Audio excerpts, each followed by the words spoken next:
Good morning. How's everyone going today?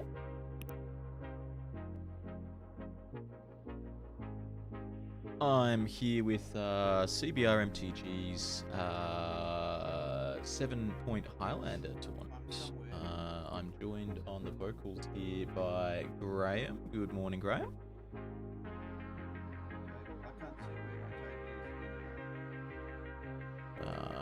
Let me just help out this fella here.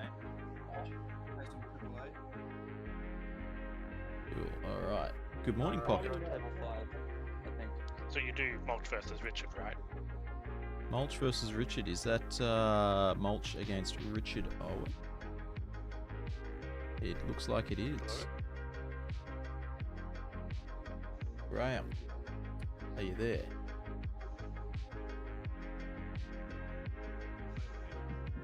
What if I do that instead? That sounds better. That does sound better. Could you hear me just then? Yeah, I could hear you. Yeah, you suggested Mulch versus Richard. That sounds pretty good to me. It does seem like a good first match. It does, doesn't it? Yeah, I can't really talk until I've got, what do you call it?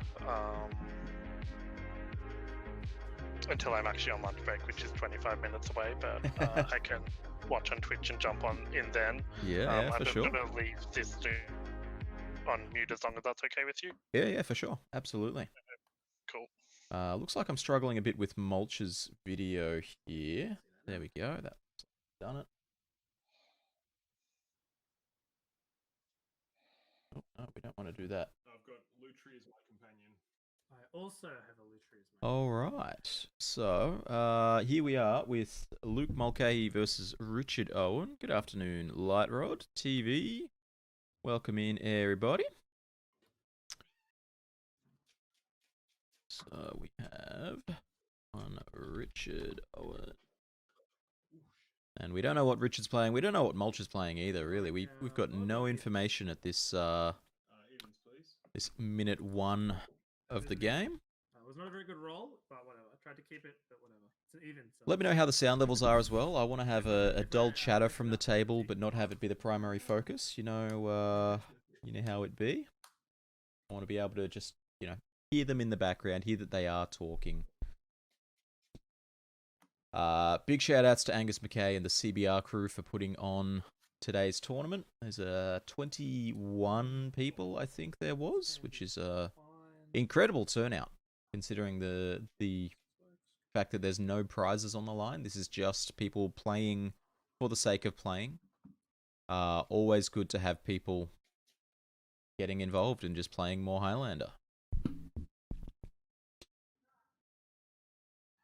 Richard played in the last one of these events that we cast, actually. Richard played some 4-color midrange, or was it just 3-color midrange? And he 4-0'd the Swiss, and then dropped because he had IRL things to do. So, sometimes you just gotta love them and leave them,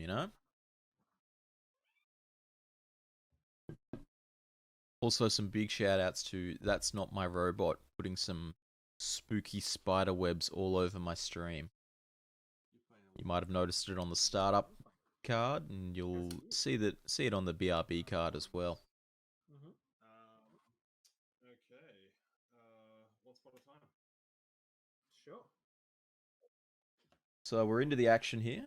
Mulch starting us off with a Once Upon a Time, as the story goes.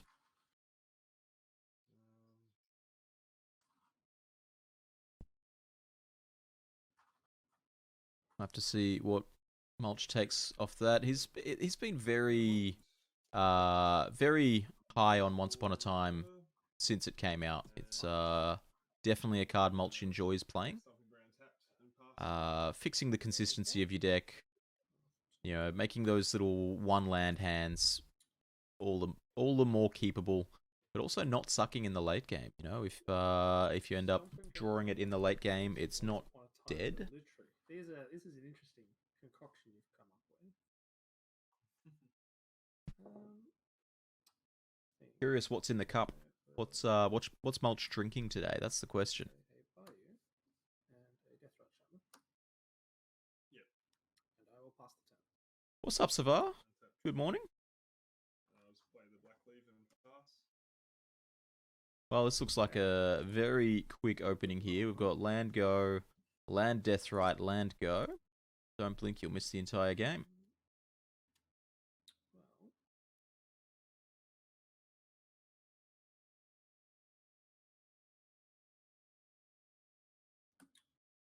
Well, play an Inquisition.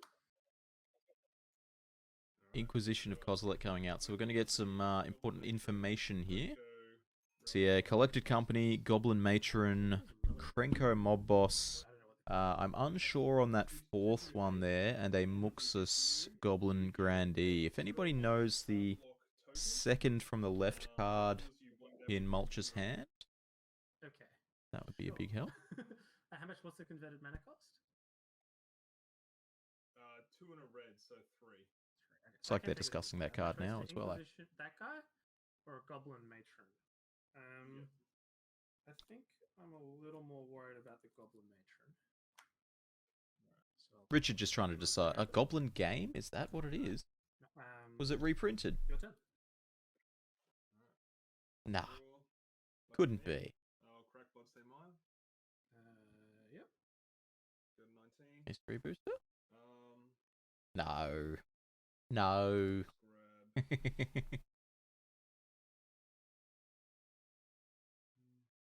Grab. Well, I mean, we can definitely chuck in the deck name here for one of the players. I know you just read it out to me. Let me look it up just because I had text. So. Yeah. You want to know what it does again? I'm just going to look it up on my computer. That'll be easier than asking you to continually read the card you just read me. That would be rude.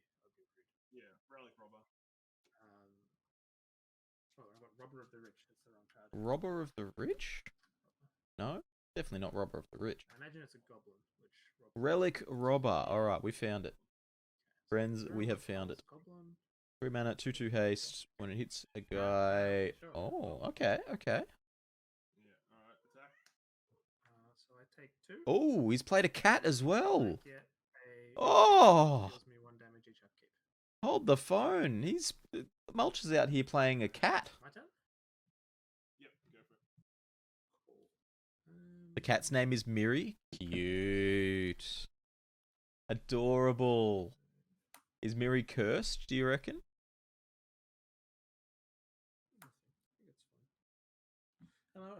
Oh my goodness. This is content. This is content.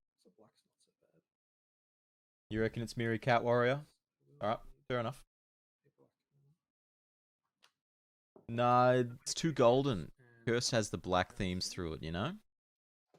Let's see if I can keep up to date on some life totals here while I'm busy fanboying over this cat.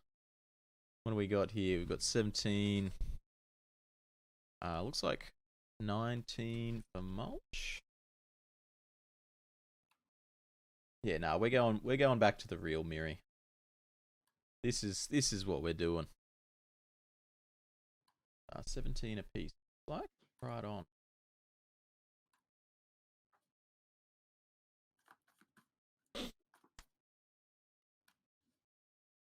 But let's get that Relic Robber back up on screen, seeing as that's an important card in the shape of this game right now.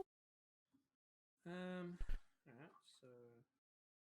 Really providing a bit of a clock for Richard. Just sort of red and heavy sacrifice. I know that Mulch wanted to Your turn. play the most copies of Goblin Rabblemaster that could, and maybe Relic Robber fits into that as well. Fun fact, Green Miri has been misprinted. Yeah, it's the opposite of Corpse Knight. It was accidentally printed as a 2/2 rather than 2/3. Something like that. And what are the chances that you're playing counter spells? What are the chances you're playing counterspells? The quote there from Mulch. That never goes well for someone. Collected Company, I will counterspell that. With actual Wow. counterspell. Collected Company gets counterspell.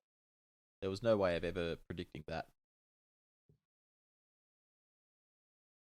So take another one. That was a main phase Collected Company. Okay, I probably should have passed. interesting. I was surprised you main faced. I thought you might do it. I guess that was because Richard tapped a little lower there for the Angrat's Rampage. Went down to 2 mana, but I mean in this format 2 mana is where you counterspell things. Interesting to see. Exile my lands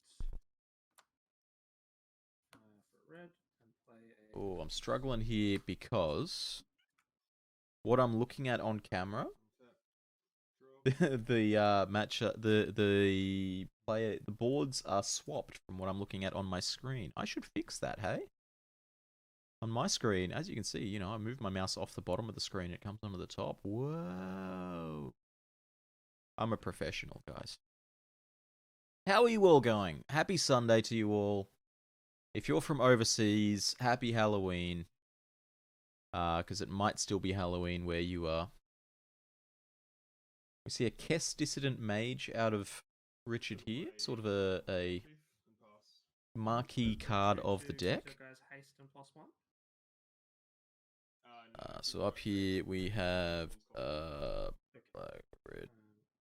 Also, do you have, is that an Reanimator in your bin under the Go, chuck in a deck name up there. Nah, you know what? Let's simplify that. 4C Kess. There you go. That's what the deck is.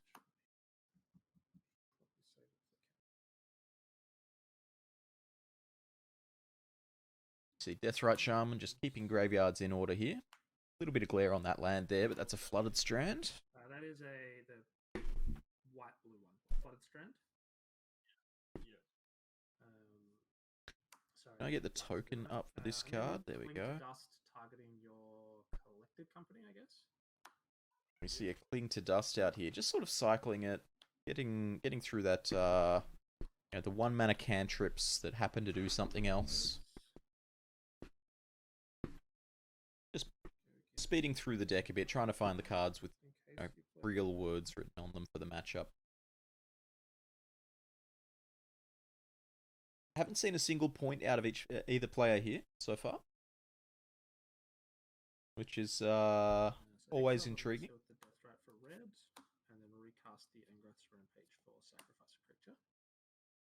And we see flashing back the Angrat's Rampage. Getting rid of the Goblin Warchief. Just trying to keep Mulch off getting a critical mass of synergistic cards. Goblins is an incredibly synergistic deck. It really focuses on the, you know, the whole is much more than the sum of its parts sort of thing. You know, Warchief is good. Krenko is good. Warchief plus Krenko is nuts.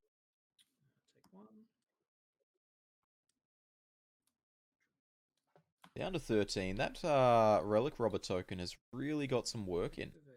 That token's done, what, 4 damage? Pretty crazy.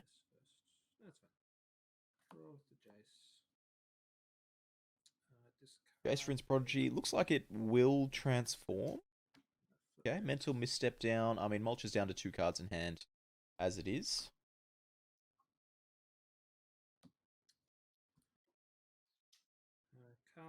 Mulch on 13 as well. I guess Deathrite Shaman's doing some work. Oh, so that doesn't work. Krenko's CMC 4.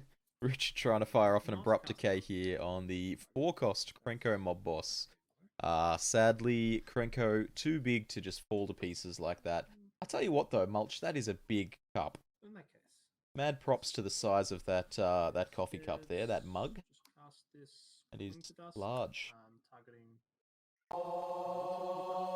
Why is that underneath that? Thank you for the follow, Lilia MTG. Appreciate it.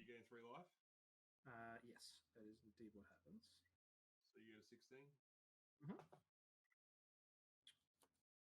And I will bash you with Kaz. Yep, I got a 10. I will. So, as Gridgem mentioned before, Gridgem, my co-commentator, is currently clocked on at work and unable to join me in the booth until later today. But, you know, it won't be just me all day. I promise you that. You're not stuck with the dulcet tones of me forever.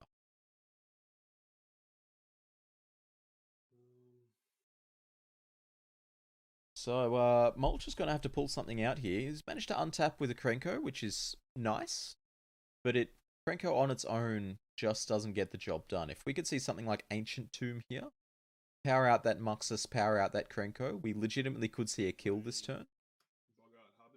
But doesn't look like that's the case today. Instead, we see a Boggart Harbinger coming down. Okay, sure. What would you like to find? I will find out. It's a super interesting matchup here because, you know, clearly Richard's deck can grind out with the best of them, but that Muxus can just straight up win a game out of nowhere if it puts in the right goblins. There can be an attack for infinite damage straight away. Thanks to everyone who's joining us today. Anytime you stayed with Mulch, that huge mug is always around and there's always coffee in it. Coffee is in the mug. Alright, that answers one of our questions. Wasn't sure what exactly was in there.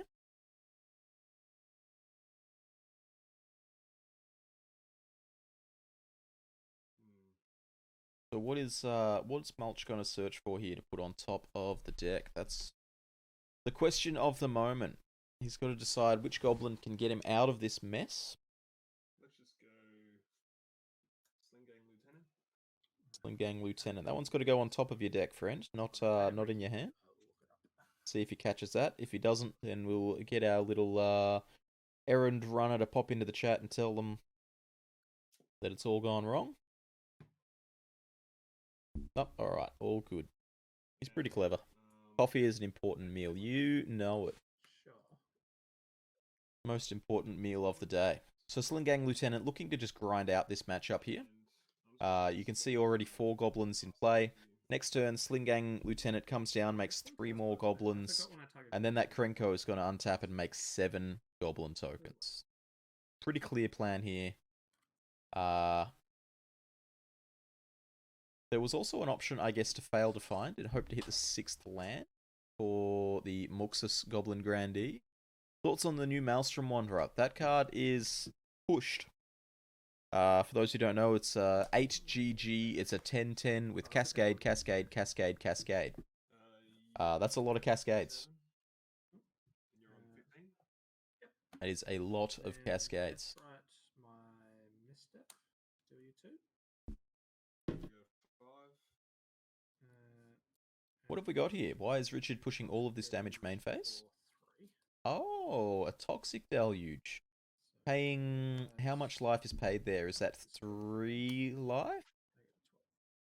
Yeah, it looks like 3. Keeping the Kess in play. Okay. So, successfully stabilizing the board here. Sling Gang Lieutenant still on top to rebuild the board. You know, that's the purpose of the card. Whether it's going to be enough is another question. So Sling Gang... Oh, no. Fetching away the Sling Gang Lieutenant. Deciding that that's not good enough. Mulch would rather the opportunity to top deck a land to get this Muxus into play. How do you spell Muxus, sorry? Muxus. X. Sounds like Richard's looking up the text on Muxus. Can't really blame him. You want to make sure you know what the card does. Because if Mulch draws the land here, it's coming. That's Mox Ruby.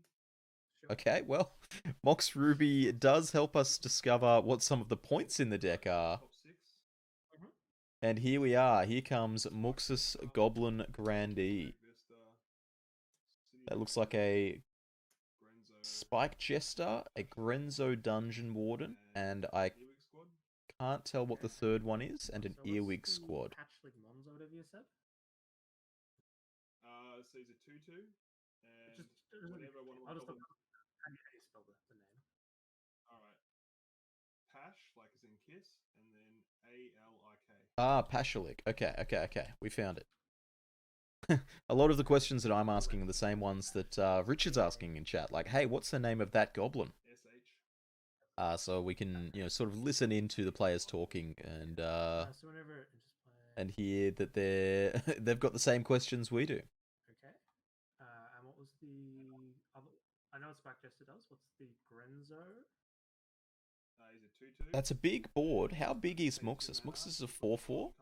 So, interestingly, Richard can once again restabilize this board by recasting the Toxic Deluge from the yard. However, it's going to come at the cost of 4 life. So, Richard's going to get attacked to 9 here. All good. I have all the Unless the Spike Jester heads towards Jace.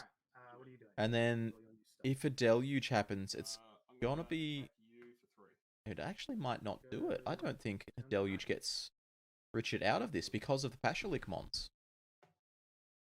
Pashalik is a huge anti-sweeper tool for these Goblin decks. Says, you know, alright, you can blow up the board if you want, but at a cost.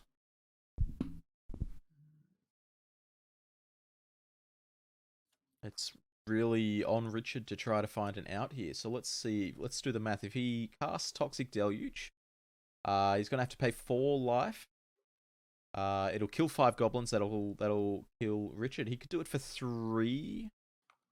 He could do it for 2, which would kill everything except the Muxus and the Kess. And then he would lose the Kess to Pashalik Mons triggers. And then Jace can shrink the Muxus. In short, if Richard's got an answer to Muxus in hand here, this is a pretty easy scenario to survive. Although I guess in that scenario, we do have to look at Mulch's life total being 1. The whole board, including my guess.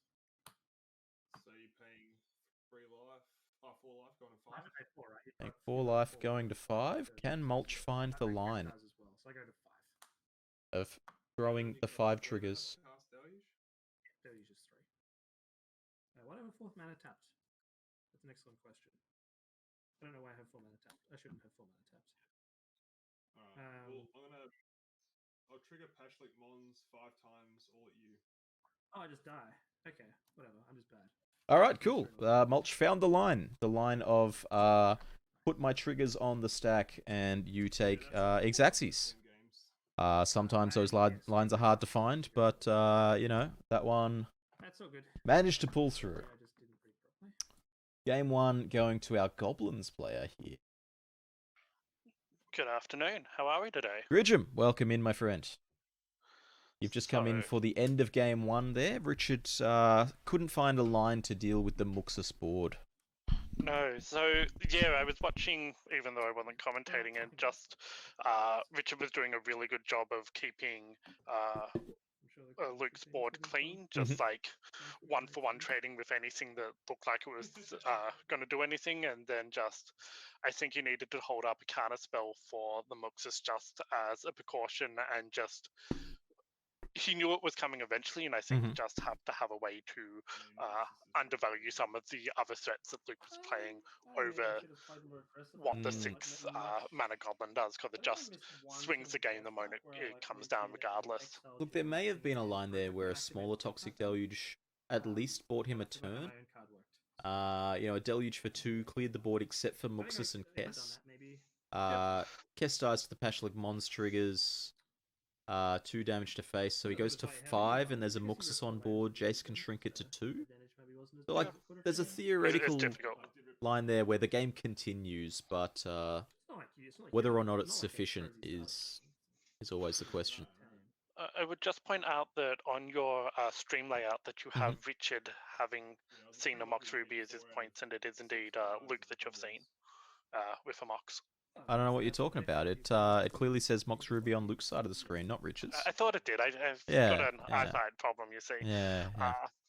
So just having a look at what we've seen from Richard so far, it does look like he's on that same deck that he was on last week, or last tournament even. Yeah, last month. 4-color Kess, but it's an Ancestral Recall Recursion deck as the main points, and he did reveal who does have that Luke revealed underneath his dice. Oh, they both do. You're right. I'm silly. So I would not be surprised if that is in the contingent. I do have a deck list for him, but I don't know whether Richard would be happy with us sharing it. So That's I'll just, alright. We'll save send that it one to for you via later rounds at Facebook. least. Can we add Lutri to Mulch's points? Yeah, great idea. Great idea. It's interesting to see a Lutri mirror. A lot of people thought Lutri wasn't quite playable at one point. You know, we had some reasonable discussion about it in pointing in the committee chats. A lot of people clamored for it to go back down to 0 points. We decided against it as a committee. And here we see both players opening with Lutri. I don't think it's as powerful as Certainly not the norm, and it's not going to be what we're seeing from every single round. But, yeah. There's a whopping 21 players today. That is incredible. Lots of people just wanting to get some Highlander games in. Yeah, it should be good. Couple of new faces, people that we haven't seen in our past tournaments. Some of my local players, Ectoplasm's joined in. You know, part of our testing crew as well. Mulch and Richard, actually both part of this team here, this Blue Ella Melbourne Blasters team here. Shout outs to the crew. There's an interesting painting I can see on the wall behind you. Yeah. My pocket moderator, continuing to add to the artwork wall. Always pleasant to see what comes out next. So both players shuffling up for game 2 here. This mid-range deck really is going to struggle against Goblins. Goblins is at the moment the Goblins deck is designed to beat up on mid-range. Between the swift combo finish and haymakers and the pressure it can present in, you know, turn 1, turn 2, Brabble Master, Legion Warboss, Relic Robber was the one we saw this game. Yeah, you'd definitely be wanting to put down the big creatures as soon as you can to block with, and then at the same time, you'd be looking at wanting to bring in some sweepers from the board to just go a little bit over the top. Yeah, I think, you know, the stellar card that I would imagine in the sideboard for this matchup would be a card like Obstinate Baloth, which, you know, it's a little bit out of favor these days in the format, but it seems like the sort of card you really want for the matchup, and then just pray you don't get comboed out. Yeah, well, I can definitely imagine there being a Uro in Richard's side, and that's Uro is everyone's favorite card to be playing against as an aggressive deck, I believe. Absolutely, Uro is the Obstinate Baloth of the modern age. Certainly does the job a little better than our old Baloth friend does. Both players here drawing their opening hands. Last game, I believe Mulch did mulligan to 6, but I'm not certain on that. How are you doing, Grisham? How's your weekend? You're working on the weekend. Well, I've had a 2-day weekend of Friday, Saturday, so this is really my Monday. Alright, fair enough. Fair enough. Start of your work week. Yeah.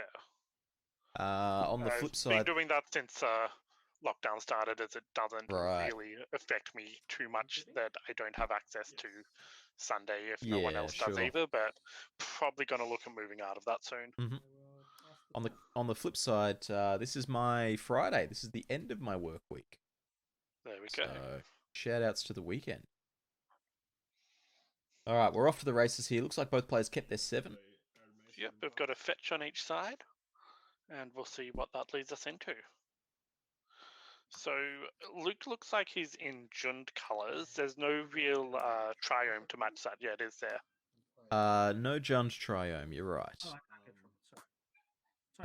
Hey chat, do you prefer when I do that? Does that feel more natural to you? Feel free to get your feedback in the chat. I have a green fetch, so I'm like, okay, the red thing with this, green thing with this. Sorry, your turn. Okay, and playing one of the few non-goblins in the deck, we have a Dark Confidant. Confidant. Okay.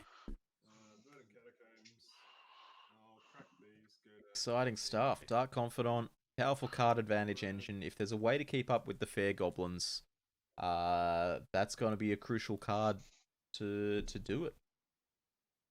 Okay, so we've got the double fetch there.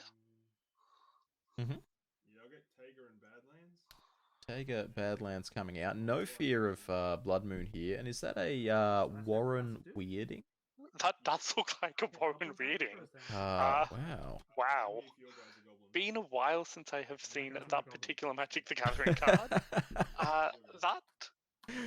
Got to pull out the old ones here. Target player sacrifices a creature. If it's a goblin, that player gets 2 1/1 black goblin robe tokens with seems haste.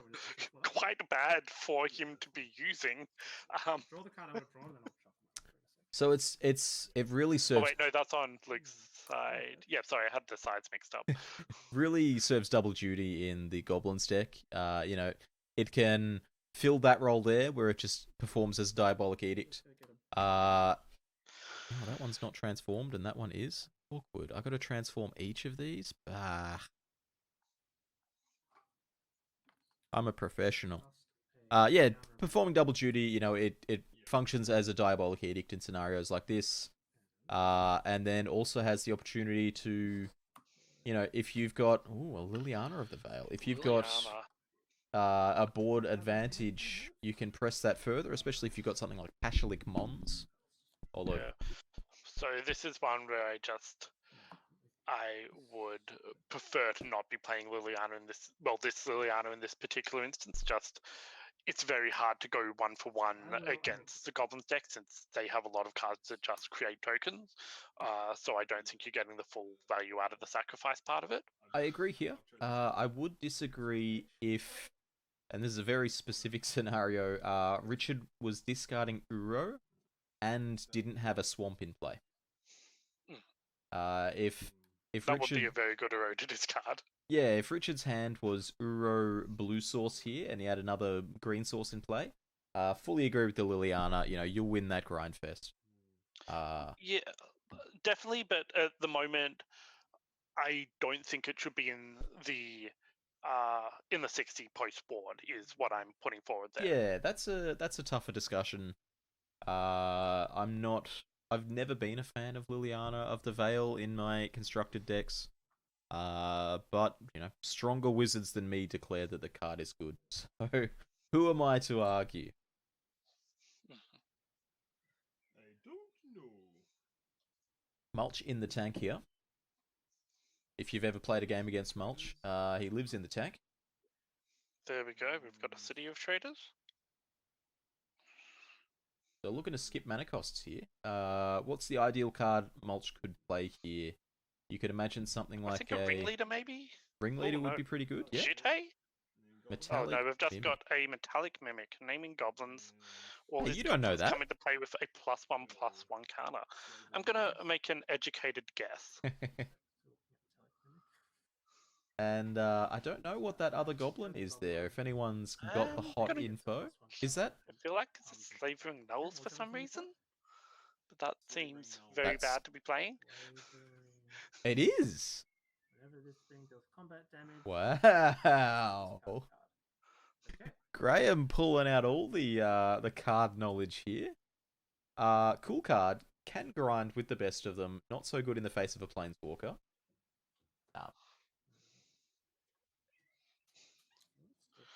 I have been down some weird rabbit holes in my time as a deck builder, is all I can say.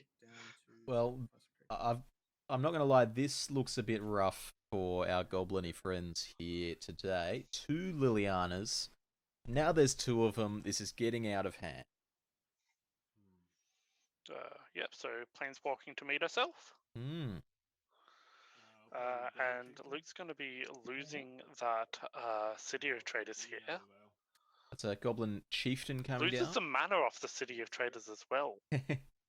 Interesting choice. So, no okay, he further does not land. have an Avalanche. Yeah. Okay. Goblin Chieftain here coming down as a 2/2 haste. It's got some other words on there. We'll worry about those later. But for right now, it's a 2/2 haste.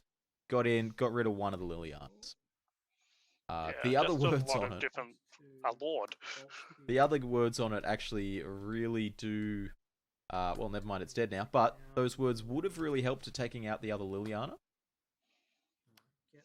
So it turns every goblin in your deck into a real threat. As I look to get a recognizable one up on the screen here. None of this the list sort of printing. We ain't here for those. Let me tick down Bob and tick down Lily and get Bob back. That looks like so a just making sure we're getting consistent card advantage. That looks like a foil Dark Confidant there, a Ravnica foil Confidant. Yeah. Richard, mate, you didn't need to Right. flex on us so hard.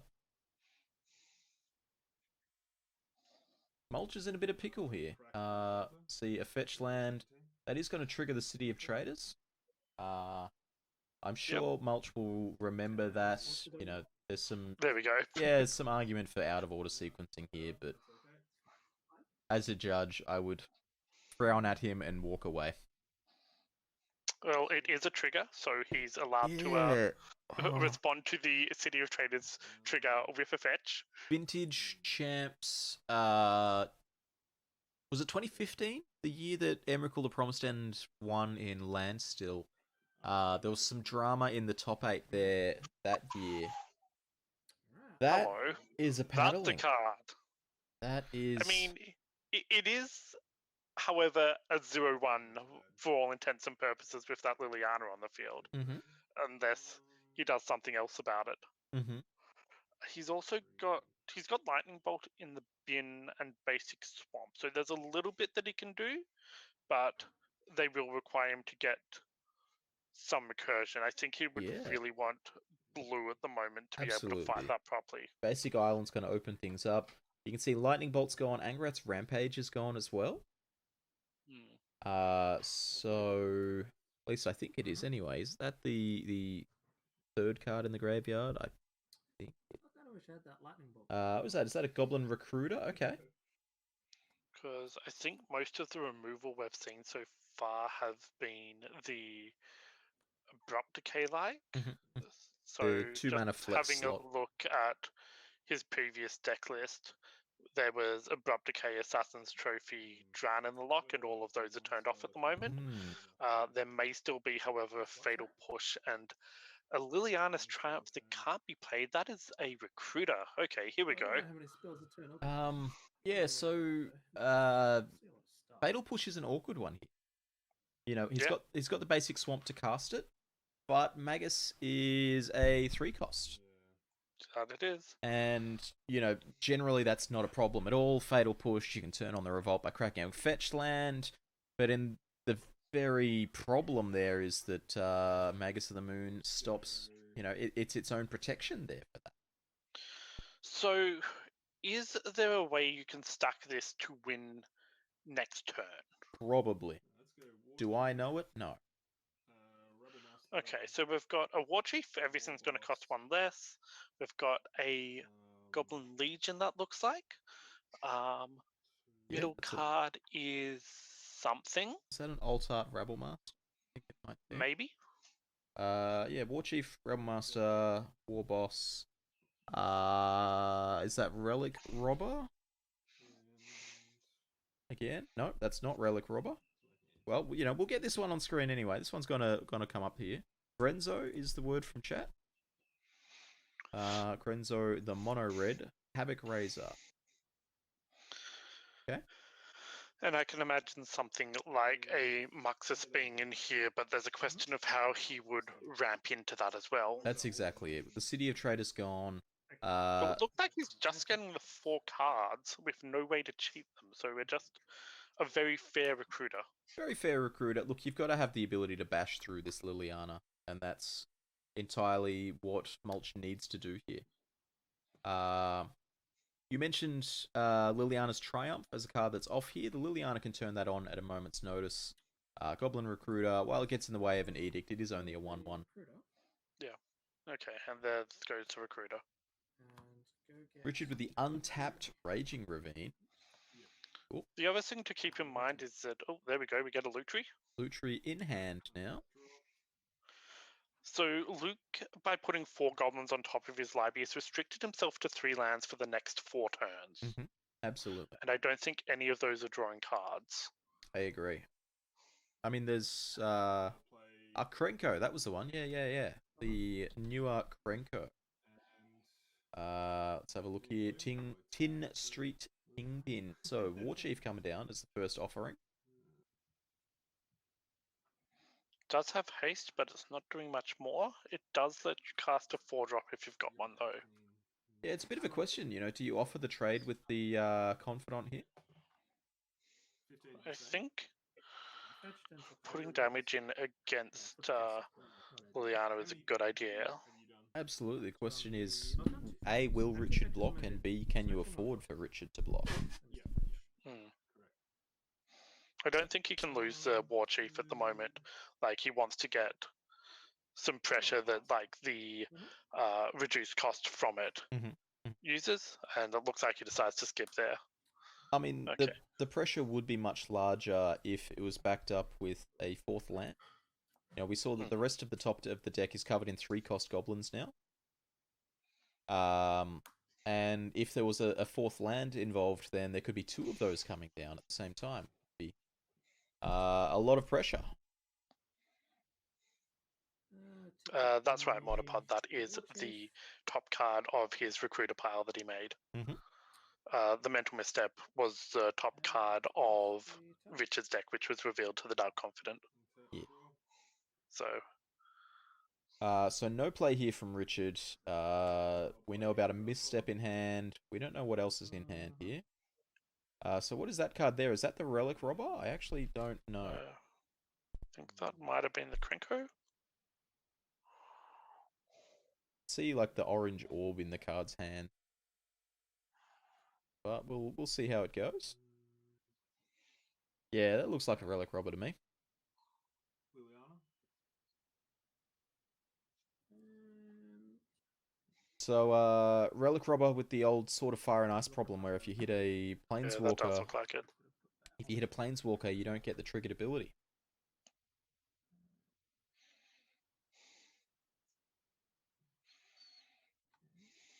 So, he can choose here between, you know, putting pressure on the Liliana or putting pressure on Richard. Richard is on 13. It's very possible that, you know, that Mulch can pull out a clock here, especially with the Confidant on the other side here, which needs to reveal that they're Creeping Tar Pit. There we go. Yeah. So the other card that I did forget about from last game is the Toxic Deluge that Richard has in his deck, which Very true. I think he would be very much up for wiping the other side of the board. Yeah, absolutely. It'd be ecstatic here to wipe the board. Looks like that Liliana shrinking the Relic Robber there.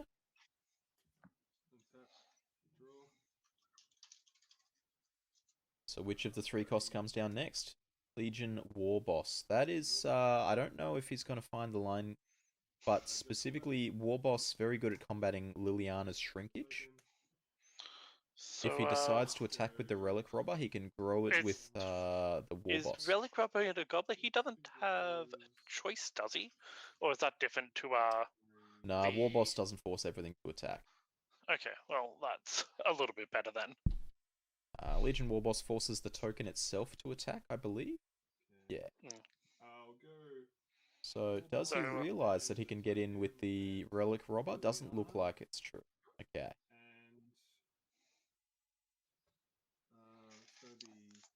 Having a think on the War Chief. Yeah, War Chief is a powerful tool, considering his next card is a Krenko. That Krenko is going to be pumping out, I think, 4 goblins next turn, if my maths is correct. I'm going to bring my Lutri. Yeah, Okay, Lutri coming down. Yeah, I can see that. Yeah, very good, very good. Block with a flash creature. Deciding to keep the Bob alive, it looks like. I think he's just trying to maximize getting more looks at Basic Island. As soon as there's a Basic Island, you know, the game sort of reopens itself back up for Richard. Right now is really at the mercy of, you know, that basic. I don't think you can let that Legion War Boss survive though. So tend to agree. And remind me after this whole tournament's done to coach Mulch in the fact that he can attack with his Relic Robber there as well. Alright, so it looks like Lutri blocked the War Boss. That means the War Chief is surviving. We see a Polluted Delta come down there on the Dark Confidant. Would you reveal off Bob? Polluted Delta. But the Liliana is gone. The pressure is off on Luke's board, on Luke's side of the board. He doesn't have to stress about that Liliana ripping holes in his X1s anymore. Mm. One card in hand. Yeah. And you've got to be tempted just to slam the Krenko next turn. Going to be a lot of goblins. If I can pull That up would be a Krenko lot of 10. goblins. So it enters, it attacks, gets one counter on it from the war. No, the war boss is gone now. Okay, so it'd only be making 2 I goblins. have 7 cards in hand at the moment. So I'm With going to definitely with the war boss in play, that would have been pull my huge. That's a hands Colligan's and command. That is a 2 damage big to your It's a next good play one, here. and that is definitely going to be and hitting I'm that going to return Magus of the Moon, I imagine. Yeah, definitely. Real rough on Richard's side that he couldn't keep the loot tree around to copy. Well, yeah, but he has got the loot tree back in hand now. Yeah, so for sure, we'll for see sure. whether that does anything. There's also something to be said for the value of the discard with Colligan's command. Mulch is on 1 card in hand. I can promise you it's not a land, and it's probably not a cheap goblin, which kind of narrows it down to, you know, Ringleader, Sling Gang. Actually, it wouldn't even be a 4 cost. It wouldn't be a like if he had the ringleader. It definitely just would have been slammed because he knew sure, at for least 3 sure. of the goblins, and he's got a war Yeah. chief. Yeah, so it's not Ringleader. I'd posit it's not Sling Gang either, especially with the War Chief in play. So, you know, if I was Richard, I'd be putting some big pressure on the fact that that card in hand is a a 5 cost goblin, a 6 cost goblin, whether it's Okay, we go the for Preordain. Kiki Jiki. Oh, he found his basic island from the fetch. Yeah, whether it's a Kiki Jiki, whether it's a Siege Gang Commander, a Muxus, that card in hand is big. Mm. I guess on the flip side, it's still a couple of turns away from being played because we know the top card is not a land. Oh, that's a nice one. Leovold. Leo. Not doing too much based on what Luke's got on board, but It's a has 3/3. potential. That it is a 3/3 right now. That's the important part here. It is big enough to gum up this board. There's 3 2/2s on the other side of the board. Mm. Richard really on the verge of stabilizing here. He's got 2 creature lands as well in Creeping Tar Pit and Raging Ravine. See the Krenko come down here. Yeah. And these Okay. these attacks here really don't look too good. 10 Street Kingpin. And I'm Whenever gonna he take attacks, everything. Getting a counter, getting a couple of tokens here. and then you get 2 Really just sort of goblin tokens cashing from- in Is that right? the Krenko. Yeah. So you have 2 goblins in play. If I'm Mulch here, I'm snap blocking the Krenko. So you get 2 goblins. I think honestly it's time for Confidant to He's got go. 2, 3. I think I'd be Yeah, blocking maybe. Krenko and Pretty clearly. either Relic Robber or War Chief. Let's have And a quick then look the at a relic dude is rubber. still a 2. So Relic Robber, Block him with it's a cool one that Mulch has pulled out for today, to be 4 honest. from the token and 2 from the war chief. Just wondering whether that 8. there was any targeting along the way there, but it doesn't look like there is. Leovold's alive, Bob is dead. Yeah, looks like Richard agrees with me for the most part there. Get the Krenko off the board. That can't survive. And cash in the Confidant. It's gotten you a bunch of cards. It hasn't really cost much life. I think it flipped No. almost Flipped a all mental lands. misstep, a land, and something else. Yeah, I saw 2 lands and a mental misstep, but I also saw him take 4 damage somewhere along the line. So Round started at 10 past, so it's probably going to finish about 1. Maybe a little bit earlier. I'm not 100% certain on it. maybe I should get a clock on screen. Maybe you should. Maybe I should. Maybe someone has posted it somewhere. Angus would have posted it somewhere. Where that somewhere is a good question. You haven't revealed. I think you've got rubble Hey, on Pocket, Okay. can you have a look around for the time of the round? Check the Fight Club chat. He posted pairings at 12:01, so maybe it is going to be over soon. Okay.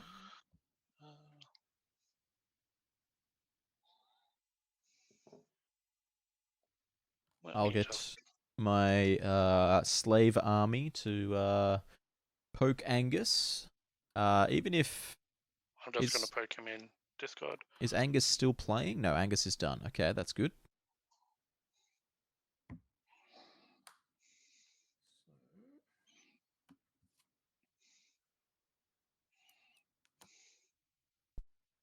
So Richard hoping to draw this one out for a, win this game and take it to a draw, I guess. And I'm going to loot through that lightning bolt. So we've got an answer of now. Now is the answer? I'm going to target your warship Okay. and your 2/2 token. Well, in that case, I might get Pocket to pop into this here game and say, hey, players, that's time in the round. This is turn 0. Yeah, we've got about 4 different matches where we've got similar notifications.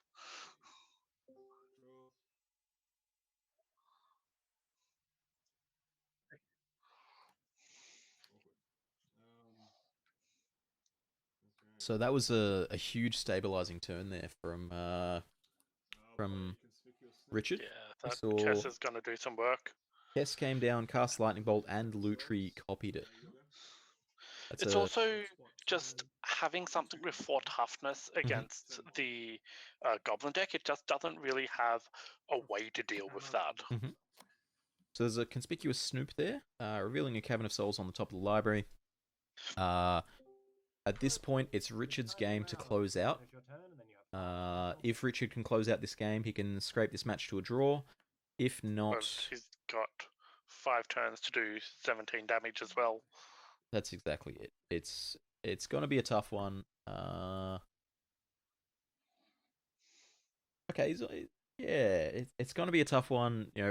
Mulch now really doesn't have many buttons to press. Mulch's job here is to not die, and there's not much that Mulch gets to say in doing that. Richard's the one with the card selection, with the interaction, whereas Mulch's deck is a lot more straightforward and proactive.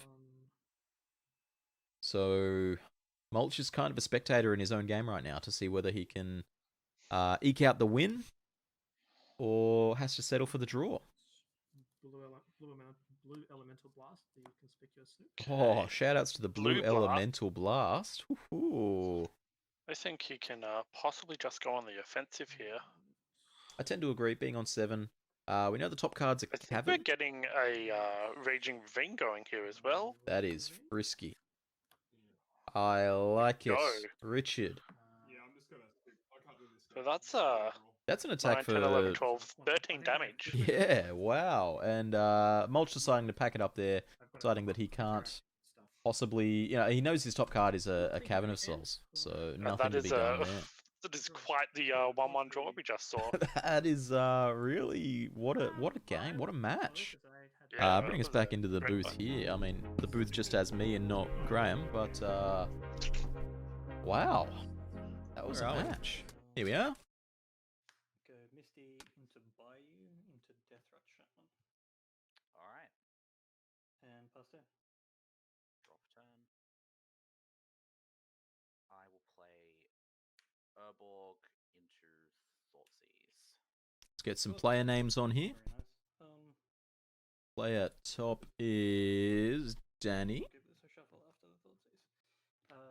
Wooded Foothills, Wasteland. Bottom is Ben. Ingress Rampage. And getting in a early So you're gonna have Thoughtseize here to help us out with anything I don't take. what cards are in hand, who's playing what deck, all that sort of nonsense. Shout outs to Danny for giving me that information straight away. Do I He's got a clear life total. He does, yeah, clear life total, clear hand count as well. Ben's adopted this Sharpie and cardboard method. Ingress Yeah, Rampage. I'm gonna take the rampage. Sure thing. Just munching on some cheesels, you got to get some food into you. Sure thing. Untap. Drop down.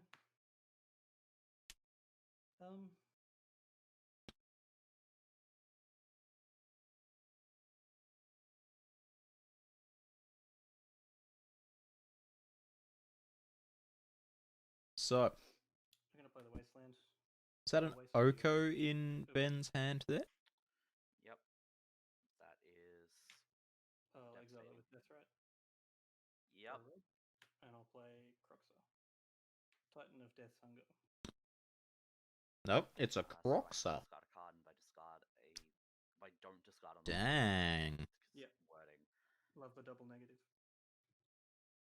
So let's write this down as Jund. We don't know for sure whether it's Jund, but Begrudgingly discard a mana. we'll try.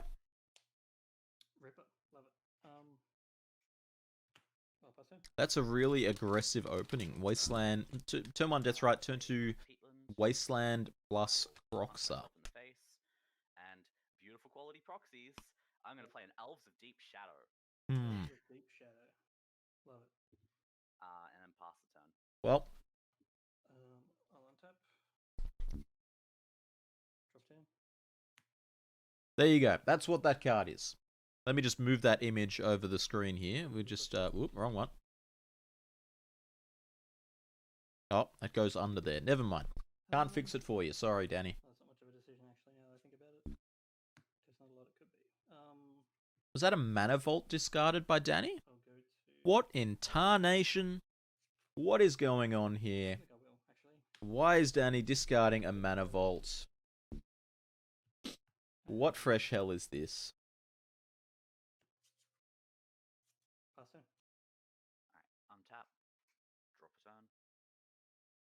I'm going to play Commander All-Star Reflecting Pool. Love it. So is that all mana that you can make, or that I can make? It taps for any mana that I could make. You can make, okay. I can never So remember you have which one it is. 2 cards in hand, both I have unknown. 2 unknowns in hand. Alright. I am going to Him to Torak you. Him to Turak me. I'm going to respond. Oh, excuse me. Sorry, big sneezes. Is that a reflecting pool as well? Into a Him to Turak? What is this deck? I love it. Mana Vault into Him to Turak. Reflecting. Oh, And I'm going to cast... very interested to see what's going on here. Oof. We're going to name it Big Rock for now. Boulder, it's a big rock. After that, I pass the turn. Drop 10. I don't know why you guys come back. Play a forest. Like, you know what you're signing up for. You It's don't land in your graveyard, do you? jokes like that. I do not. My graveyard is Thoughtseize, Mana Vault, Elves of Deep Shadow, and Him to Torak. I'm going to exile my own. Is there any make red, red, black, black. I'll escape Croxa, escaping these, the rest of my graveyard. Yep.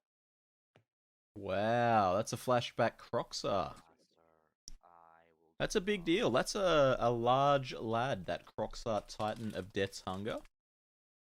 I do have outs, so I'm not just gonna insta concede here. I think Liliana the Veil is not going to be doing much now that you're empty-handed and have a Liliana being discarded here to the Croxa. I'll pass up to that. Alright, drop a turn. Please You're don't not remove- out. That's not Assassin's Trophy. I will play a Woodland Cemetery, play another Commander All-Star, Golgari Signet, and pass the turn. Love it. Untap, draw 10. Is that a Golgari Signet? Okay. I'll move to combat. Crunch in for 6. On the attack. Yep, goodbye. Ben says the magic word trigger. Ugin. We see an Ugin discarded. That's not where Ugin wants to be. Second main. It's a brilliant question. What do I go and get? I guess I just do the usual. So Danny's deck appears to be I have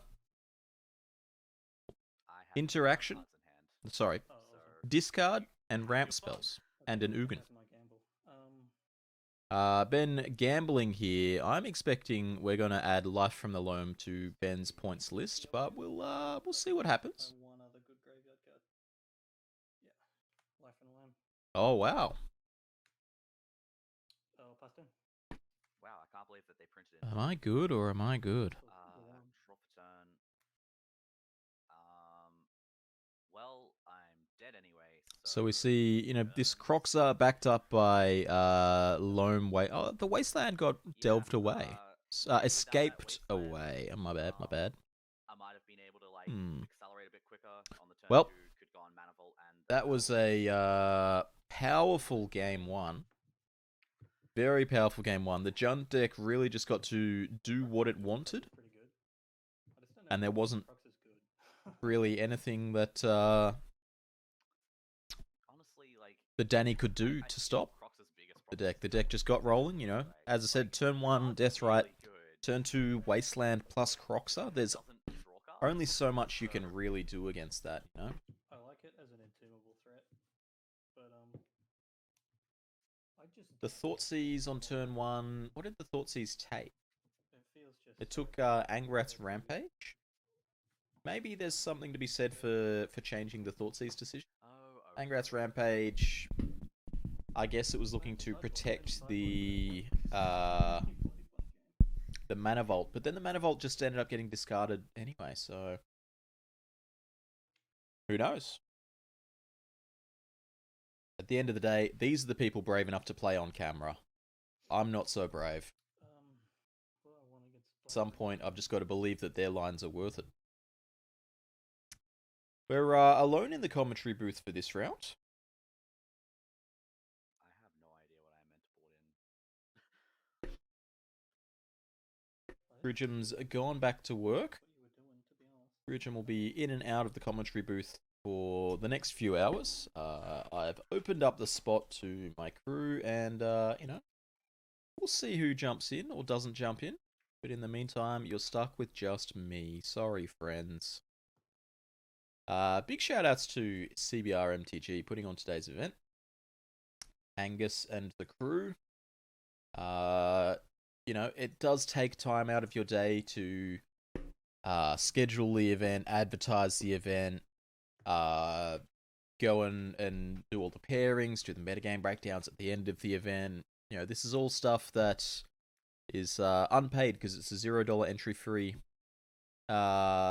fee tournament with no prizes, so there's no profit in it for Angus and the CBR crew. So big props for putting the event on.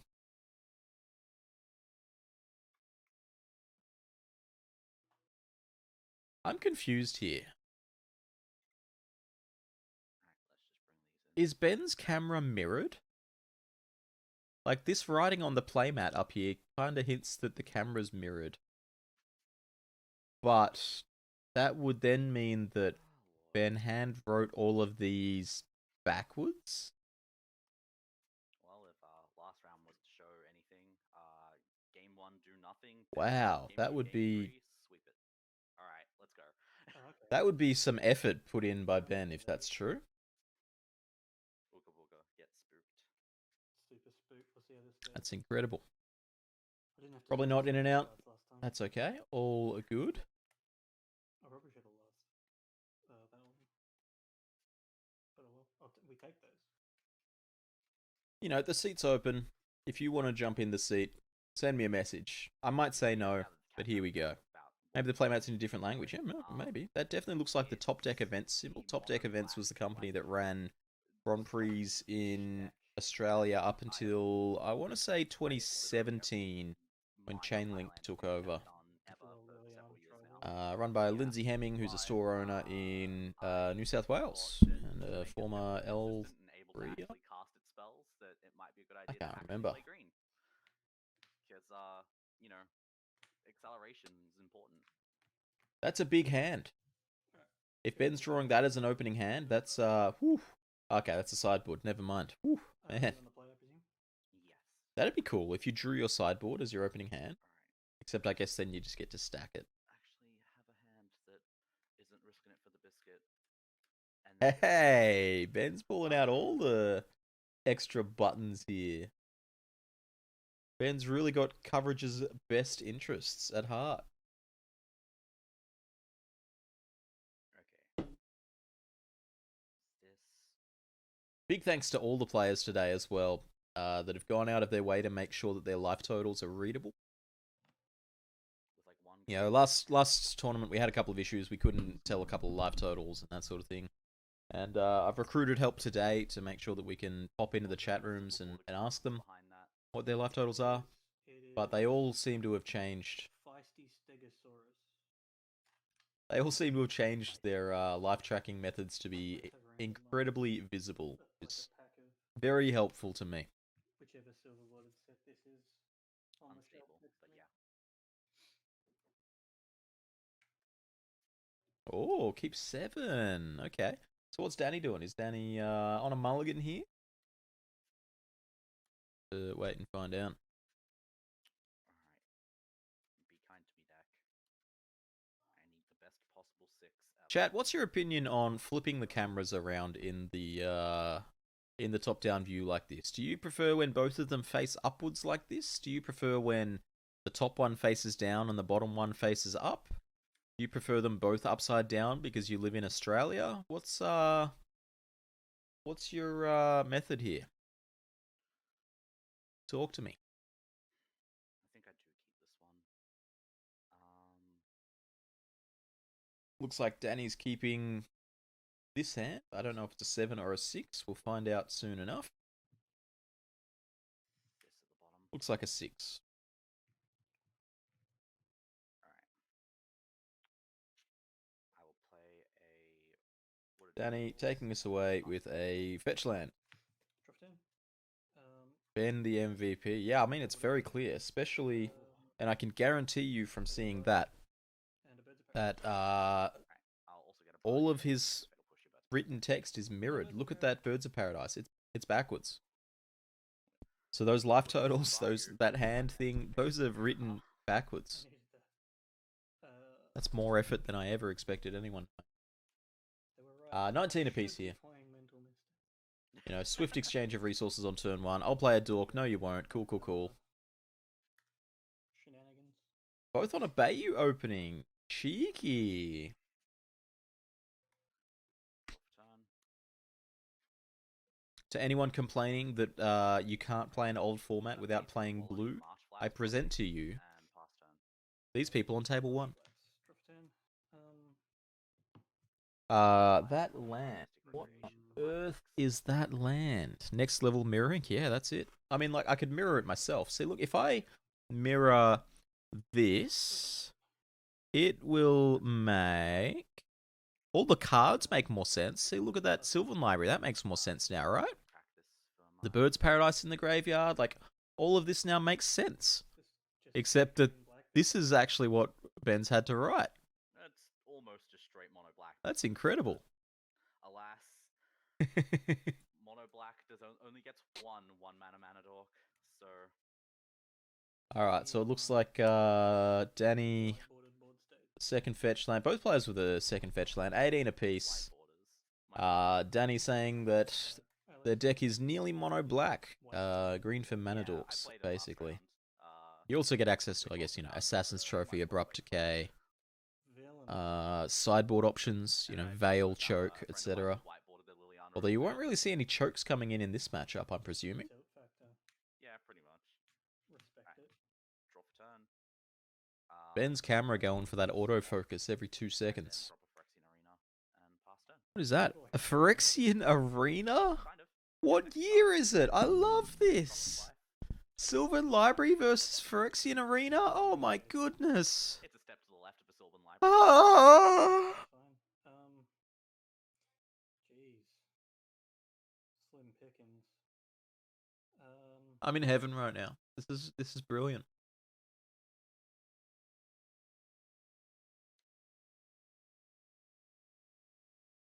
What am I doing with this hand? Are we gonna see what's the big dumb rock creature, the black green 4 cost? Are we gonna see that here? Pay no Like, is that where we're going? Are we playing just straight up like 1999 here? Scavenging ooze. Treetop Village, Ooze. And pass turn. It's Soul Get pinged. Catcher, Soul something. I don't know the name of the card.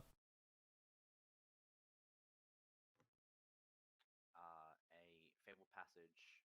Crack it for a forest. Fabled Passage. My goodness, I'm loving it. Realized that I need Phyrexian Plague Lord, that'd be a hell of a rock something creature to come out. blah, blah, blah, blah, blah. What's up, TV? I can get around to that at some point. I've got plenty of different kinds of forests lying around. Maybe it's Spirit something? I don't remember. It's this 2BG 6/6 with upside or something like that. Maybe it's a 4/5 instead. I don't know. For the Abyss. The Abyss! Okay. Alright. Yeah, that's a thing. I then pass the turn, and in your upkeep, destroy the Scavenging Ooze. Destroy target creature. Do I want to interact with your graveyard at all? My graveyard is 3 fetch lands and a Fatal Push. There's an abyss on the screen. Spirit Monger, that's the name of the card. Richam sold that abyss to Danny? Hell yeah, hell yeah. Shout out the abyss. There you go, I found the card I was looking at. Spirit Monger. Being the archetypal rock of choice that I can think of. Ben, choosing to pay 4 life here for the Sylvan Library. I'll be interested to know whether Ben A, expected the abyss, and B, has an answer. All I need to hear. Tyler Striker?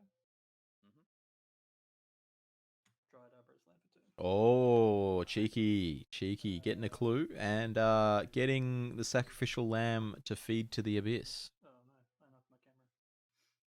I do have a clue in this stack of things. There we go. Okay, okay. With a 1 on it. Alright, my turn after that? Yep, that die there really just driving home the fact that the camera is mirrored.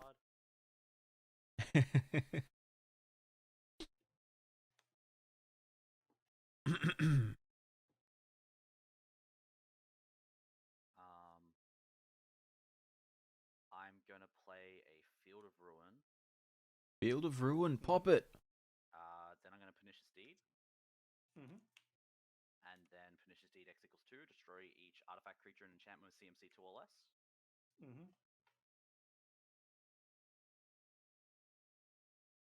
I have no And then words. Pass the turn. In your upkeep, Tyler Striker gets killed by the abyss. Unless I wanted to kill Treetop Village. You don't get the choice because it has to choose a target before you get priority. So Ben trying to decide here whether he can activate Treetop Village to feed the abyss instead. Danny saying no, that's incorrect. You don't have that choice. Danny's correct here, absolutely. The first thing that happens is you choose the target and then you can decide if you want to activate the village, but that's not really going to work. Onus really on Ben here. Ben's in a pickle. Needs to find a way out of this hole. Knew what that top card was as well. He put it back to the Sylvan Library. Every time the Abyss gets played, you hope for the World Enchantment rule to get triggered. Last tournament I covered, there was a Concordant Crossroads. So, a Concordant Crossroads out of an Elf deck could come down and destroy Abyss.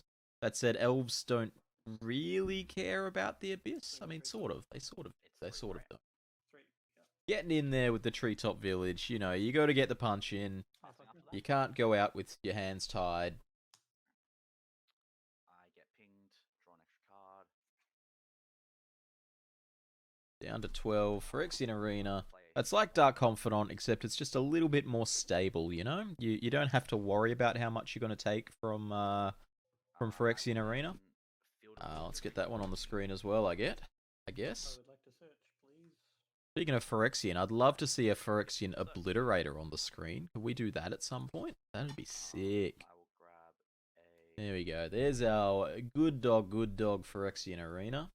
swamp, I believe. Field of Ruin popping the Treetop Village there. Because I'm a vain bitch, where's one of my foil ones? I wonder if Danny is spending the mana in the main phase.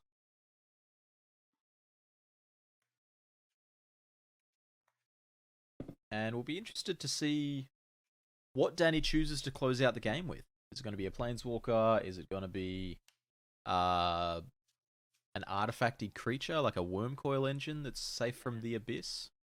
I'm going to pay 4 for a Karn Scion of Urza. Scion of Urza, I will okay. use Neg to create an artifact That makes artifact creatures, of course, being safe from Stonks. the Abyss. I then pass the turn. So that's a reasonable win condition, especially considering that we saw a bit of artifact mana out of Danny's deck in game 1. You know, we saw a Signet, we saw a Mana Vault, so not only is there ability to power out this this Karn a couple of turns early, but also an Entomb for life from the loan. But also, you know, those artifacts that ramp out the Karn early also pump up the damage of it. So, dredging there. Goodbye to Colgan's Command, Him to Turak, Green Sun Zenith. We can add Green Sun's Zenith to the list of points here. So that's always neat, I guess. You get the feeling Danny's running Nether Void as well. I mean, it's not so great to run both of them synergy-wise. But, you know, it's very possible. Abyss has no target, lose life, draw an extra card. Down to 11. Phyrexian Arena, you know, you got to pay your dues. And this game sort of just defined by the Abyss right now. I think this is game over. Game over. Big Land. word. Danny declaring possibly game over. Okay, well let's... Contamination. Yeah. Ooh. Float the mana before it resolves Garrick Relentless. Well, that's going to be a paddling. Wolf with Garrick. Contamination plus a token engine Make does second spell the command, end for a lot of people. and then swing for 2 with the 1. Contamination, you see it on the screen. Alright. It makes all... It's like a blood moon, except it is black. And it also... It stops... I don't know what else it could stop, I guess. It stops things like Mana Flare. No. But this is quite a pickle here for Ben. You know, there's a loam in the graveyard, but there's really nothing that you can do with that loam. I don't think. Oh, you can still activate Factory. Oh, so... Yeah, you can activate Factory and... 4 CMC Planeswalker, yeah. the Drudge Skeleton land. You can activate... Yeah, makes sense. Not enough for removal. I can only remove 1 creature. You can activate your Tomb of Urami. You know, you got to dig out these old ones. Danny very swiftly taking that, very handily taking that game there. It wasn't quite swift. That game still had quite a few turns in it. But very convincingly, there was really not much that Ben could do there to get out of that one. Quite a lock between the... Playing green-black Enchantress. Pretty much, eh? Green-black global enchantments. Green-black world enchantment tribe. Just trying to think here of the way that the Contamination and the Abyss interact. The answer is definitely favorably. It's not the word. Now that I've put the thought into, you know, putting the abilities on the stack in the right order and that sort of thing, and making sure that you can only lose 1 creature rather than 2. But wow, we're going into a game 3. Both of these games have been very convincing victories in either direction. I'm excited to see what game 3 has in store. Oh my god, you're right. Excuse me. I think both decks really got to just, you know, do exactly what they wanted to. No real counterplay from the other side. So maybe game 3 will have some backs and forths for us, you know? Game 1, Deathrite into Wasteland plus Croxer. Game 2, Contamination, The Abyss, Garrick Relentless. Mirroring card advantage enchantments on both sides. Officially speaking, though, they don't Isle really of get more Fun. cards, right?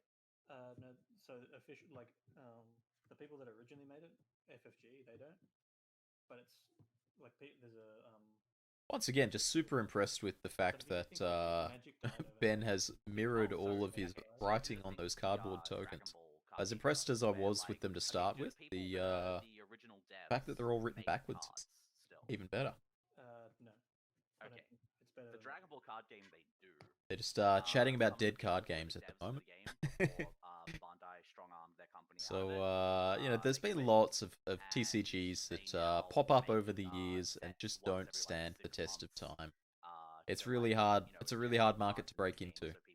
And if you've got Okay, so it's effectively the that, bravery instead to of try and dip your individual toe into a market like TCGs, like MMOs, where there's already such a big So it's really good. They look Uh, they can't use any of the official stuff. a big contender in the market, At least one of the things with the Dragon you're Ball is that they can use, braver than I, that's for sure. Dragon Ball art because Looks like Danny kept a 7. so although the cards, like the frame is a little bit different, and they've had to like What are we going to see like, from make Ben different here? We got words a keep, we got a change what mulligan. text is and whatever, Give me the I think it Goss still looks like Benny Dragon boy. Ball cards. Yeah, so it's effectively the same thing. They had to change all the faction logos and stuff. They get to use all the old terms. Oh no, so maybe all the Danny old didn't keep yet. words. Alright, fair enough then. Like you can't get all antsy because they're still calling, you know, they still refer to it as meat damage. Meat damage. I forgot about that. Meat damage and net damage. But yeah, that's been super good. But that's Let's see some opening hands. What you got? yeah, I don't even remember how we originally got onto this topic, but it was somehow relevant. Oh, IDs. Yeah, Netrun uses double-sided Swiss. Yeah, because you've got to play a game with the Corp and one as the runner. How's everyone's weekends been? Just play We're Which coming to means the end of the weekend Lurrus already, already and is didn't like the a weekend full just outcome for a start? game, which means Why does this anything you always run happen?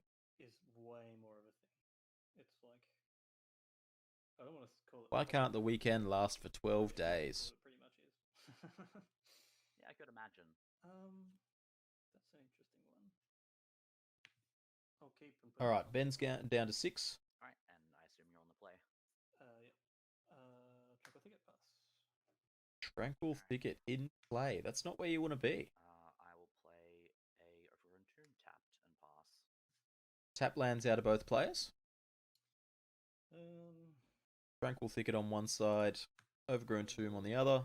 Sylvan Library. Urborg gonna do two things for both sides of the board here, honestly. I wouldn't be surprised if both players were playing Urborg. Dark Ritual. A Dark Ritual on turn 2 here. What's the 4 drop? Obliterator, come on. Ah, Khan Scion is back. I was really hoping for Phyrexian Obliterator there. Points from either side yet. We have a Mana Vault from one side. We have a Zenith and a Loam from the other. With a silver counter, and then Khan's minus lets me put the exiled cards with silver counters back into my hand. You may have a Bloodgast. So they're just chatting through Khan's +1 here. Bloodghast being added to hand. Ashiok Dream Render put under the Khan. It's silver. Danny can retrieve that later. Pay 4 life. Paying 4 life here is Ben. Understandable. Your opponent plays a 4 cost on turn 2. You need to pull something out to, you know, you can't just sit there at status quo. You need to act. Dreadbull your Khan. There's a Dreadbull. Khan's gone. That's no fun. So Khan there, you know, it ate a Dreadbull, it dug up a Bloodghast, but it did cost a Dark Ritual, so they're pretty close to at parity there from that exchange. And we see a Birds of Paradise as the follow-up here from Ben. So Ben with a mana advantage, Cards in hand. Sylvan Library, but Danny presumably, no, actually they're probably pretty close on cards in hand, to be honest. Brutality. Collective Brutality coming down. Discarding. Danny deciding on modes here. One card. Or Kill your Brutality, opponent's discard hand. Bloodghast. I love it. Bone Crusher, Tasiga, Blood Crypt. Bone Alright, Crusher, choice of Tasiga, Blood Blood Crypt. Brutality. So we're going to see that Tasiga But come then down I'm next going turn. I to can't help but play imagine. land and get my Bloodghast back. Sure thing. And pass turn after that. And now Ben does actually have to be mindful of his life total here with the Sylvan Library. With the Bloodghast in play, one more payment of the Sylvan Library will put him into bloodied range. Courser of Krufix, that's quite good with Sylvan Library. Top card is treated. Whoa, it's a land! How does he do it? He's by you and I gain a life. I'm impressed. But also, Courser of Kruffik's just the card against Bloodghast. You really can't draw up a card better matched against Bloodghast. Except, I guess, like Cling to Dust or Scavenging Ooze, but here we are. Without going into actually removing Bloodghast, if you want to just, you know, remove the ability of it to do anything, I will play. then that's the card you want. Nurturing Peatland here being tapped for black through the Urborg, not through its own ability. And then I will Saving a life here. passage into play. Contamination. And I will pass the turn. Alright, so I can Okay. put my lands in Danny there. hoping here to grind out this game with his contamination. So once again, all lands now only make black, and they also only make one black. Try and generate mana that is black. Sure thing. Or if you're playing so Wild library, Growth, of course, I I'll do all my guess. cards. Sylvan Library. He actually needs to reveal the 4th card down here as well. Yep, Right. cool. I think so. The old Sylvan Library plus top Hmm. card reveal. Great fun for everybody. See if he knows how to sequence putting them back as well.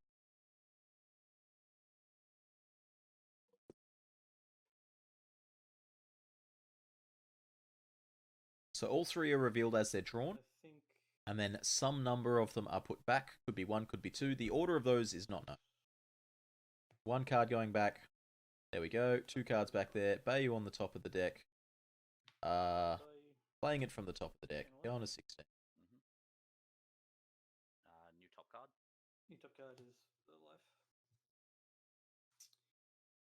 And Tassiga coming down here. All the lands only tap for black. No problemo. That's way better. Oh, No worries. Here's my 4/5. Good luck, friend. and I'll beat for 2. I take 2. Courser of Perfects getting in there. Alright, untap, upkeep, sacrifice, Bloodghast to Contamination, Mm-hmm. draw for turn. Contamination slowing, but really not doing much to stop what Ben's got going on here. Mhm. My beautiful Bloodghast is a great tool to feed to Contamination, but Tassiga is the perfect card here to, you know, your opponent's dawdling with Bloodghast and Contamination, and you play a 4/5. but you can't generate Yes. mana. I So accept. It's safe to again use So let's see what Danny can do here to stabilize. the thingy. Ophiomancer, that's a great way to Pass the turn. stabilize the board here. That's Little that's a touching mistake. a pretty pristine answer to Tassiga. I'm not gonna lie. You know, I'm sitting here saying Tassiga's a great answer to what Danny's got going on. Danny just hits back with the answer to Tassiga. Back and forth, back and forth. Loam, Titania, Forest on top of the deck. Abrupt Decay, 4th card down. Ben really wishing that A, he could get to that Abrupt Decay, and B, he could cast that Abrupt Decay. Ophiomancer plus Contamination is stronger than Ophiomancer plus Bloodghast. This is going to be a really tough one for Ben to battle his way out of. This Turbo Contamination deck out of Danny is really going to put the screws on.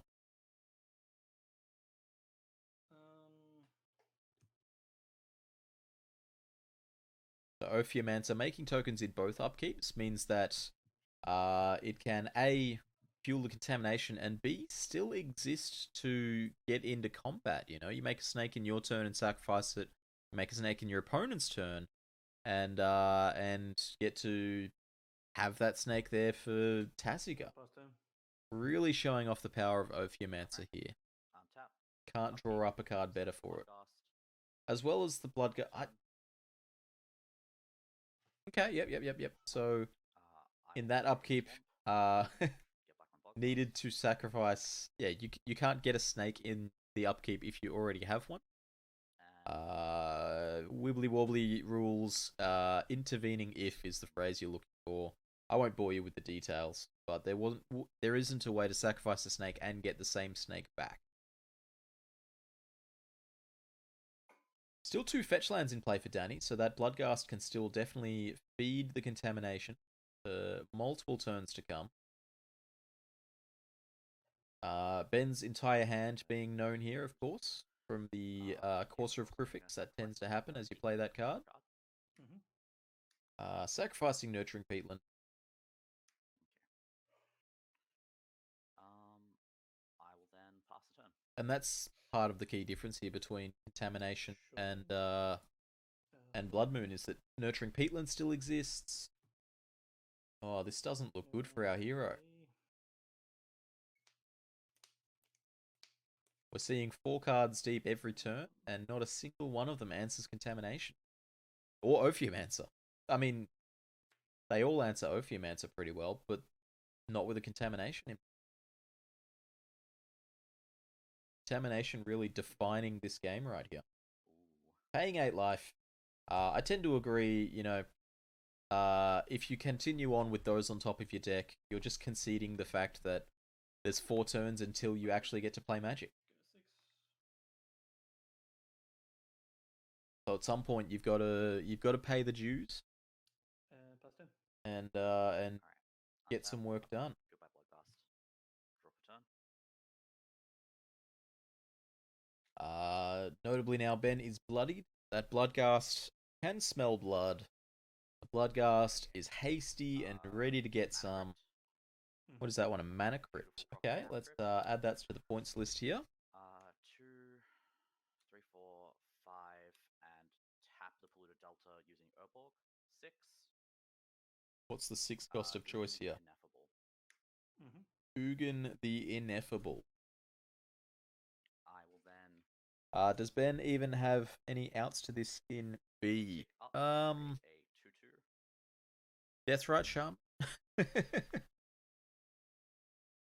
Yeah, if a Deathrite Shaman comes down, there's access to green mana for that Abrupt Decay, and then life can continue from there. Reclamation Sage, not going to get the job done. If I'm Ben, I think I'm packing it up this turn. Not the one I was Just nothing to be done here. There's really only one I'm after anyway, which makes this hard. Another out would be Fetch Land plus Fatal Push to remove the Ophiomancer. To then be able to grind through grind through with the Tasiga. But the Ugin now puts a stop to that line. So before the Ugin's there, mono black removal spell, remove the Ophiomancer, and try to grind out the game with a 4/5. As I said when he played the 4/5, that's a great answer to Bloodghast plus Contamination, dawdling. But Ugin really gets in the way of that. Danny really just showing off the power of Contamination here in this game. Because I'm not going to play a land off the top. But yeah, Ben with 8 known cards in hand. 8 in hand, so I'll discard Life from the Loam. Discarding Loam. Oh, that's cute. In the end step, I'm going to activate the Fabled Path. So we could get some Life from the Loam Sylvan Library interactions here. Shoutouts to any corner case fans. It's in Ben's best interest to clear the top of his library, and Life from the Loam can do that. Shuffle my deck first. So, Ordering Danny. if you're an armchair judge, now is your moment. Upkeep. I sack the Bloodghast to keep my Contamination. Right, so the Bloodghast back again, gone again. My Mana Crypt. On odds, I take damage. I tell you what, that Bloodghast is giving me the Abe Simpson gif where he just walks in the door, takes his hat off, puts his hat back on, walks out the door. That's what the Bloodghast is doing right now. I will play a Bayou, getting my Bloodghast back. Yep, Abe Simpson walks in the door. I will then -3 Ugin, destroying Sylvan Library. Very crucial play there, absolutely. There's a lot of targets that Ugin could have hit there. The Sylvan Library is a great one. The Tasiga is a great one. I think with that Ugin activated here, Ben is out of out. I don't think there's anything that Ben can do in time. Hey, Pocket, can you pop in there and ask them to roll for Mana Crypt, please? If you're able to. And then pass my turn. What year is this match taking place in? 2014? I wish. As in, using the dice to choose the flip. Yeah.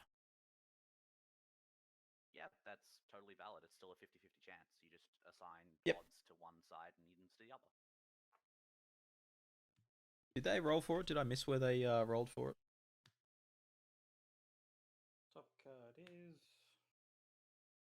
a Wooded Foothills. Hey, Wooded Foothills, get a life back out of there. So Ben must have an out here. I can't imagine that Ben is continuing this game with 0 outs in the deck. So I'm interested to see what Ben is playing towards.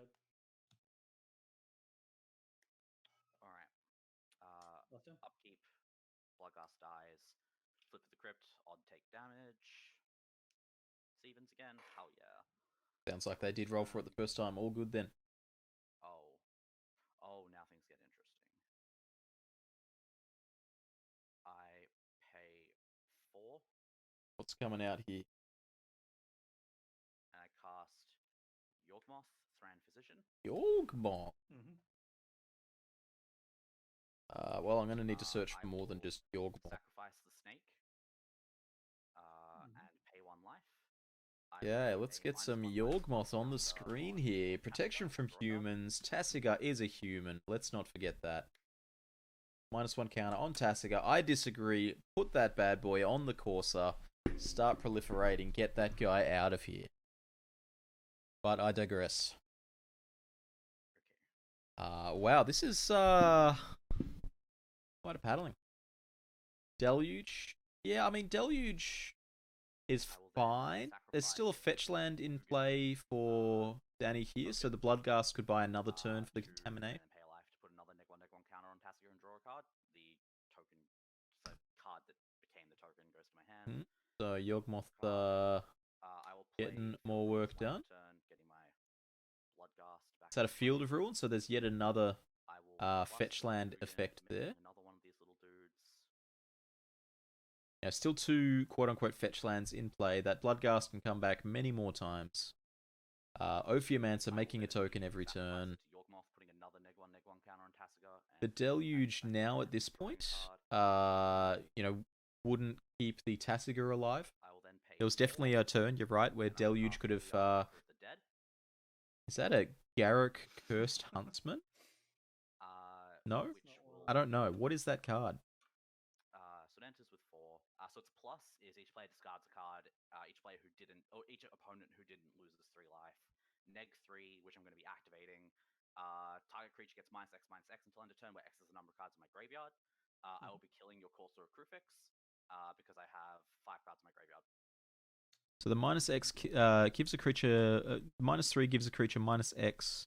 There we go. Liliana, untouched by... I've activated Nope, both not that one. Planeswalkers, I've played a land. Waker of the Dead. There you go. We found it. I am content We did with it. passing my turn and We if did it, I'm Reddit. making another snake, 'cause We found Liliana, Waker of the Dead. Can I get a promo copy of this somewhere? Nope, that's not the one. Can I get a promo copy of it? Nope, that's not the one. A promo copy. There you go. That's the one there. We found it. We did it, Reddit.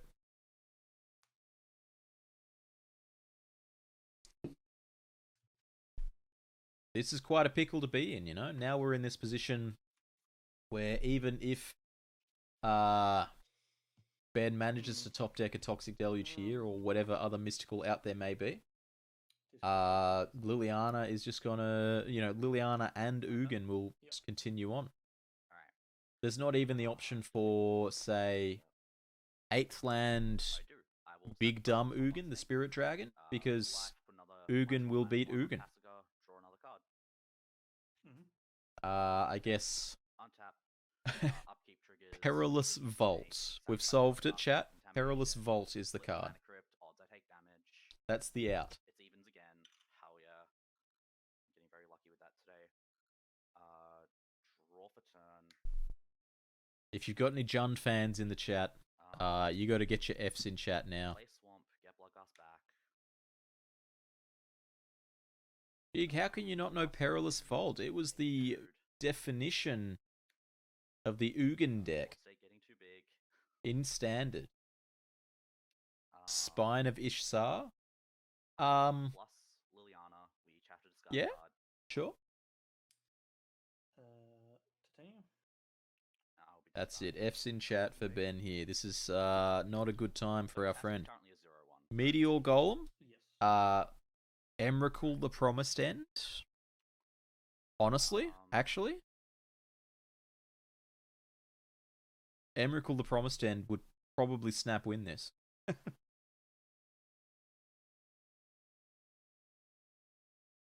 Between Yawgmoth Snake from Theomancer and the rest. kill it and draw a card. Before continuing, move to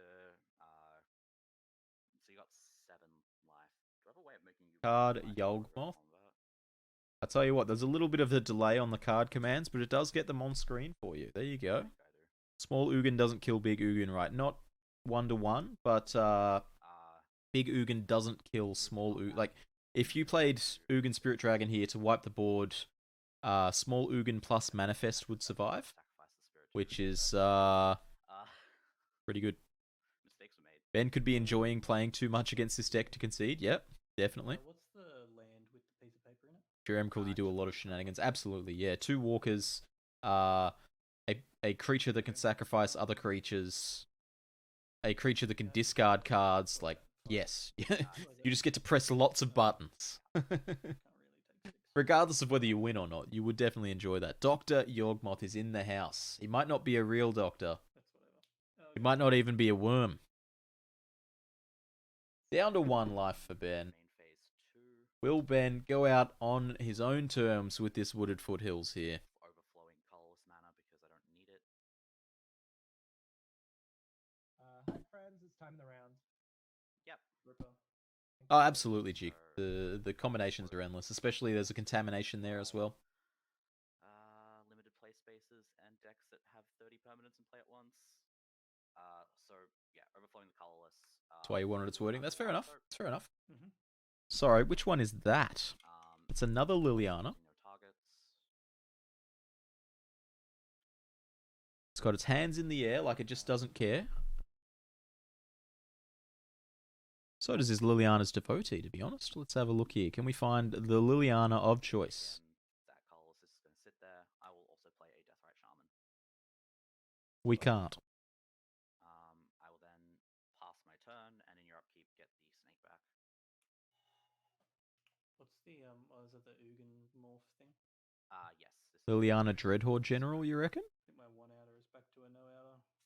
Yeah, that's not gonna do it. GG. GG. No luck here for Ben. We did it. 0-1 then. Wow. That was, whew.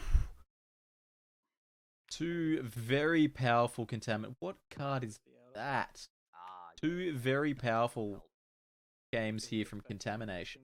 That's a modal double-faced black card, so I don't know what that is, but let's see if we can find it. Arena, Abyss, Modal double-faced, it's black. and my Let's have a search here.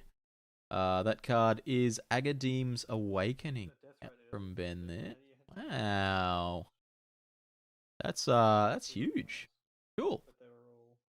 Alright, chat, we're going to take another couple of quick minutes here while we wait for the rest of the results to come in. There's 2 more games still playing. No worries. You're in Finland right now. Correct. Huh. Do you want to do odds or evens? Thank you very much, I'll Pocket. take evens. It's a 5. Sure. I'll be on the play. Yeah, just wanted to, Sideboarded. make sure that we focus on some of our international players here. We've got Highlander community. some European presence. We've got some American presence, some UK presence. 100 cards, but also with a point system. A ban list. A ban list, I see. Yeah, alright. Right. So, Harju versus Sophie. Good luck. Sophie, I believe, won the CBR tournament that we cast the finals of some time ago. And once again, chat, if you can let me know, is this method of top-down fine for you? Do you prefer both decks facing upwards? Do you prefer one up, one down? You know, give me the I goss. guess I will keep. I'm on the play. But now, I'm let's good get with into the action, hey? Okay. Well, never mind. The action is mulligans.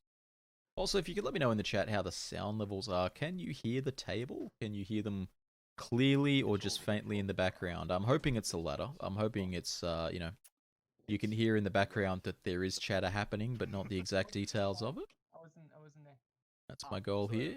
It's always a bit Jig dark. prefers 145 degrees and 137 degrees. I 3 a.m. can't do that, actually. I can only rotate them in increments of 90. I guess so. I will. Sounds like mumbling. That's great. That's good. I'll keep. 69. I can only do it in 90s. You guys. You bunch of jokers. Jeez. You calling Sprowess against Lance? Harju's almost certainly playing big green. Okay. I just tried to get it up without killing it. Okay. I'm going to play this Bloodstained Mire. I'm going to fetch. Sure. Angus, did you drop, my friend?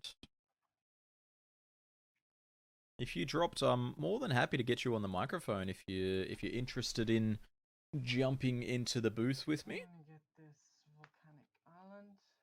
Ah, your opponent did. It's a little bit of a glare. Let me see if I can get rid of No it. worries. I'd love to have you if you're free. There, that's better. Get our gracious host involved. If I can find Angus and This, that link. Soulscar Mage. There we go. Let's draw. Snow-covered forest. I'm gonna cast the Birds of Paradise. Yeah, sounds good. Alright, so both... Is that a Soulscar Mage? Ooh. I'm gonna Definitely play some form of aggressive deck. Tiger. Mhm. I'm going to play this Monastery Swift Spear. Sure. Double prowess opening. Hey, sorry to you two. Can you just mute me and I'm gonna do some commentary. Thanks, guys. Okay. Let me just mute. There. All right. So I'm Cool, going alright. to, Angus jumping in the booth with us. and got shot that bird. Ooh. Sure. That's a super aggressive opening there. Yep. I like it a lot. Then I'm Killing the going dork, to, double prowess opening. before Take- damage, I'm gonna mutagenic growth. Joined here with the dulcet tones of Angus, our gracious host. How are you today, Angus? 7/8. Yep. Go for it. Maybe. Am I joined by Angus? I'm trying to be joined by Angus. Can't hear you right now, I will pass. Jim. Give me two. Um, I'm gonna see if I can hear myself as well. I can hear you, so that's interesting. I will. I can hear you through Attack. Discord, not through Take two. not through Well, I'm going Zoom. to. I guess. oh, Very play strange, This elusive spellfist. but that's okay.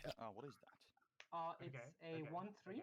okay. Whenever I We can fix cast that. a non-creature Hmm. spell, it gets +1/+0 until end of turn and cannot be blocked. Well, while we're working out on the back end here, I'm here. I'm here. You don't have to do ooh. anything while we're working on the back. there we go. There's Angus. How are you, friend? I'm fantastic, and how are you?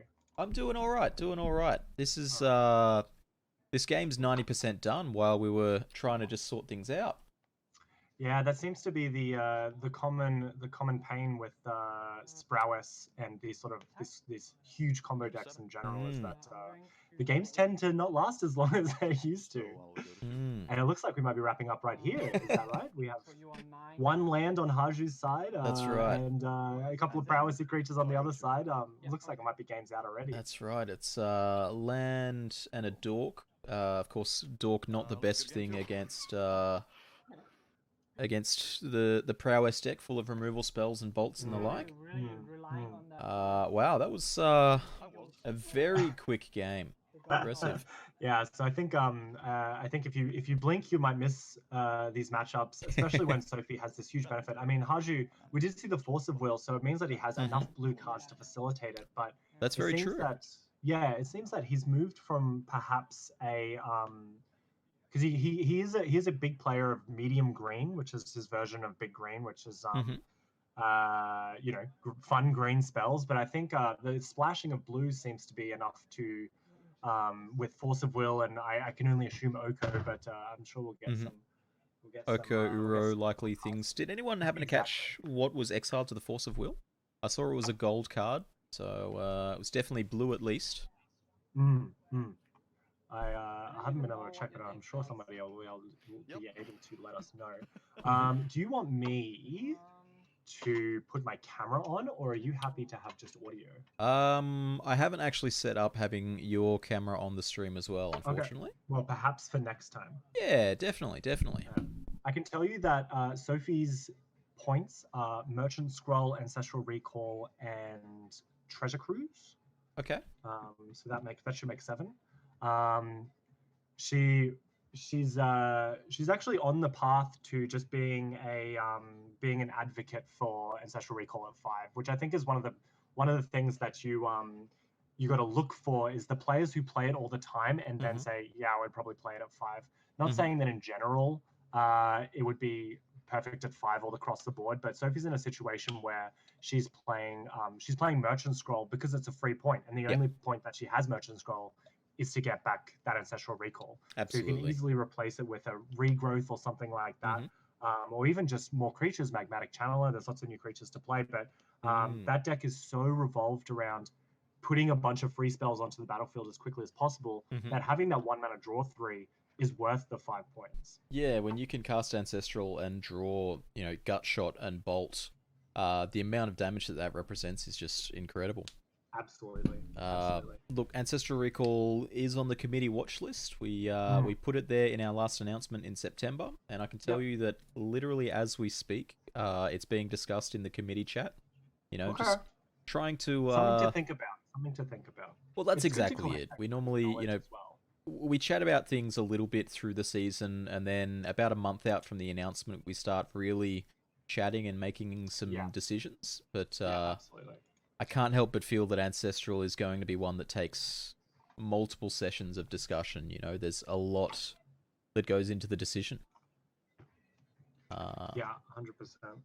And we'll see what happens. But we do have a little bit of break before the next points announcement, if I'm correct. Yeah, January. So the end of year set release. The first set of the standard rotation is typically 4 months before the second set. So it's a bit of a big gap. But that said, that's counteracted by the no games over Christmas sort of thing. Yeah. I mean that it's. I guess it's the 1st of November, so we don't have to wait for usually very long. But I guess in the last year or so, we've just been so bombarded with sets and pseudo sets and stuff like that it kind of feels like a points announcement should be happening more often. But in reality, this is just the next time where one set's going to come out, and that's Cal Time, if I'm not mistaken. I believe so. We've also got Commander Legends due out this month, I want to say. Look, I think part of the reason that it's felt like there's been more releases is that so many more of the cards have been pushed. Yep. I haven't done any looking into it, but I would say that since Khans of Tarkir, this year has had the most cards pointed or, scrutinized in a long time. I can't think of, say the year that Kaladesh came out, there wasn't people clamoring for 10 cards to be banned from that year. It's Whereas fine. It's just Wizards have decided that this is the power level that they're going to stick with. They said that they were happy with throwing the Veldrain, despite the banning. So I think it's probably just a good excuse to sort of look at this as an exciting opportunity for pseudo. We're turning into this new pseudo non-rotating Eternal format where a lot of the really good cards will end up being pointed purely for the fact that they're just really powerful. And the last 2 years are just going to be really powerful Magic cards. And it's not something that we should be upset about. We should be happy that the fact that we have a committee that's really on the ball and really paying attention to the cards that need to be pointed. And then we just accept that maybe points changes will happen a little bit more often, or the new cards that come in will just end up getting pointed more, which is another situation. It looks like we were way off on our original interpretation of what Haju can be playing. Okay. It looks like Haju's playing Yidris Pile, even perhaps. little bit of Kess Green. So Wrenn and Grix, as it's sometimes called. Yep. Alright. Two We don't see any Cascade pointed threats. cards there.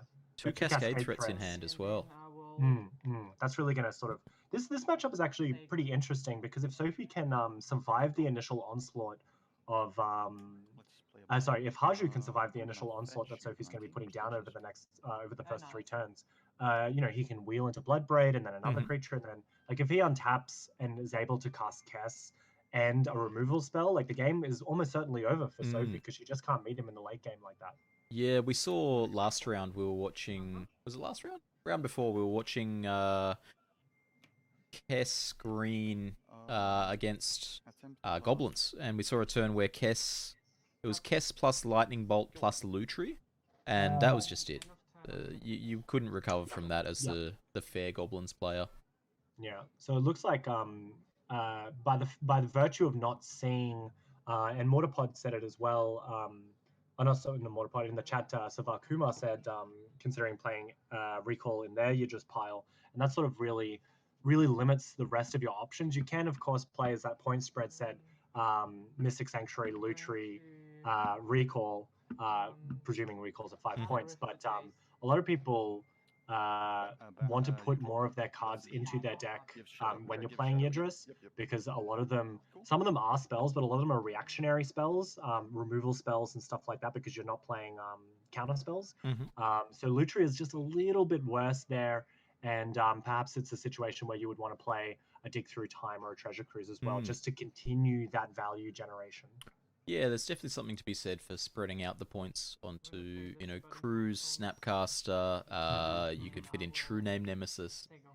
Go wide on the blue. Oko, I guess, is also a incredible Oko card is for these almost Yidris certainly in decks. there. We could see an Oko and a Wrenn and Grix for Wrenn and 6 for sure, as part of the point spread. We'll see what comes out of it, of course. But Sophie, the as you see on your screen for our chatters at home, is Shadow Rift, a card that is very, very, very aggressive, but has this like niche downside. The flaw is what we're seeing right now, which is Sophie's just going to target Jace just to draw a card, and so end of turn it's just a cantrip, it's just 1 mana, draw a card, which is actually mostly fine. Sophie might I would honestly try to keep around the Shadow Rift just in case Haju ends up swarming the board, because we saw with that Gataxian Probe, like it's nearly all creatures.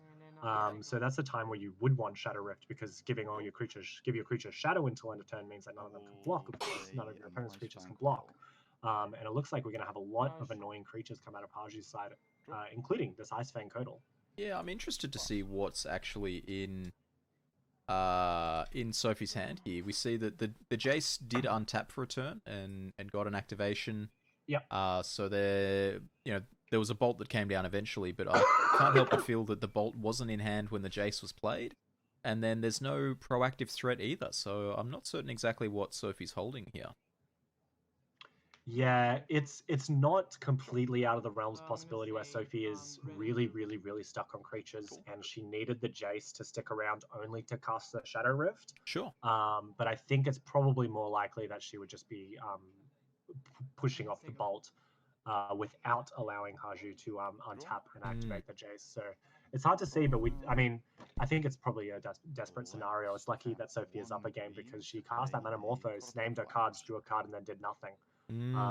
So it's not the greatest situation to be in, that's for sure. So Haju's had a lot of looks here at additional lands. Didn't find a land, did find a Carpet of Flowers, but that Carpet of Flowers just got rejected there by Sophie. Yeah, so she must have just a very reactive hand.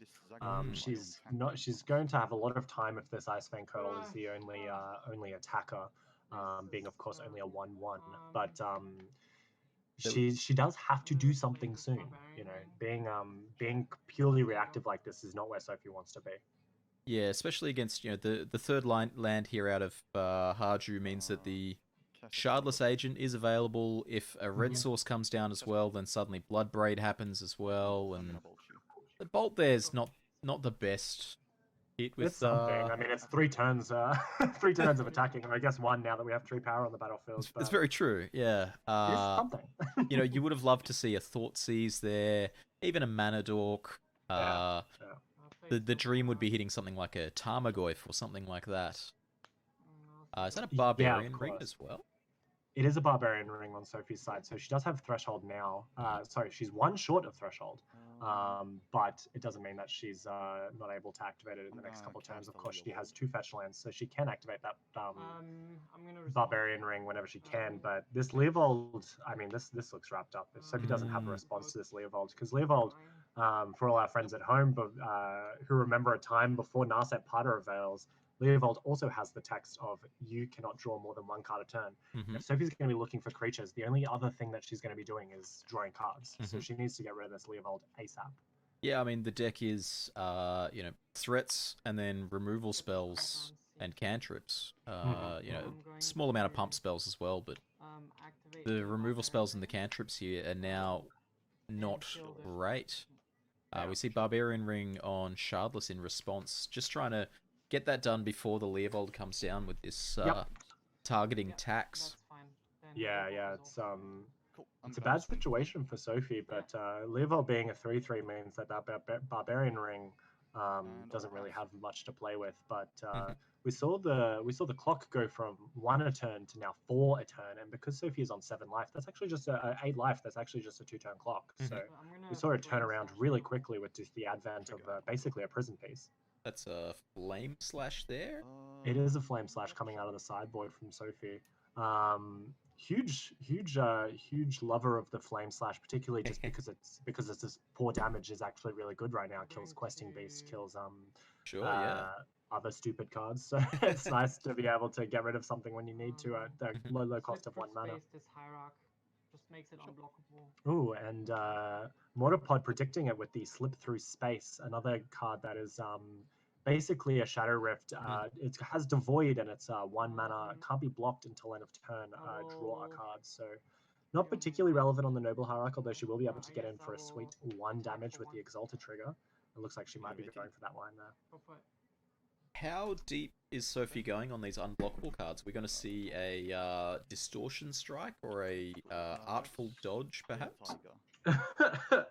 I think we had considered it. Honestly, Slip Through Space has in the building process. Slip Through Space has only recently remade the cut. It was the 76th card for a little while, and then she decided that it was worth playing another one and cutting out something else. Rosa coming in to put her 2 cents on the matter. But Slip Through Space itself is of course very good, and it's good to have that opportunity. But if you're really like not in the situation where it's good, like it's kind of a meta dependent card, I should probably say. Like if your opponent's playing Draw Go Control, sure you get to just cycle it by drawing a card and casting it, but you can be in a situation if the meta calls for it, you can probably go down to just 1 of those unblockable effects. Sure. We saw Bloodbraid Elf into Eternal Witness, picking up Shardless Agent. How deep does the rabbit hole go? Yeah. The value train literally does not stop chugging. Is that a Fire Blast? Is that It is a Fire Blast. So Sophie's maintaining her life total the best she can, being very proactive with these attacks. So Fire Blast is of course another Eternal card. Sacrifice 2 mountains instead of paying its mana cost, and you deal 4 damage to any target. So I think Sophie's just trying to stem the bleeding as much as she can while she tries to find something that'll get her through. But without this red mana, well, now that she has a fetch, she does have access to red mana again. But she's a very red-heavy deck, so we want to be able to find something that we can do. And this elusive Spellfist might be able to take it down if she has a handful of cards. Yeah, if the hand here is, you know, if we can imagine Berserk, Mutagenic Growth, and a Bolt in hand, that could theoretically be lethal or close to it next turn. If those 2 cards are Assault Strobe and Berserk, or Scale Up and Berserk, like there are a lot of options for Sophie to just win the game next turn. And because it's an elusive Spellfist, as we see on the screen now, it will not be blocked, so it has its own pseudo unblockability through being able to cast spells. So. Yeah. I'm a huge fan of this card here, the Royal Scions. I made my main deck today. Ooh, okay. I was like, all right, I'm bringing it in. It's basically a bad deck fading. Your deck is very different from Harju's deck. yeah. The benefit, the down tick is actually really achievable. What kind of slid under the radar is that when Oko came out, everyone was talking about it, but I really think that Royal Scions has quite a stake because it ticks up to 6. You know, it only has on its third turn of being down, it can down tick to 8 and draw 4 cards and ping your opponent, which is going to be great for Haju because that might be, you know, that might be 8 damage, it might be, you know, 9 damage, 10 damage if he has a grip full of cards. But it's also just something that's so unassuming that you just feel like you don't want to attack it, and in that aspect, it actually has a lot of play. I played Blue-Red Burn to some success in February, and the Royal Scions was a key card in that deck as well. Okay, I can see it. The pump ability not irrelevant at all. Exactly, the second ability on it, the +2/0 first strike trample, just turns any card into a huge threat here. You know, like this Ice Fang Coatl becoming a 3/1 first strike trample. Yeah, that's really relevant. Death Touch First strike maybe, trample is such a bogus amount of lines to have, abilities to have on a creature, because you just what can you do about a first strike trample? You know? Well, I mean, I have targeted my questing beast with the Royal Scions before. If you really want to talk about bogus number of abilities on a creature. Yeah, no kidding. That's how you really ramp it up. So she seems to be surviving with this Stormwing entity, a new addition from M21, if I'm not mistaken. But this card is actually kind of popped off, believe it or not, in these sorts of decks. I think Sophie was inclined not to play it originally because of new cards. She likes to stick to her eternal cards, but after seeing sort of, you know, land grant into like turn 2 Stormwing or Manamorphose into a turn 2 Stormwing, it really punches off. And we're going to see the benefit of it now. This is a flyer, there's no blockers, and it's currently a 6/6 by being a 3/3 and mutagenic growth. But we seem to be doing stuff in the in response, perhaps. The Ice Fang Coatl just died and we passed the turn. Right, so I think that was Ice Fang Coatl attacked in with +2/0. Okay. And then the Stormfang blocked. Somebody packing it up here. Yeah, I think that sort of Wrenn 6 maybe sealed it up if Sophie's on 1 life. Sure. Yeah, tick down from Wrenn 6 really doing it for her. So yeah, I mean, definitely. I mean, honestly, I think we saw the writing on the walls from the very early turns of the game. Haju was able to just sort of stabilize pretty quickly. Sophie was spinning her wheels too much, and then before you knew it, it was just game over. Yeah. So into game 3. Yeah, Storming Entity, quite a good card. You mentioned it's good with Gataxian Probe, good with Land Grant. The other one I would suggest, although it's a little less likely in this deck, would be Once Upon a Time. Yeah, a consideration. I think it actually did make the main board for a little while.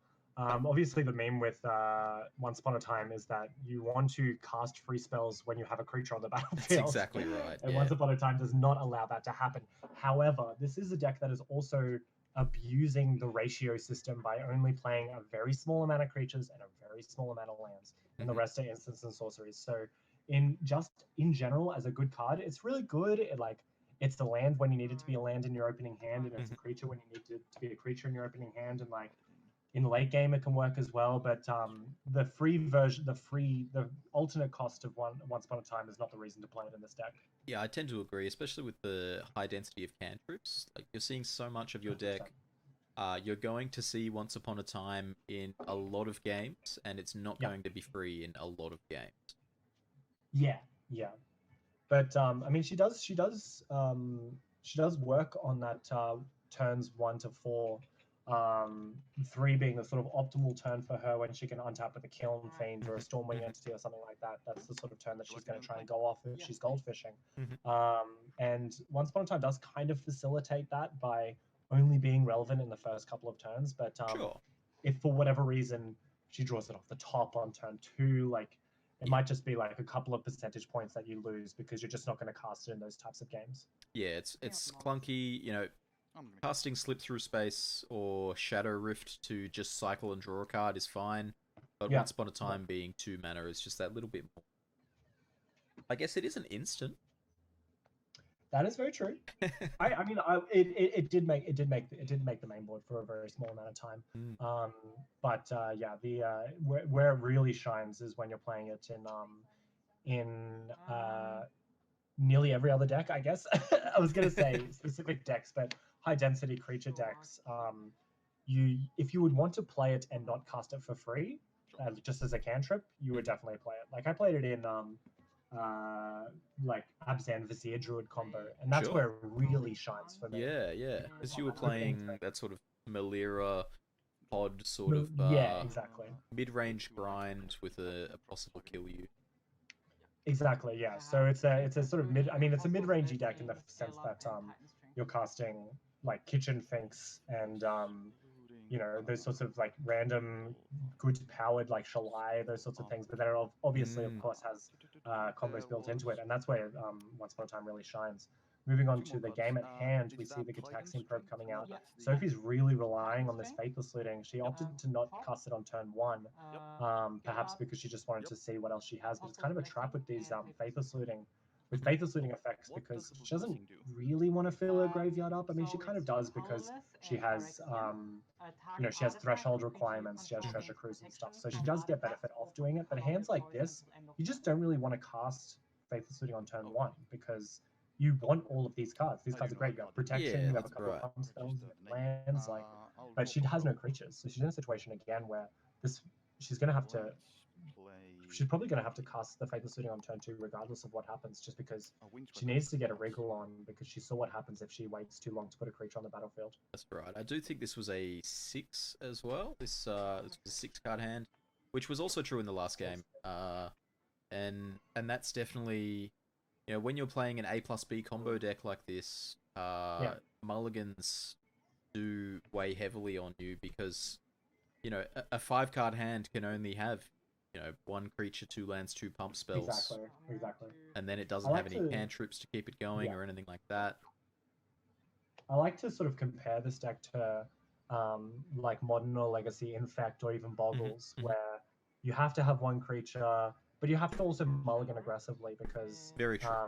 I mean, it's harder with Boggles, of course, because you don't have the cantrips and the card draw. But with keeping a no creature hand is basically just game over. So Sophie has a little bit more leeway with these with the filtering effects and the card draw. But besides that, she really has to find that good creature early. Yeah. So we see Sophie discarded the land that we knew about in hand, as well as a Shadow Rift, and played a fetch land instead. Yes. So possibly just keeping herself open for a brainstorm in the future, and of course fetch lands being slightly better in the small sense that it's a land that pulls a land out of your deck, so her deck size will be slightly smaller. That's right. Which is probably a couple of reasons to be doing that, but she might find herself in a situation where those life points will really matter. So this is sort of a matchup where you will need to be paying attention to what you're doing with your life total, if you can save a couple of points here or there. Very true. But she's got to be fast, because if she keeps waiting, these cards are just going to accumulate value, such as this Wrenn 6 coming down with 2 fetch lands in the bin. Yeah, Wrenn 6 pointed in the last update. Some would say a long time coming. Some would say, boo, why'd you point my deck? Sounds like every point's. Such is, the dichotomy of being on the points committee. Yes. But it's definitely powerful, and it's still seeing some play. We've seen it in 2 lists so far today. I saw it in Jund in the previous round.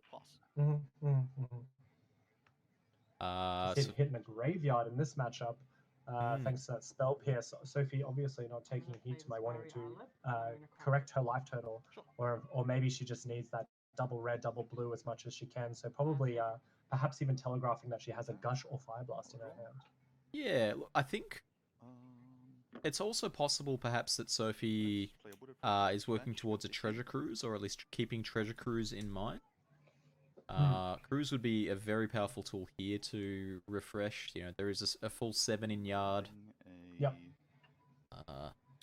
Although Sophie does still have a full hand, we do know about Titan's Strength, Scale Up, and Apostle's Blessing in hand. 1 green. That's green. true. We still know Eternal of those Witness. 3 cards that we haven't seen them being put away yet or shuffled back into the library. Mhm. So I mean, I'm gonna guess. she's probably happy to have a pump spell and protection. Like if she ever finds the creature, she can kind of get a wriggle on. But Pay 2. Look at your hand. I don't think Kaju is going to make this easy for her. Getting looks- something from the graveyard. Looked with like a- Eternal Witness picking up Gitaxian Probe. Just a good reason to cycle through that deck. Have another look, and she was in fact telegraphing the I'll draw. Fire Blast. So the new cards we saw was just Fire Blast, and we saw again the Apostle's Blessing, the Scale Up, and the Titan Strength. So Look, if I'm not a Harju whole lot here going on Sophie's side. and I have the ability to, you know, play out a questing beast and force my opponent's Fire Blast, I'm snap doing it here.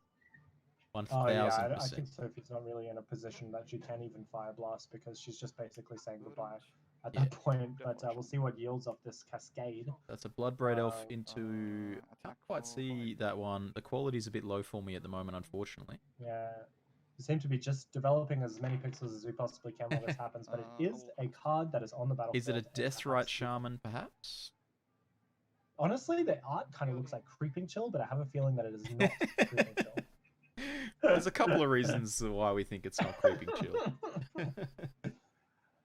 So yeah, we've paid the full 3 and we're paying the full 4 and we're attacking in. So Bloodbraid Elf and Eternal Witness jumping in for a big 5, and I mean this is the tale of a combo deck, is that sometimes your deck just doesn't want to play nice with you, and Sophie's really seeing the pain of that this game. That's right. Normally you can sit back on the sort of interactive game plan. You've got removal and you've got counter spells, maybe blasts in the board. But the Yidris deck is really just 2-for-1 tribal. You know, Eternal Witness and Cascade spells and all of these things that are just gonna be a 2/2 and get a card somewhere. Yeah, 100%. And we're seeing the whatever that card was. I think you're right. It does look a little bit like a Deathrite Shaman, but whatever it is, it has less than 4 power because it got hit by that. Less than 4 toughness because it got hit by that lightning bolt and has been moved to the graveyard. I will cast a Spell Seeker. A Spell Seeker. Are we gonna add to our list of points on on I have a small Harju's side feeling that we here? might even see a Time Walk coming out. I'm gonna throw it out and say Time Walk is the card that we're looking for, but That it does could look very like well a be Time an Walk. special recall. It does very much look like a Time Walk. A good set of points for this Yidris deck as well. Of course, you can't really go wrong, and that's where the situation I remember for a little while was that you could play both Time Walk and Ancestral Recall in your deck, and that was a pain because that was around Rug Summer, and everyone was playing Rug Tempo, which is a very great deck at that point. But they were also playing the spread of Time Walk and Ancestral Recall, and that really Absolutely. made things hard for other players to get through. Sophie here can fire off a Fire Blast to save the lethal, but it'd put her to 3, and then she'd have no recourse for the next turn. Yeah, and it looks like she's going to scoop it up from here. So yeah, I mean that's just how it goes sometimes. I think when you're playing these sorts of combo decks, if you can't find if you can find A and you can't find B, or you can find B, C and you can't find A, then yeah, just fall by the wayside, it seems. How long is left in our round? Let me have a double look. Glorious It Host. is 13 minutes and 25 seconds left in the round, so perhaps we Alright. can check in on another table. Yeah, so let's pop in on...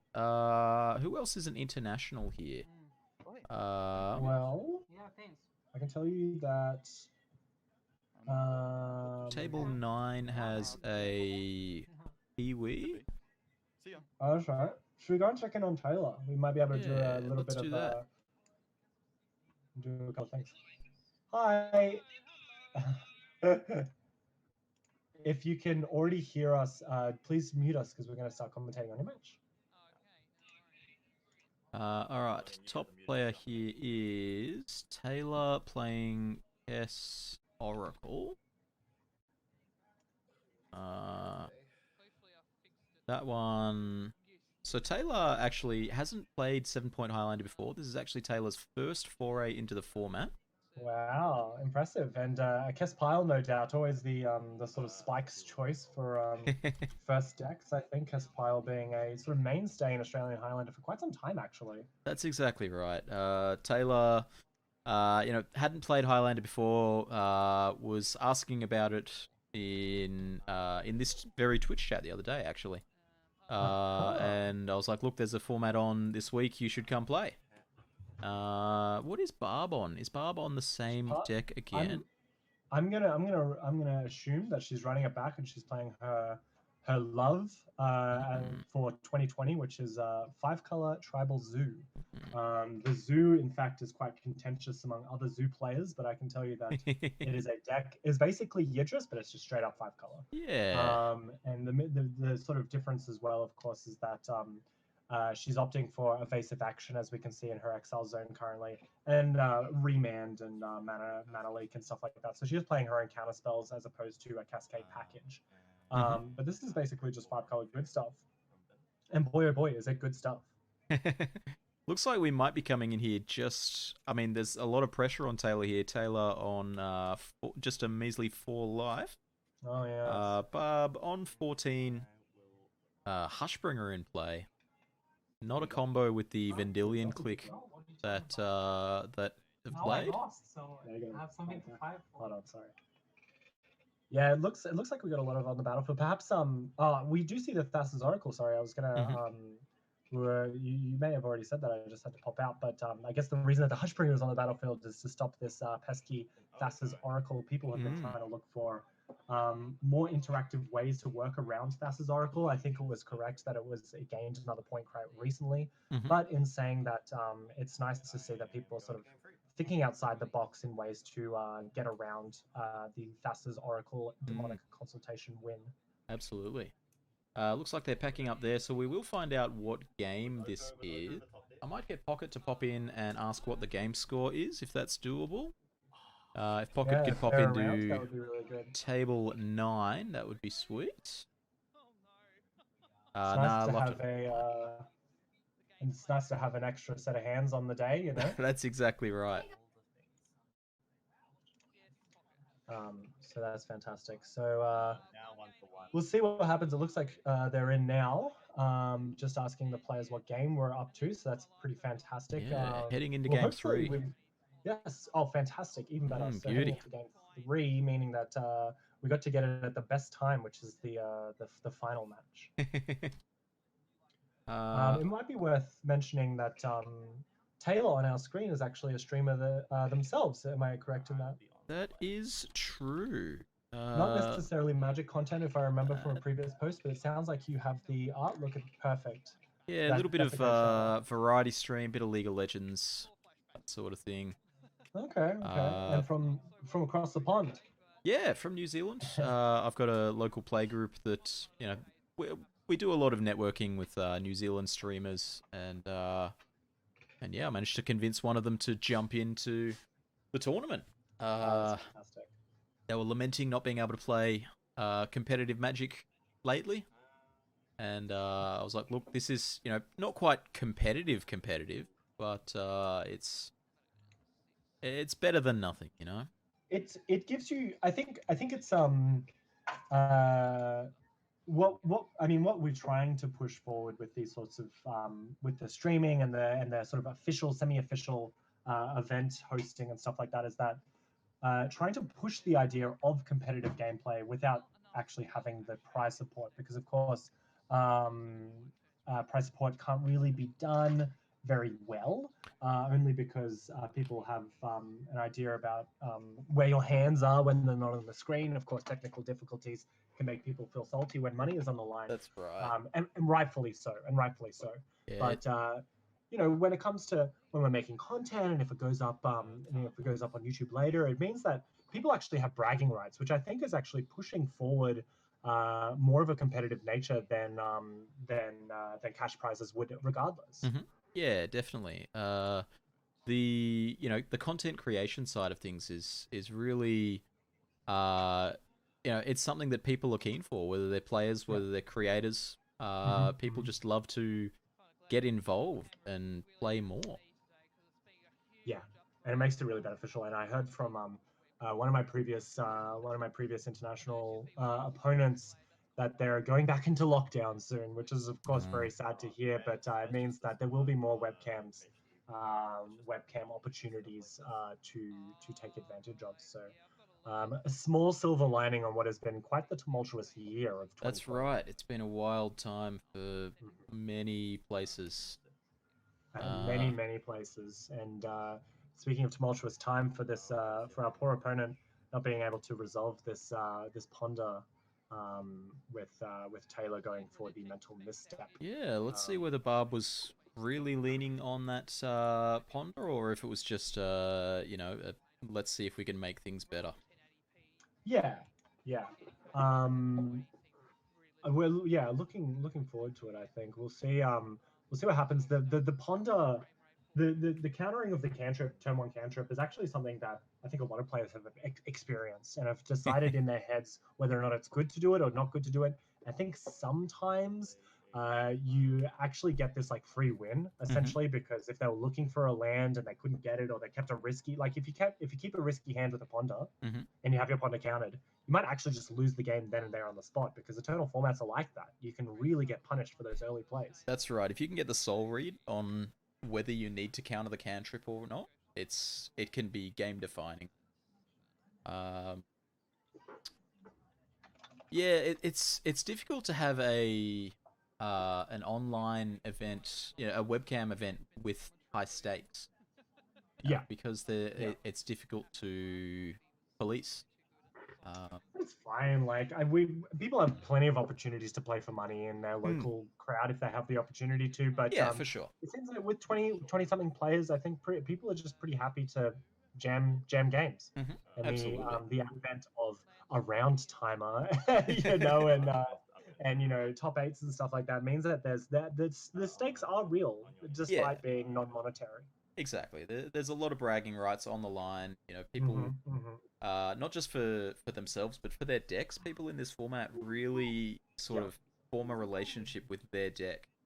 And you see people... Something very unique to Highlander, I think, as well, because people do, a lot of them brew their own decks because they're just happy to have their deck on the forefront. And I mean, a couple of players... Even I remember Barb speaking about it earlier, is that she's just excited. Sorry, I don't think Taylor has a black source here. We'll just have to... No, it's a watery grave. The watery grave? Okay. Cool. Yeah, watery grave and fiery islet. So not that it matters particularly. Of course, you do have to pay the mana for the cards. Yeah. So it is very important. But in this aspect, not having that dreadboard resolve means that Barb has stuck her first threat in Tarmogoyf and is now following up with a Wild Nacatl. So she's going to get in there. This deck is very interesting in the fact that it kind of plays like Yidris when we saw in our previous match before. That's right, But you also have just these random, hugely aggressive creatures like Wild Nacatl, for example. Exactly, and this is something that she can just play on turn 1 and say go, and if someone kills it, then that's great, and if not, then that's fine as well, But it's going to clock in for 3 a turn, and that is not a small amount when you're playing a sort of grindy match. Yeah, that's right. It's paired. It's soul bonded with this Savannah in play. Yep, 100%. Savannah and Volcanic, I guess. Both got submerged, but it is back now. Yep, back at it again. So it was a Submerge, a very popular sideboard card we've been finding in the last year or so. I think maybe I'll have to confer to you, Jimbo, but I feel like I've seen Submerge in Highlander sideboards for years. I have always had a Submerge in my sideboard, and I've had people in the team chat, Michael Billinghurst specifically, saying he just wouldn't leave home without having Submerge in the sideboard. Okay. Can I say that I removed it from my sideboard recently in Reanimator? I can't believe you've done this. How could you have done this? We see here a gift. This is quite the gifts package. So I've just got to assume here that Taylor is holding Consult, as we see Jason Oracle as two sides of one half of the combo, and then Snapcaster Reanimate. Yeah.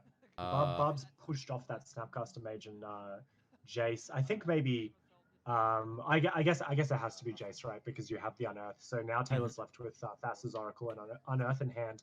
Gifts Ungiven, being very good at giving your opponent the illusion of choice. Because it seems to be that we're going to zip through our deck right now. And Tainted hopefully... Pact, exiling the lot, and a Thassa's Oracle. Yeah, it looks like we did a very interesting order. Usually people put the fastest oracle trigger on the stack and then follow up with the tainted pact. A little bit more fancy, but also leads you to not exile your deck if they counter the fastest oracle. That's right. Which of course would have been a nightmare for him, but it didn't matter in the Absolutely, end yeah. because she only had a wasteland and a mental misstep in hand. So it looks like we're going to go. Looks like we're finishing up. I suppose that was the end. That's right, yeah. Well, look, I'll tell you what. I'll let you go, and you can figure out what we're doing for the end of the round. I think there's still a couple of tables playing. But Yeah, as for we're commentary and actually- coverage, we'll take a couple of minutes here and come back for the next round. Wonderful. So we have 1 minute and 25 seconds left in the round. We still have a few people going, so it might be a little bit, but I'll make sure that I notify people in chat. No stress. Angus, thanks for joining us on commentary, and good luck in the other rounds. Thank you so much. I don't think so. You just said there's 10 minutes extra, so I think last round I was in, it went to time and we were told clearly. Okay. Just cast a Git probe on you.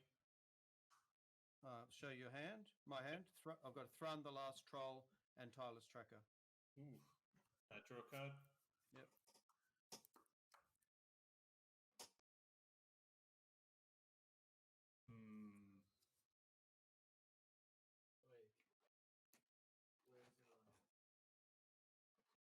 Going to Inquisition you, just taking away Tireless Tracker. Is this a Kurgan mirror? Oh my lordy lord, this is perfect. Pressing Beast. Yes. Permissible. I get a land. Yep. I will then attack your... Wow, you've got so many choices. We'll attack Oko. I'm getting a snow-covered forest. That's Oko. For how much? 3. Yeah, for 3. Okay.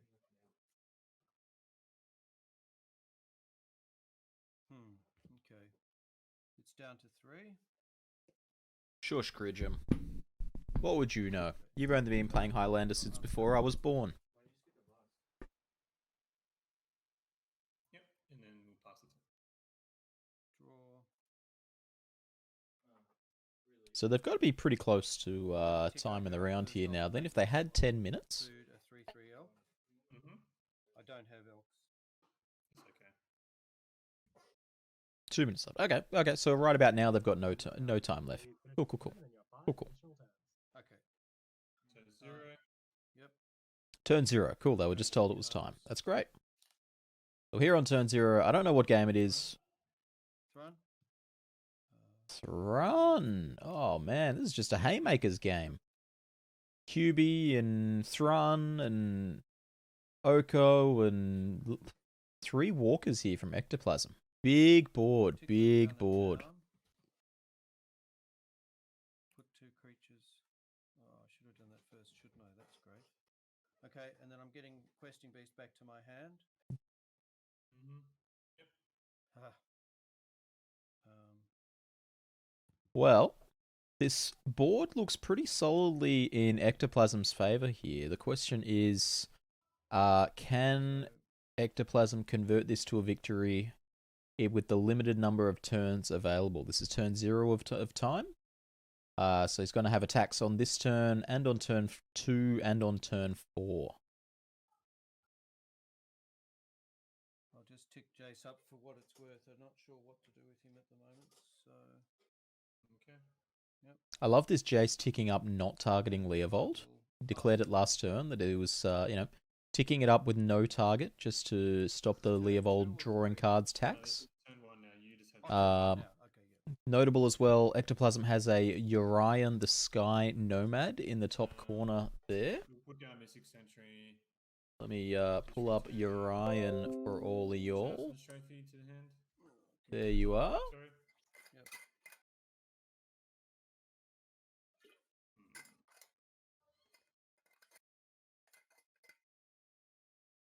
We will cast Uro, sorry. Uro. Yep. 1, 2. computer's complaining that it's out of space. Yes. Gaining 3 to 17. Yep. Drawing card. Putting Len into play. Uro. Well, that's Do you have any green ape in there, sir? quite a way I don't. to And he is Actually, hang on.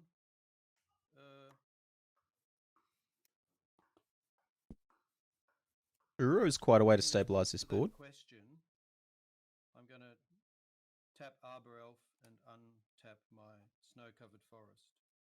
Okay, all good. I think we will pass that. Ectoplasm responded to a question by untapping a forest. Untap 2 and 2. Good chat. Yeah, Uro is definitely a way to stabilize this board. This is turn 2 of turns here. Michael's got 2 attacks left. He's got a Questing Beast in hand. Going to Assassin's Trophy your Oko, Right. sorry. Okay. Yeah. Okay. All right, that's good. Oko eating a trophy here. Okay, I'm going to play down. Take land as well, by the way, if you need it. I get a land. Well, that would be good. Yeah.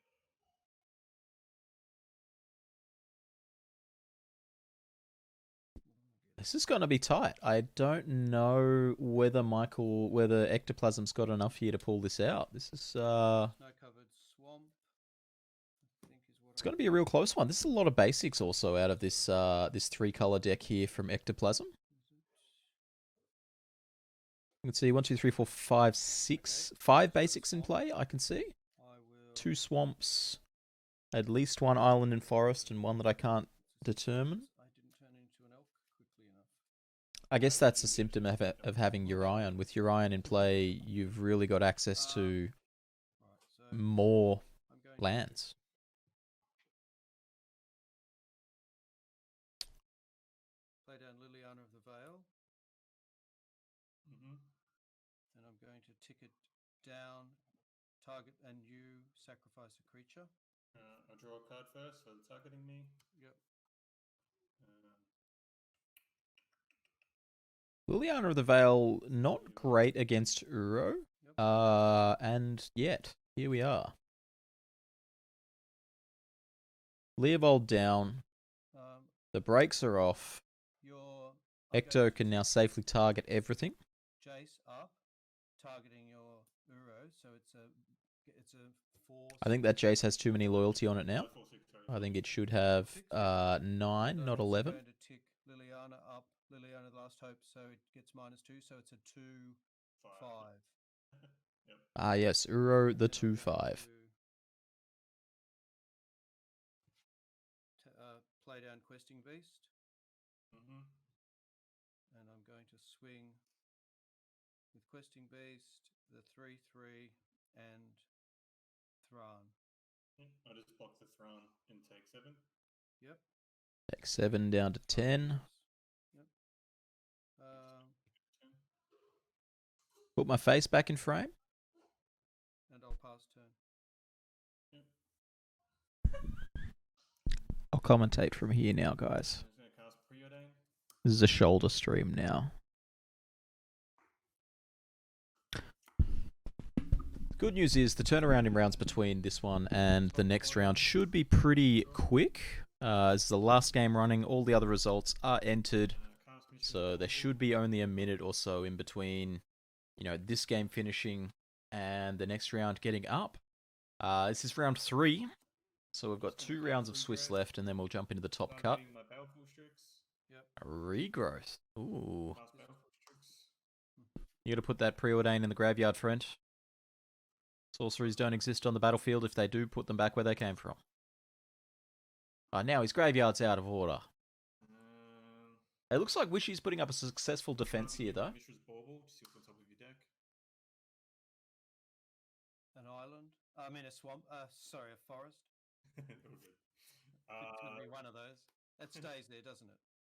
Something like that, yeah. What a nightmare. Yeah, I mean it's a bit awkward. Mishra's Bauble looking at your opponent's deck is a tough one on cam. That was my 3, so then your 4, then my 5, and I'll just pick 1/5 because I don't think I can kill you. That is correct here, yep. So Wishy just determining what the turn order is like. After draw, How many cards in hand? 2.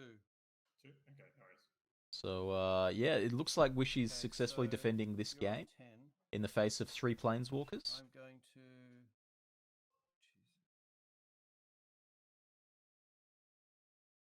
But, Of the Last Hope, targeting. this is a future mid-range as well. Yes, that one. Oh, sorry, I drew a card from Mish's Ball too. Sorry. Draw a card from Mish's Ball. Yep. It's all happening. I think that Jace has too many loyalty on it. It's entirely not going to affect the outcome of this game. But I think it's supposed to have 9, not 11. Which I should have done 2 turns ago. No, yep, -9. So it's on 11 at the moment. It goes down to 2. Mm-hmm. What turn are they on? This is turn 4 of turns. So if Ectoplasm can get lethal through now, then great. Forest. Yep. If not, then that'll be that. Going to play down Kitchen Finks. Kitchen Finks, yeah. This looks like it's not a successful attack here from Michael. From Ectoplasm. Jeez, wow. I'm going to tick up Liliana the Veil. Each player discards a card. In response, it's going to sack Polluted Delta, go to 9. Yep. Sometimes I wish I could tell players that they can't come to an agreement. There's this thing in judging where you get to a table like this and you say, if neither of you think that you can win this game, you can agree to call it a draw right now. And then I will play a Vidillion click in response to it. Targeting, you have no card. I'll just target myself, whatever. You know what I don't like about companions? You forget about them. Forget about them. I could have been attacking for 4 in the air, possibly for the last 5 turns. Yeah. So discard a card from Dingo if you have any. But yeah. Just waiting on them to decide that this game is a draw. 7. Although I don't know the game score. This could be game 1. This could be game 2. If you want to speed things up, I can block your Questing Beast. I can still game turn. Yeah. Okay, so that's it. You win. Okay. Thank you. What's up, Demonta? You gone and entered a result. What's the result? Yeah, no, look, I've done the same thing. It's not often, especially because, you know, you can have concessions and that sort of thing that change the way things work. But there is definitely scenarios where you're like, all right, this can't come to a result. 101 to Wishy. Well, there you go. Is Angus playing party? Probably not.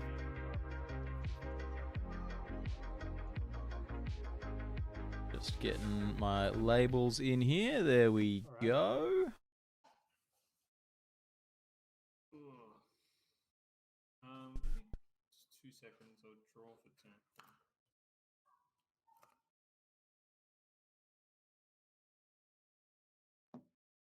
I think I have these labels the wrong way around.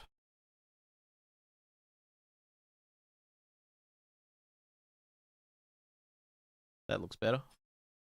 Yeah, I think. Who's got a Yu-Gi-Oh card on their playmat? Big love for that Rashad and Port playmat, though.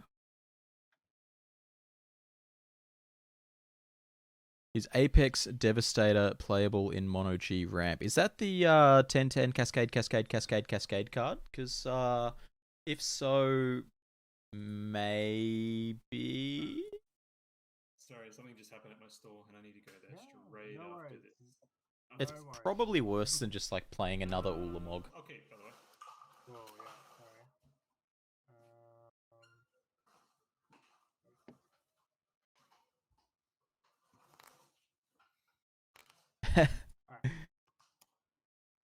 Angus being very polite here, popping in, giving us his points, and then getting out of here. 1, 2, 3, 4, 5, 6, 7. Okay. Easy, man. Where are you from anyway? Your first row? Pardon? You're going first because we rolled it through. and then- Oh yeah. I said whereabouts are you from, bro? Sorry. Oh, sorry. I am from Canberra. Okay, tap it and then your turn. Oh yeah. Cool. Nice. All right, so we've got the full points breakdown from Angus here. We actually have Canberra. A 10 drop that is 4 more ramp spells probably isn't great. In I mean, the fact that it can cascade into things that aren't ramp spells, though, like, if your 10 drop brings along Primeval Titan with it, for example, that's pretty huge. I'm going to cast this Careful Study. We ban Angus for having a Yu-Gi-Oh card corrupting his magic cards. Maybe his Yu-Gi-Oh card is a magic card. I'll discard Ashen Rider and So, Life Death. this game is going to run a little different to the previous ones we've watched. Today we've watched a bunch of mid-rangey garbage piles. Angus is on anything but mid-rangey garbage. Here you can see an Ashen Rider. He also discarded Life Death. You'll have to turn your face sideways to read that one there, though. I can rotate. Oh, I can rotate it. Oh, can't be stopped. Yep. And then I'll shift the turn. Cool. I'll untap and draw a card. Jace Vryn's Prodigy coming down for Wishy. And I'm going to play this Swamp. Sounds like this may be Wishy's last round. He said he's got a work emergency to go to after this one. Yep. And there's a Reanimate coming down. That means that there is now a Ashen Rider in play. And I'm going to exile your land, actually. Your creeping top of it. So, Angus going down to 12 life here. Big plays.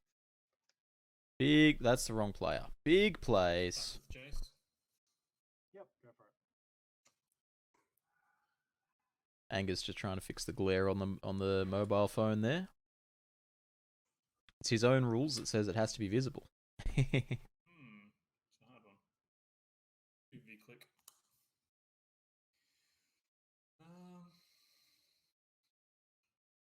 Quite a powerful position here for Angus. It's a 5/5, yeah. Yeah. Having this 8 cost in play on turn 2. And play Dark Confident. Yep.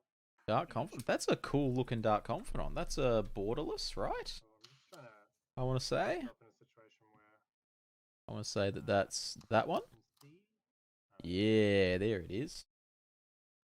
Oh, that's so much more readable. Wow. Including myself, so I can't. Yeah.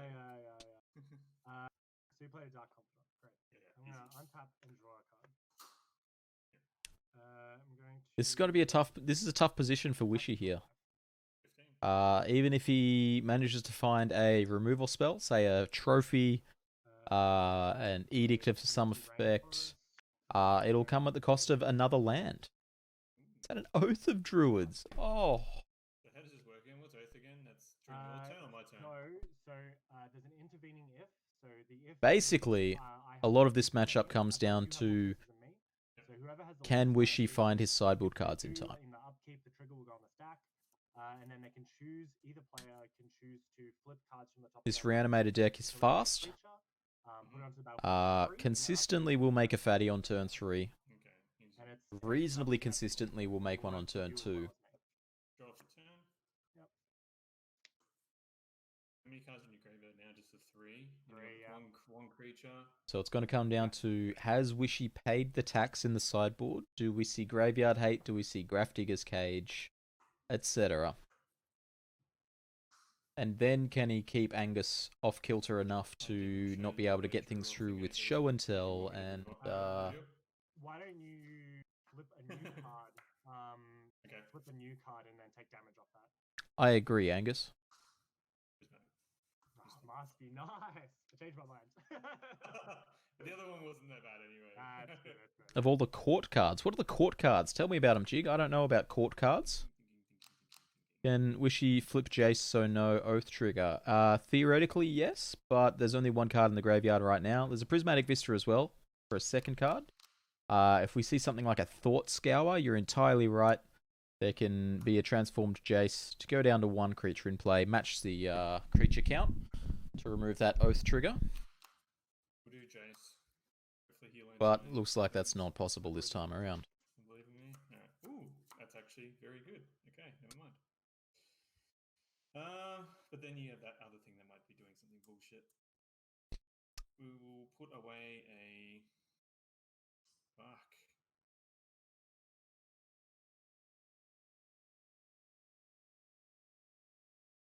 Arkham's Astro. That's how... Yeah, no. We'll Discarding an Astrolabe here. Astrolabe just not... and we'll pay It's a wheel spinning card. You don't have the time to spin your wheels here right now. Baleful Strix is a neat answer to Ashen Rider. Sure, you know, removing the Ashen Rider means you're gonna lose your best other permanent. But Baleful Strix drawing a card as well. You know, it's not where you want to be, but it's better than being beaten in the face by an Ashen Rider. The problem here that I can see is that this is leaning deeper into the Oath of Druids. I'm going to untap and trigger my Oath of Druids. Let's have a look here. How do we go? Royal Scions, Brainstorm, Niv Mizzet Parun. Niv Mizzet Parun. Wow. Yeah, I do, yeah. Whew, it's a good card. believe it. That is a card in play. Every time either of us plays an instant or sorcery, So the Baleful Strix now doesn't get to block the Ashen Rider. I draw a card, I ping something for 1. Niv Mizzet gonna put a swift end to that Baleful Strix.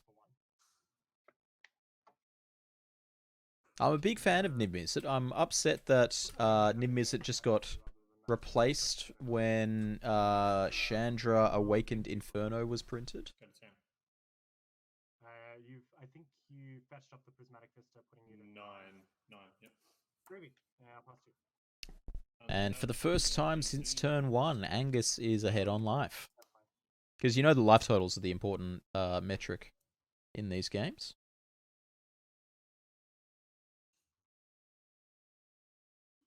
You've top 8'd a Legacy with Niv Mizzet main deck. Nice.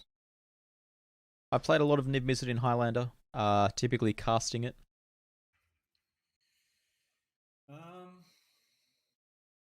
Good thing it couldn't be countered. That's right, Oath put it into play uncounterably. For all the relevant that had. We will turn your Niv Mizzet into an elk. And Niv Mizzet is now just an elephant. It's an elkophant. Oh, the frame. We will do a Jace. Oh, sorry. Yep. We'll draw. And this time the Jace will transform. We will put a Hex Trinket down there. We'll flip him. Yep. We will make Ashen Rider a bit smaller. That's fine.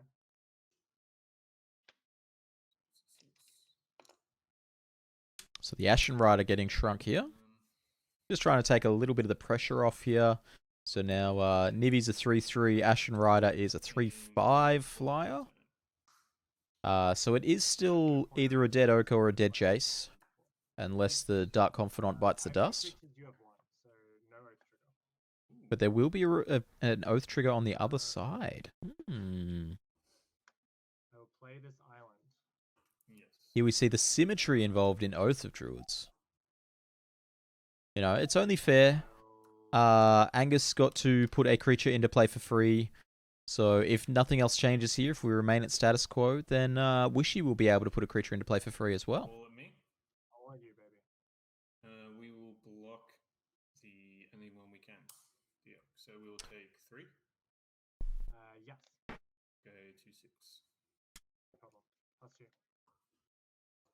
And step I'll ancestral myself. Ooh, that's a pile of points right there. Who was it before? Who was in here? I'm scrolling up. I'm calling you out. Where are you? Gridgem. 3:14 p.m. Gridgem says Kurgan is specifically an ancestral recall deck, not just bug. Well, guess what? Gridgem. 4, yeah, the Oath trigger. So I just mill until I hit a creature, right? Correct. Yeah. And then Ice Saxon Fang. Probe. Ice Fang quite. See? Oath of Druids. Fair and balanced. Actually, I just draw a card. Okay, balanced as all things should be. I draw a card for turn now. We can add Oko to the points list here as well.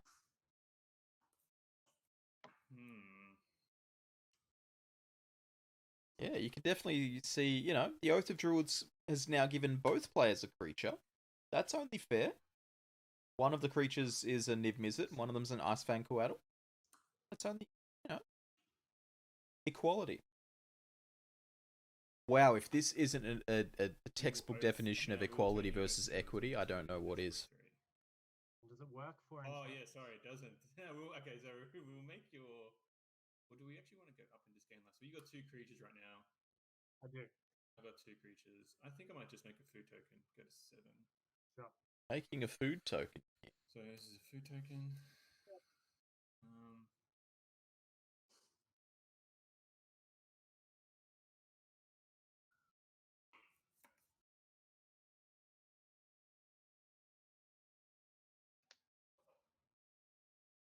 Wishy's got to have a full grip right here as well, right? Considering the, was it like 3 bob flips that all hit lands? Ancestral myself. Sure. So JVP getting to recast the Ancestral Recall here.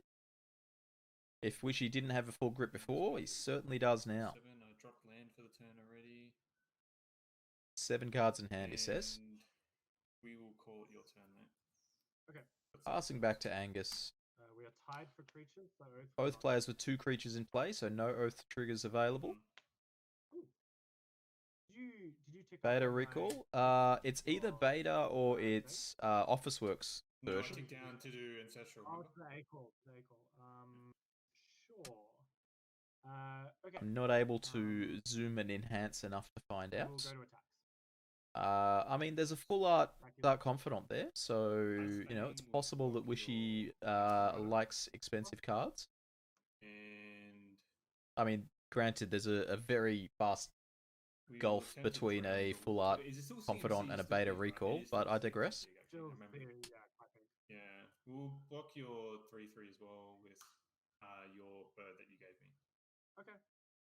I have a death trigger from Ashen Rider. I'm gonna kill your Ogre. The Ashen Rider getting off its second trigger here. And my Niv Mizzet is still alive. Yes. Angus needs to remove that bird from his playmat as it's now dead. Sorcery speed this necromancy. Ooh, front half necromancy. Just to animate dead effect, so I'm going to enchant Ashen Rider with, enter the battlefield, ETB on the stack, choose a creature in the graveyard, you may put it onto the battlefield.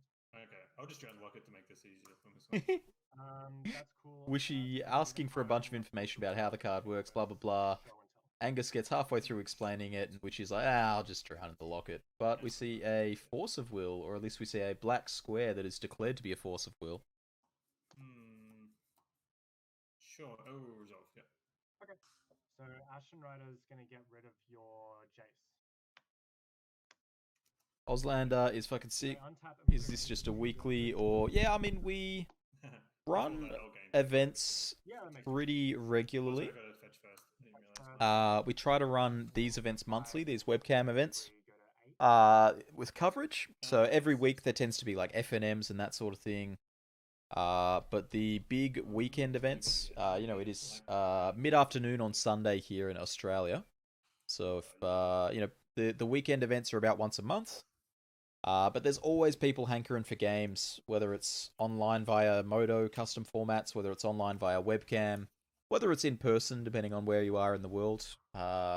We do have some international players today. We have... Mr. Gibbs Uro. Yeah, Uro's okay. We have at least one Kiwi. We have at least one American, a British, a Finnish player as well. And I draw a card. Oathing up an Uro. I like that a lot. I think that's really cool.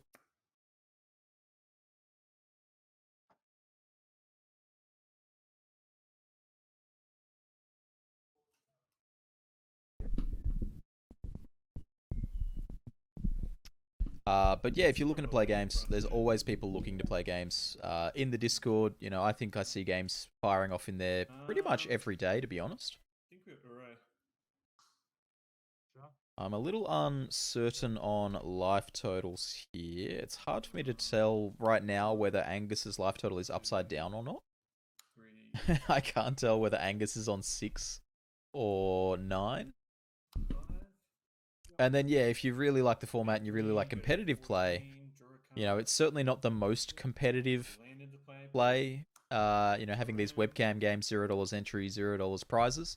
But it's, you know, having the coverage, having the judge, having the round timer, gives it a different feeling, you know? No blocks. The community is super helpful and kind. That is entirely true. Snack NZ was playing today. Has never played the format before. Just got given a list by somebody and was like, yeah, cool, I'll play that. So, you know, super easy to jump into. No. This is like a you did. This is just a meme, so enjoy.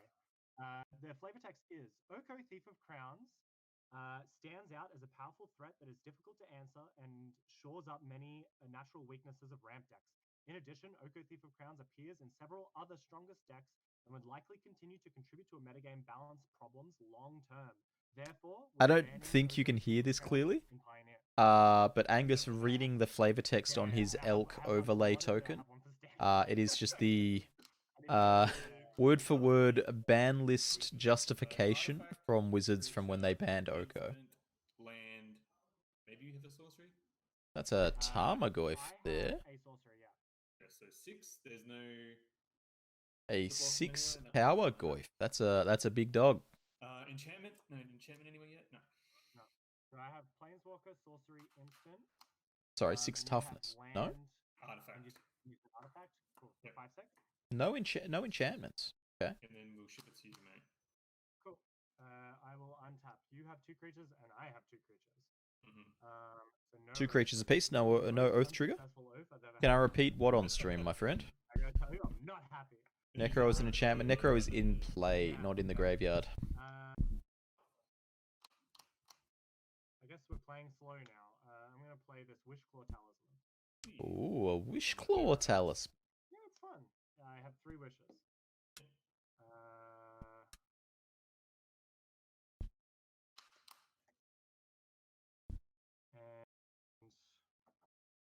Very cool card, Wishclaw Talisman. I think it's really cool design.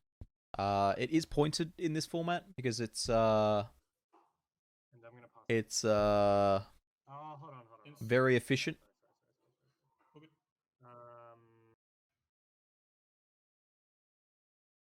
That's fine. I want to move through. Instead, I'm going to gush. That's totally fine. Yeah, Wishclaw pointed just because of its efficiency. Combo decks being able to go turn 2 Wishclaw, turn 3 pay 1 mana tutor. When you're talking about combo decks like Flash Hulk, giving them, you know, that's just incredibly efficient. A 3 mana tutor over 2 turns. It's a 5/5. And then they printed a bunch of ways to answer the talisman that give your opponent. Don't like that Ashen Rider exiling my dude. I would never do that, mate. You guys just bantering about Ashen Rider eating things on the way out. We'll put a Questing Beast into play. Questing Beast. You know what this board needs? This board needs a Caracas. Combat, and we'll attack with everything. Trigger first. That's a big attack. Uro, Questing Beast, and Goyf. We will draw a card. We will place a Mystic Sentry into play. Putting. You feel like Wishy is winning? Down the lock. Yes and no. I mean, Ashen Rider can get in the way of the Questing Beast here, which will then exile the Uro. And now we're ready. Yes. And you're attacking with everything. You have a lot of damage coming. Okay. Yes. I'm going to block your. I'm gonna block your Questing Beast with my Ashen Rider. And I'm gonna block my 3/3 on your Uro. Alright, so going in with 2 blocks here. Ashen Rider getting in the way of Questing Beast. The Elk getting in the way of Uro. 6 damage coming across. The Tarmogoyf, right? Sorry, I got him as a 5 here. So 6. He's a 5, right? He's a 5. Sorry. Looks like Angus was on 9, not 6. Go to 4. Cool. Wasn't certain on that, just hard to tell when those numbers are on the screen, unless you know the app. So there, importantly, Ashen Rider got the Exile on the Uro. That's huge. What is Oath of Druids? 2 mana. 2 mana, okay, we'll abrupt decay your Oath of Druids. Okay. That's pretty big, the Abrupt Decay there, taking out the Oath. To actually pay my mana, right? So, just as Goyf wants to be, Goyf is the last thing standing. That said, this Wishclaw Talisman, We'll stick with that. what's it going to be? What is this Wishclaw Talisman going to turn into?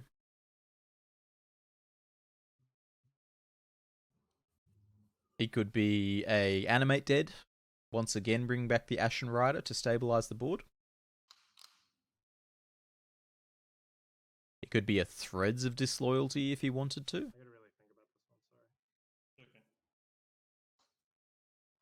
I really like the concept that you can Wishclaw for a Reanimate, get Ashen Rider back, and exile the Wishclaw Talisman. Not going to happen in this game. I think Shallow Grave is best here. Shallow Graving back the Niv Mizzet. If Angus had put the creatures in the graveyard the other way, sure. Also, most minor of points here. The Necromancy should be above the creatures in the graveyard.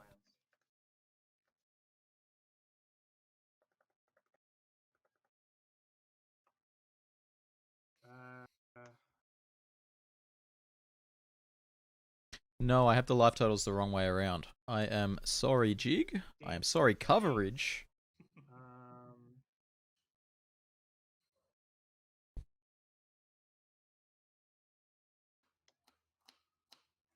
Ooh, do I like that? Yeah, alright, sure. That'll do fine.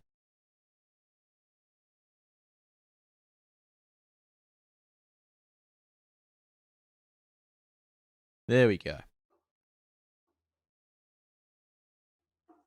Yeah, I think if Ashen Rider was higher up in the graveyard than Niv Mizzet, I would fully agree. Wish you were on 15 life and not 16. Mister, absolutely. Thank you for the feedback. As you saw, I just realized that I had Angus's one upside down. I'm undecided on flipping the top one. I'm looking for more opinions from chat. You know, does chat want the top board flipped as well? Here's an example of what it would look like with both players sitting face up. Personally, I prefer the bottom board, the boards facing each other. But I'm not sold. I'm not sold. Looks like he has made a wish. How many cards in your graveyard, just so I know for next time? 1, 2, 3, 4, 11. Yeah, no, Jig, entirely right. With the information that I was giving you about the life totals, Shallow Grave was certainly best. With the correct information. Thinking about it, honestly. A guy did it to me last game. It was actually pretty good. I'm like, oh wow, get an exile effect on. Who would have thunk it? I think Mystic Sanctuary appears to have put Drown in the lock on top of the library. that card being. Who needs Wishclaw Talisman? Just fetch up a Mystic Sanctuary. Yep, it's an annoying card. So it's an Animate Dead coming out. Yes, it really is. And Ashen Rider is back for a 5th trigger. I'm going to exile. Angle on the top camera makes both up look weird. That's fair enough. That's fair enough. The Wishclaw. Okay. Ooh, okay. Okay, so he's exiled the Wishclaw Talisman. So we've got a 4/5 Ashen Rider. Might be going for another dance. You know, it might be here to chump the Tarmogoyf. I mean, it kind of has to at this point. Chump the Tarmogoyf and eat the Goyf on the way out, I suppose. Is it when it dies or leaves play, or When it dies, it does have to die. Prefer both upright. Okay. It's something I'm taking feedback on, absolutely. You know, this is still pretty early in the casting webcam games stage of my streaming. So I'm happy to take the feedback on board and see what comes out next time. Spell Seeker, just because I don't know what to do yet. Result. Spell Seeker. So what's Spellseeker going to find? Usually the target for it here would be Ancestral Recall, but Ancestral is well and truly gone. There isn't room for a Time Walk. I'm just trying to think of, yeah. Looks like Wishy here just trying to figure out what he can do, you know, see if there's anything that can push through lethal here. Because Ashen Rider, if there's one thing it does well, it's blocking and removing threats, you know. It's unfortunate that the Ashen Rider's not big enough to trade with the Goyf and eat something else. Thanks for the follow, silly things. You think this event would be better with a giant Jiggins on screen? Be careful what you wish for, Jig. That can be arranged. A Cling to Dust coming out. So now we know that Wishy's hand includes a Cling to Dust and a Drown in the lock. Things are getting more difficult here for Angus. You see this this Kurgan deck really putting the clamps on. It's just becoming less and less likely for Angus to be able to push through. No, I haven't cast it. No, I just got it from the Spellseeker. Sounds good. And that Cling to Dust has at least 2 casts in it. You know, right now, you could Cling and Cling. Let's start with the Hey, chat, Jim lied to us? Yeah, probably. Sure. I lie to Jig all the time. Yeah. Dies. I'm going to exile your Tamagotchi with the death trigger. Hey, whoa, I didn't say this wouldn't be a grind fest. I said this wouldn't be a mid-range grind fest. It's definitely a grind fest. This Kurgan deck is really just taking its time to get the win, which is what this Kurgan deck has done for the last 10 years. The deck has always been about how many times can I cast Ancestral and not kill things. Seagate Stormcaller. That's a new one. I like that one. I think that card's very powerful, especially in a deck who that wants to be casting Ancestral Recall multiple times. Then the second one will target your Niv Mizzet.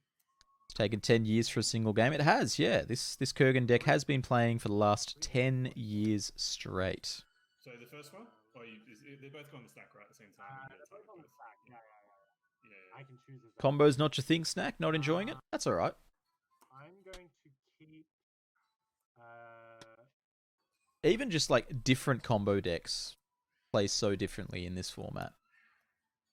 So it's really, you know, it's not too hard to find a deck that does work for you. The mental misstep will attempt to drown. So mental misstep here from Angus, just trying to protect one of his reanimate targets there. Doesn't have the ability to protect them both. The Drown countering the mental misstep, and they're off to game 2. After a very lengthy game 1. I need to get a bit better with getting ahead with the value that I'm getting. So it feels like I was just dawdling a bit too much too. God, I can smell pizza, and I just can't think because I just have pizza on the brain. Crazy. I need to know what's in my deck. That's a big thing. So many new one-offs, and oh my god.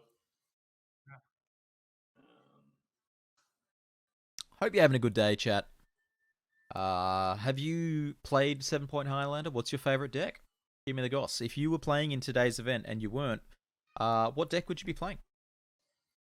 I would probably be playing this because it's the only deck I have sleeved up and built right now. What is this? I don't even know what's in this box. Let's find out. I would be playing...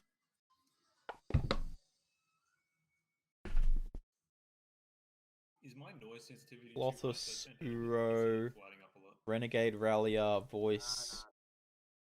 It's Okay, I would be playing Red Band. That's what I would be playing. The old Uro Oko Omnath. Played 4 or 5 color jank last time I watched. I mean, if you hadn't watched me for 8 months, that would still be true. 4 or 5 color jank is what I've played since like 2014. It's my jam. 4 color Jiggins pile. Good suggestion. Demunta would probably be playing What would Demunta be playing today? The missus, she's playing some weird phone game, but she's had her headphones in, listening to music. She doesn't know the other noise is going. So just like the noise is going in your game. Jiggins, tell me about 4-color Jiggins pile. Sounds like a fun time. Snack, enjoy combo, but you're lacking the knowledge of the lines for it. That's fair enough. Look, it's definitely a deck where the more, and it's true of most decks in the format, the more reps you get, the better you're going to be with the deck. You know, things like figuring out what the extra card in your gifts value pile should be, what to Green Sun Zenith for, that sort of thing.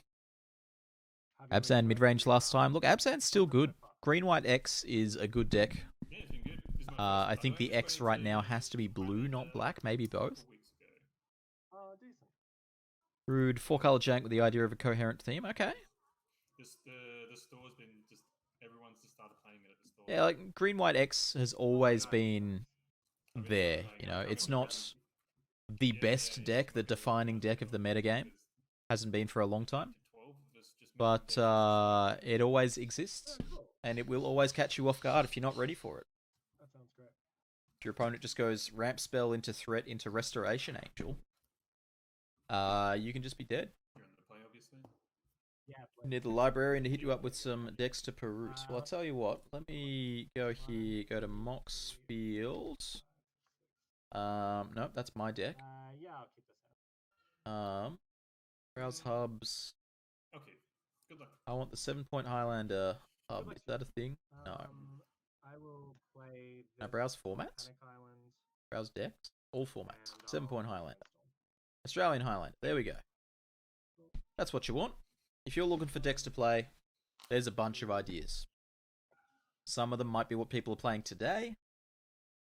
For example, Harju 4 hours ago posting Jungle Boogey. These two cards on top and say go. Sure, so. But there's a pile of different decks in there. And ship it to you. I see a Enchantress deck, a Moon Enchantress deck. I'll play this. Alright, back to the action. What do we got? We've got a tapped land, we've got a untapped land and a Brainstorm. Interesting turn 1 Brainstorm. Play Music Century. Sell you on pod. Okay, so here's the thing, right? You resolve a pod, you're playing mid-range, your opponent's playing literally any deck with counter spells and removal spells. Now they have to care about every single creature you ever play. You know, when you're playing a control deck and it's like turn 12 and your opponent plays a Birds of Paradise, you're like, whatever, man, it's an 0-1, you can have it. I'll just pick it off later, like 4 turns from now when I draw a Liliana. And guess what? Now that Birds of Paradise, surprise, it's a Voice of Resurgence. And then if you don't immediately answer it then, wow, this is a counter war. That Thoughtseize misstep. All paid for with mana. You know, and then if you don't answer the voice, the next turn, the voice turns into a Skyclave Apparition. Direct it back at you. So you are now the target opponent. Target player. Yidris. Good one. Oh, misdirecting a Thoughtseize. What do I lose? You lose 2 life. Yeah, yeah. It's still your spell. So yeah, we drew a lot of green. You can and choose. stuff up. I You choose. still choose as the. But I reveal it still. I still reveal, right? You still reveal it. Yeah. So we can see a hand here. We've got Return to Nature, Oko, Gush, and Regrowth. As we see Wishy's own Thoughtseize being misdirected to aim back at him. I'll untap and draw. Actually, I'll put Gush to the bin. Gush to the bin. I'll keep returning. But yeah, Jig, Pod is as good as the creatures in your deck. You know, if any of them have enter the battlefield, exit the battlefield abilities, you know, if they pass the Jace test, they are good with Pod. Untap, draw. I have no green, and my hand is green. You go. Wishy chooses the card. That's right. Yes. It's still Wishy's Thoughtseize. He just chose himself. You might see sometimes in Legacy where Dredge players Cabal Therapy themselves. So very similar to that. He still controls the spell. We see an end of turn Vampiric Tutor here from Angus. Interested to see what this gets. Does it get... normally I would say the target here would be Oath of Druids. But the opponent has a Return to Nature just chilling in hand, ready to go. So you don't particularly want to be firing off Oath of Druids in the face of a Disenchant. You get a goober. Oko and Forbidden Orchard is the play of the turn. So I'll put this upside down spirit to represent the spirit that I just gave you. You've thought seized yourself playing Reanimator? Yeah, I mean, it's a common line. Food. You know, sometimes you got to get a guy in play. Drop a turn. Yep. I will attack Oko Thief of Crowns with a creeping target. Angus should remind his opponent that he can attack with the spirit as well. Yes, I have a spirit. Oh, yeah, I have a spirit. He has reminded him. That's great. Very good to know. So creeping target getting in here. Not a art that I recognize. Let's have a look here. Is the Ultimate Masters box topper? Is that what that is? Sure. New Zendikar? Is there a Zendikar Rising one? I actually don't have a list of that. Oh, there. Oh, fancy ass. Nice. Cool. And I'm gonna hope that you don't get a green source by casting this Oath of Druids. Ooh, there's the oath. So, Wishy doesn't currently have a green source in play. I get another goober. So I'll put the goobers down so you don't need to have them if you don't want. So I got two goobers. Cool. Yeah, so this goes up. So there's that trop that I wanted. There's the other land that I wanted. Oh my god, look at all these lands that are screaming for me. There's my ancestral. Oh my god! Sorry. I was a little confused there on why Wishy was resolving the oath. And I was thinking maybe I just misunderstood something. Well, you had a tropical island on top, so I'm gonna ask you to shuffle your deck. Yeah, so I'll shuffle the whole deck. They just got to resolve that real quick. We'll come back to the table in just a minute.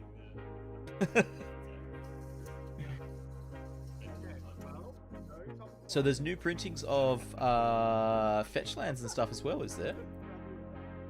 I hate it when they reprint cards with new arts like that.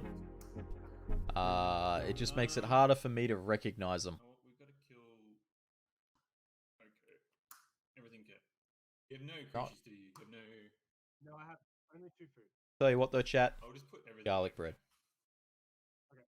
Okay, dead. We'll drop a land for the turn and then ship it. Untap. I have an Oath of Druids. Yes.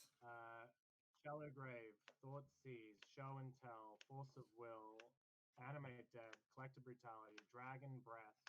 Dragon Breath is a key card here. Elemental Blast, Tropical Island, Duress, Ashen Rider, back for the kill. So Dragon Breath is in the graveyard. That's really key. I don't even. I'm gonna get your creeping topic with the trigger. Yep. And then I'm gonna drop a turn.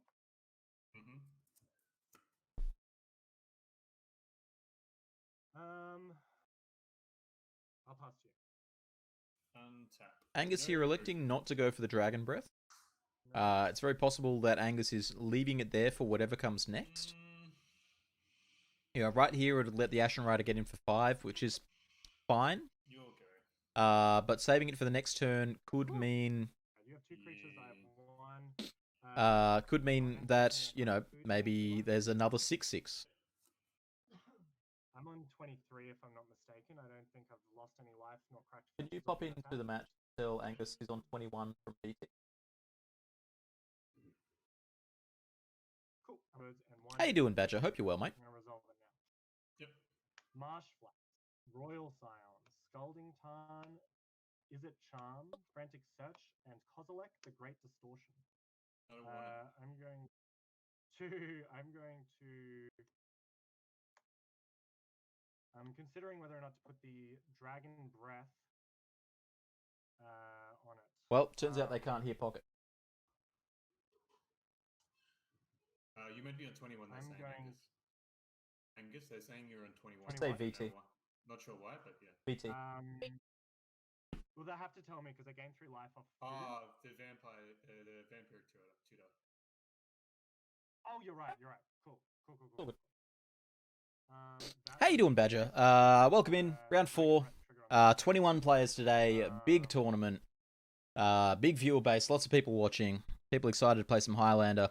Now that we've fixed up that life discrepancy, that looks like a Kozilek that's been oathed up here. Kozilek, the Great Distortion. Very powerful card to be oathing up, you know. It protects itself. It protects lots of things. How many rounds are there? 5 rounds cut to top 8.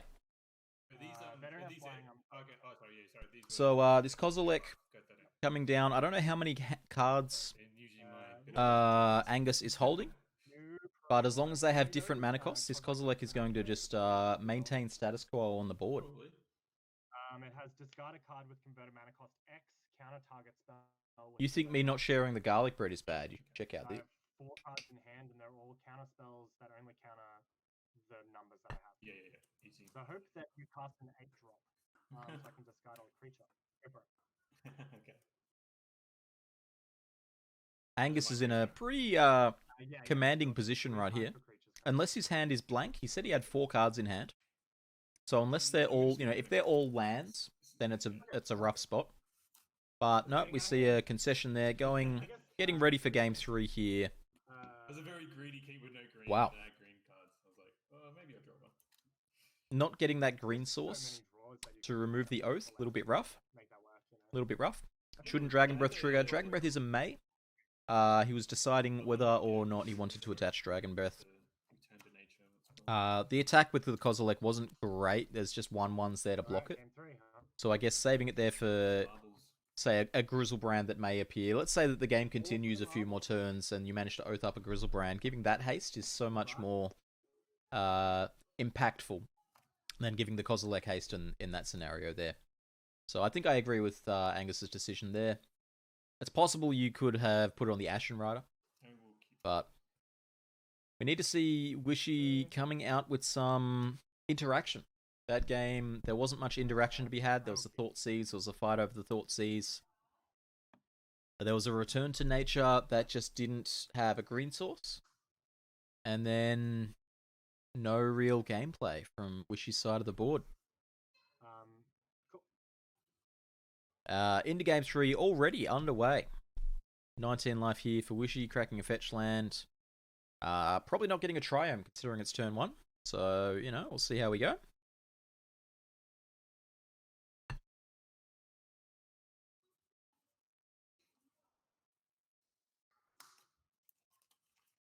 And Deathrite Shaman. Well, I asked him to play cards with words on them. There is a big one with words on it. Deathrite Shaman. That's a big dog. I will play a Bayou and Thortizu. Deathrite Shaman. The perfect card for the matchup. It's proactive. It's an accelerant. It's reactive. It does all the stuff. It slices, it dices, it exiles creatures from the graveyard. What are the odds of making top 8? What's your record? 1-1-2? 0 unless people drop. What's up, Athiet? How are you going today? Hope you're winning. I think I'm gonna take the spell pass. Take 2. Yep, go for it. I'm on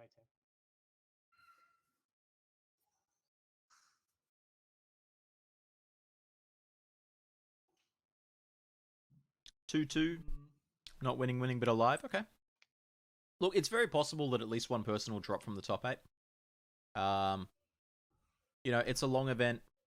Some people are from overseas time zones, so you know, it's a big deal for the European and American players, and the British as well. Have to. Yeah, we don't know. Are you supposed to say, you know, the Europeans and the Brits now that they're not part of the European Union? I don't know the etiquette here. It's the other one. Anyway, back to the game. Liliana, the last hope. Yeah, Liliana, okay. ultimating is definitely enough use. We'll just pass and then ship the turn. Okay. Yeah, untap and draw a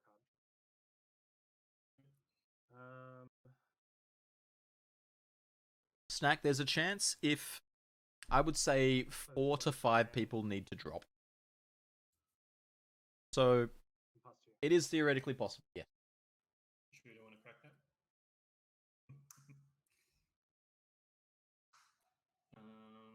We'll just play it. We'll tick up. I did not know that the Swiss were Ship the 10 to you. outside of the EU. That's cool. We see a Mystic Sanctuary tapped here. Did I put Force of Will on the wrong side of the thing? Have we actually seen a Force of Will from Wishy? If we have, then we've seen 8 points. So we'll check up on that in between games. Barging in the middle of the game to ask whether he's played a Force of Will is not the right move. I'm going to play this and crack this. Theoretical is your middle name. Taylor Theoretical Snack. Something. Well, So, lots of action going on here. Lots of fetch lands. Yeah, I'll get an underground stay as well. Are we going to see something like a show and tell here? With the active Deathrite untapped green source, it's going to be difficult for Angus to put together an attack from the graveyard. Yeah, it's Planeswalker. I mean, I'll show you when it comes. But yeah, draw one, discard one, +2/+0. The Royal Scions. The Royal Scones. Also appears it using your land. Now, see, Badger in person, I would be able to just walk over and pick up Wishy's deck. I can't do that here. I can't just... We are in time. So let's finish this. Time in the round has just been declared. I'm just going to pop into the other games really quickly. So there's just going to be a quick little 30-second break here while Angus runs around and tells other people that they're out of time. And then they'll be back, and they'll be proceeding from turn 0 of extra turns.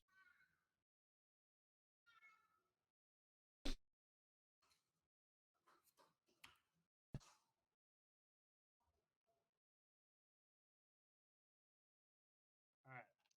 So this is round 0. And you spell pierce, I pass to you, and then we're on round 1. Angus needs to reshare the camera. Let me show you the card. That's it. Draw for turn. Angus needs to reshare the camera. Tick up. Attack you for 2. Take 2. Angus needs to reshare the And camera. then pass the turn. Hey, Pocket, can you tell Angus to reshare his Can't see your camera? screen as well yet, by the way. Oh, never mind. The opponent Sorry. told. Yep.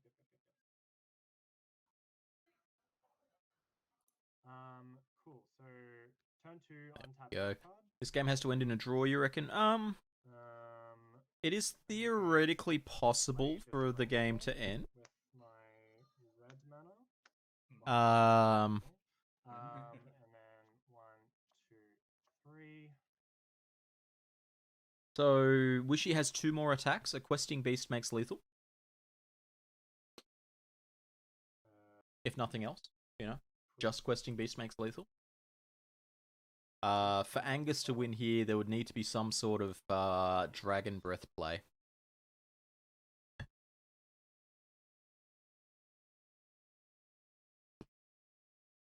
This card. I'll play a Watery Grave, tapped, and pass to you. Just hit your Brainstorm to do 2 damage to you. Sure. Untap. Yep. So I would agree this game is a draw unless there's, you know, a large creature now.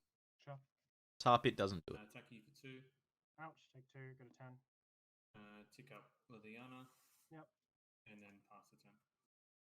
I'm going to cast Entomb in your end step. Ooh, Entomb. Yes. Put Faithless Looting in my bin. Oh, okay. Easy. Okay. Anyone know what that card is? Is that Faithless Looting?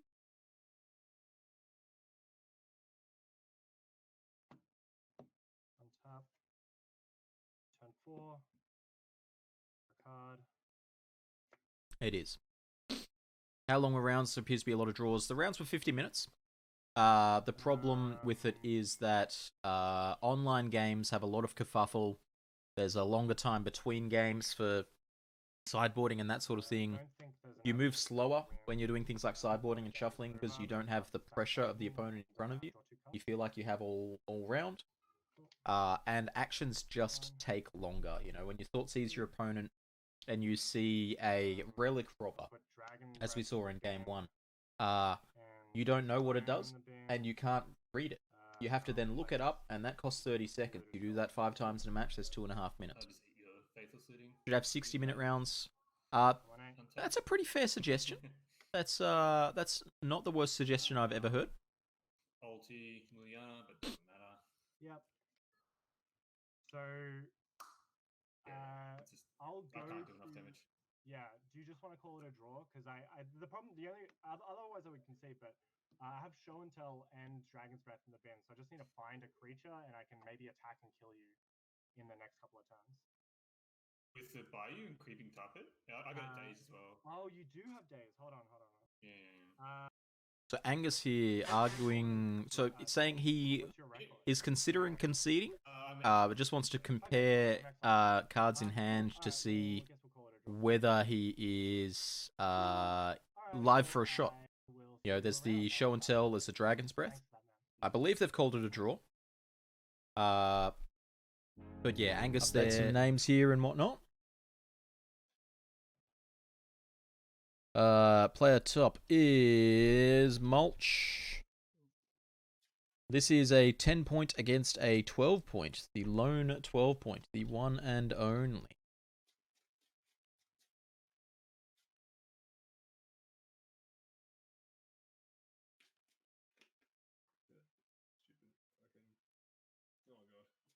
And I don't know what that is.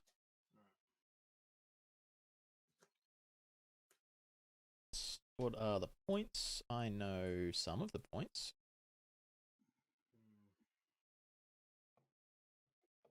And we've got Ruby, Crypt, and got Ruby, Belgium. And on Aaron's side, I have no idea. Alright, I'll keep this. I'll bottom this. And Looks like they're just resolving up some mulligans now. Mulch looks to be on a 6. Thanks for your patience here as we go into the 5th round. The 5th and final round after this has a cut to the top 8. Mulch is on a mulligan to 5. Aaron, I believe, can lose this and still make the 8. Mulch, I think, needs at least a draw to lock. But can probably make it in with a loss. Probably. I'm going to fetch an Underground Sea and Fortseas here. I've got Megas to the Moon. Thoughtseize coming out. We get full information here from Mulch on Mulch's hand here. Mulch on the mulligan to 5. Kept land, Skullclamp, Magus, Goblin Warchief. And is that a War Driver or a Warren Instigator? It's certainly one of those. Goblin War. Not a War Driver, that's a Winstigator. Pretty safely take Instigator here, I think, yeah. Is it a Warren Instigator? Yep. Yes. Great. We succeeded. Yeah. When sorting out curve, do you count Snuff Out or Birthing Pod as 4 drops? Snuff Out, no. Snuff Out I put in the same category as Mental Misstep, Force of Will, Treasure Cruise, Engineered Explosives, as they are a something cost. Birthing Pod, you could happily count it as a 4, you could happily count it as a 3. Probably safer to count it as a 4. That covers either playing it naked on 4 or playing and activating on 4. Snuff Out, such a good card. When your opponent's not playing a black deck, it is very good. If they are, it's a little bit embarrassing, you know?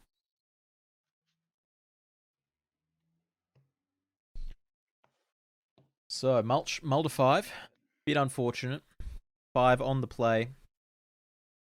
Has a Skull Clamp, so can recover the card advantage if there's something like a Mog War Marshal, or the other one, there's a 2/2 that makes a 1/1 when it enters, or something. So we're on Kurgan again, it looks like.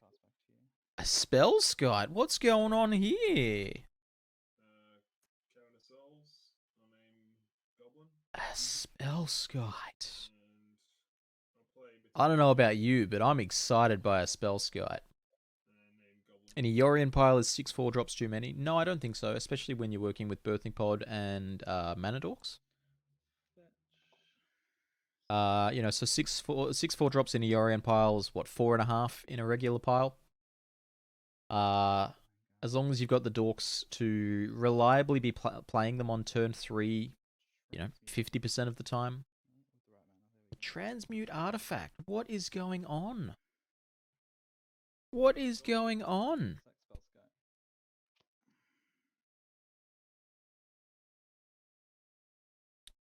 Is this going to be a Time Vault? Find a Voltaic Servant. So I'm very sure here we're going to see a Time Vault at some point. Let's get Voltaic Servant on the screen here.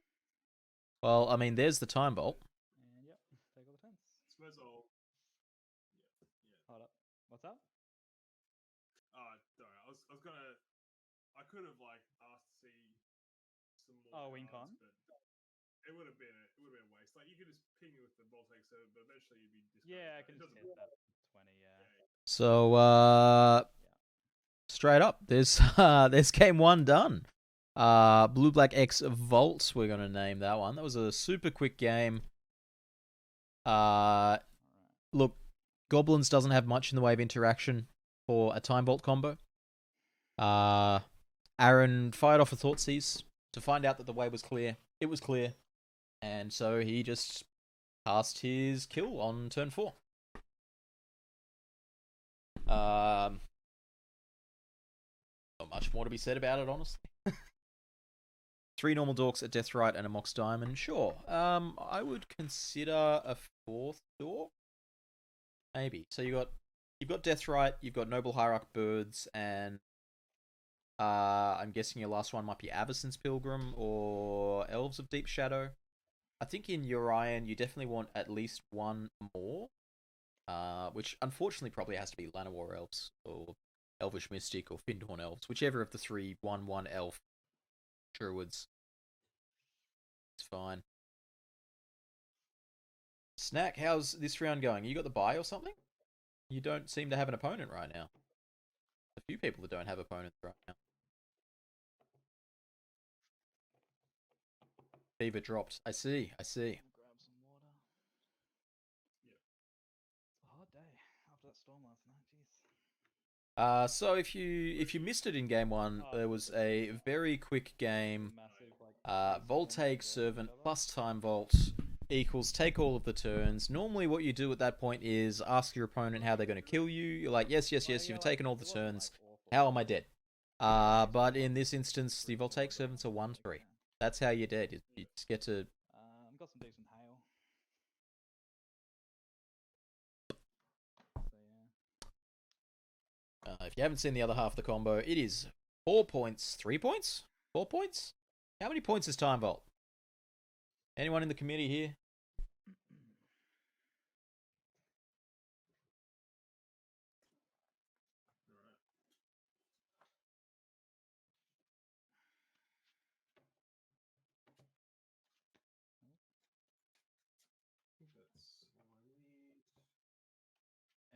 Every time I see Lutri, I always just think like, oh, blue-red. Played more than your share of Voltaic Servants in Dom draft. Yeah, it was a cool draft format. Be going like, oh, yep, Goblins. I enjoyed it. That's what it is these days, right? Vault is 4. There you go. Most of the time it's Goblins. Yeah. Oh, I've seen a good variety of Lutri decks. Oh, okay. Fair Like, enough. it's just Vault like, Servant Traxos. Yeah, I mean that. Traxos is a good dog. And very possibly Traxos is in this Time Vault deck. At least in the board. You know, it's a great answer when you're expecting Null Rod out of your opponent.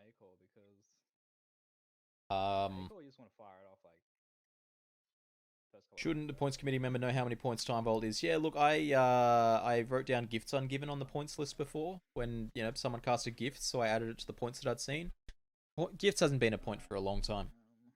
You expect me to know the stuff that I'm put in charge of knowing? Jeez. You cast gifts. Yeah, I think I wrote that down when you cast gifts. Gifts is a powerful card. It's hella powerful. People have been asking about getting it. You know, it's always whenever we depoint anything, there's going to be people saying, "Are you going to repoint that thing?" I guess the biggest counterpoint to repointing it right now is what's the name of that new black card? Y'all know what I'm talking about. All right. Opposition Agent, I believe, is the name. Oh, off the top, snow-covered swamp. There you go. If you want to answer gifts ungiven, Yeah, I didn't have. I had people ask you to repoint Stoneforge Mystic. No, we haven't been asked to repoint Stoneforge Mystic. Both doing disgusting things. At least not since I've joined the committee. Yeah, go ahead. Is that a turn 1 Blood Moon on the play? Answered by a turn 1 Arkham's Astrolabe? That is brilliant. Wow.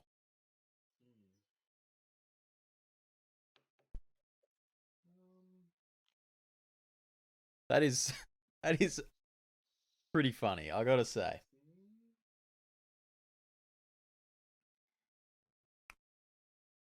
Opposition Agent, best card to get off Wishclaw. Look, Opposition Agent is a very, very clean answer to gifts ungiven. It's main deckable. It's reactive if you're playing a reactive deck. It's proactive if you feel like it, but that seems silly.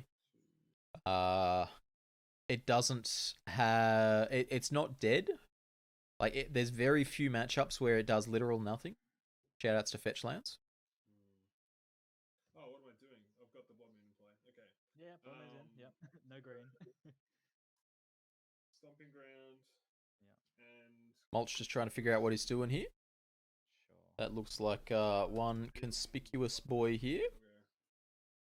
Just peeking through the window. What you got in here? And on top of the library there we see a Blood Crypt.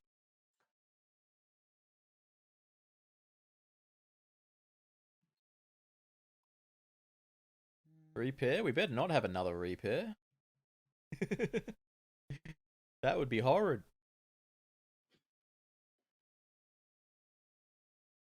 Once again, I just want to say thanks to Angus and the crew at CBR MTG for putting on this tournament. Wrangling 21 people, making sure that they're all following the rules and being on time and at the right tables. It's not an empty... It's not a light task, and it's unpaid. So, you know. What does that one do? Is that... 2-1, and if I have a swamp, you discard a card if... Slavering Nulls, again. Hitting me with that Slavering Nulls. Shoutouts to Gridgham before for telling me what that card was. Jeweled Lotus. Look, I mean, it doesn't affect the format that I'm in charge. Sorry, so it makes me discard. What does it do again? If I have a swamp, if I have a swamp, it makes you discard if it hits your face. Got it. Okay, got it. Thanks. All right, So the Snoop got decayed there after the untap. Torch Courier. Yes. And I'll put Lutri in my hand and pass to you. Okay. Oh, sorry, attack for 1. Oh, yep, you're right. Torch Courier getting in for 1. And Lutri added to hand. Hot dog. Jeweled Lotus, look, it's powerful. I don't think it does anything good for the format. It is the best proxy for a Black Lotus that they've ever printed.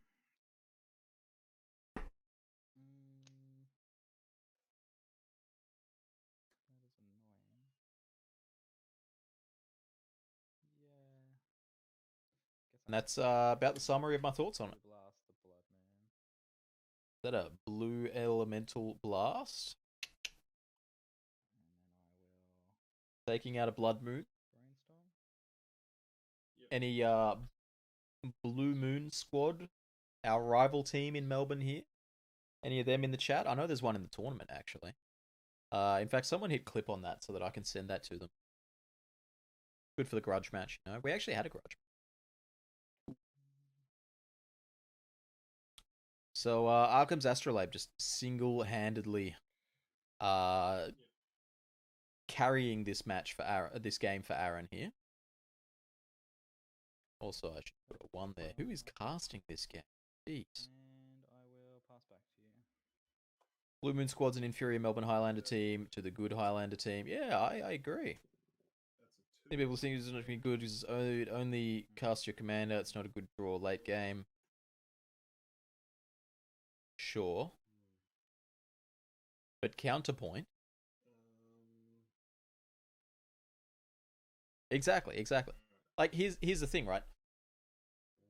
If it's bad in other scenarios, it's just yet another card that's only good on turn 1, which it doesn't make for a healthy format to have all of these cards that are only good on turn 1. Is that Lutri copying a Once Upon a Time? That is real cute. So, I like that. oh, yep, 5 total, yep. Yeah, they both resolve.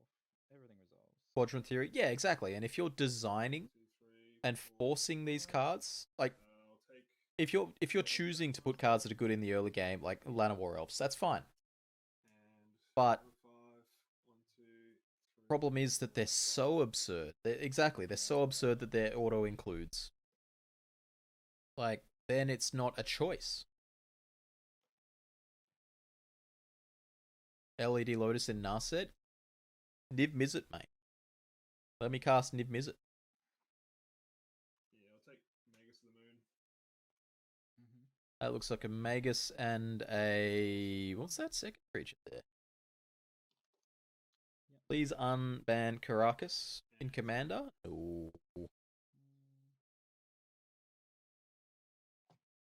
Second Coming of Solvering. 17.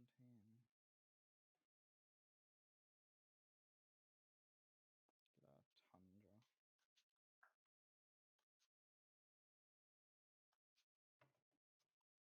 Caracas never wins the game. Cradle does. I mean, sure. So, and this is not my feelings. This is the justifications of the EDH rules committee. Is that winning the game isn't a problem. Removing fun for other players is a problem, but winning the game isn't. You know, they look at each card individually as how much fun is this going to add versus how much fun is this going to detract. You look at a card like Sylvan Primordial, pretty fun for the person casting it. It's garbage for everyone else. You look at a card like Gaea's Cradle, it's real fun for the guy casting it, or tapping it. And it's fine for other people. Like, it's a powerful card. It might win the game, so might any other card. But it doesn't actively detract from the fun that they have. Correct. I believe so. Roll. That's a 3. I go Casting your 6-drop commander on turn 1 makes you not have fun. Look, I'm not here to be the person who calls the shots on on banning or not banning that that Lotus. I can tell you that I'm not going to be throwing points on it in this format. What is that creature in play? That's not the Slavering Nulls, is it? Is that still the Torch Courier? Is that thing still in play? I'm impressed.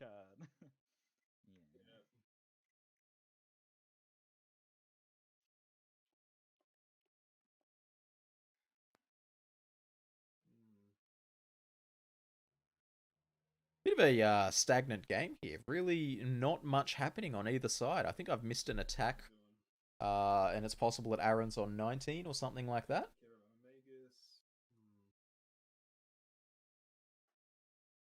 But it's just a stalled out game with nothing happening on either side. You accidentally scooped yourself into the top 8. That's impressive. Accidentally scooped into the top 8. I'm impressed.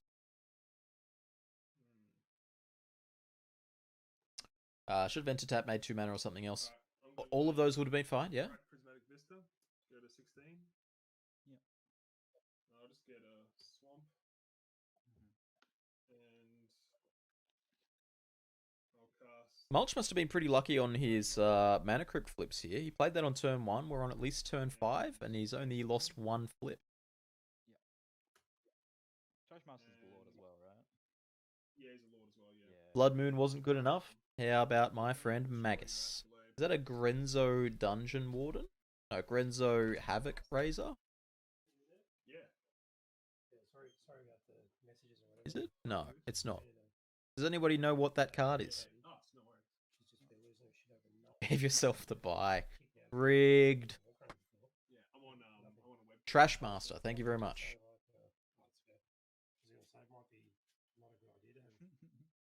Ew, online artwork? Go away. Okay, so she's not like this all the time.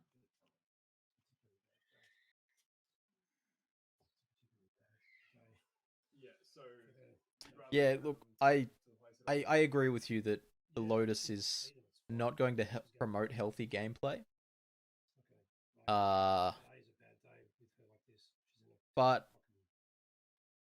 is that Ensnaring Bridge? At some point, my job is to say, not my circus, not my monkey.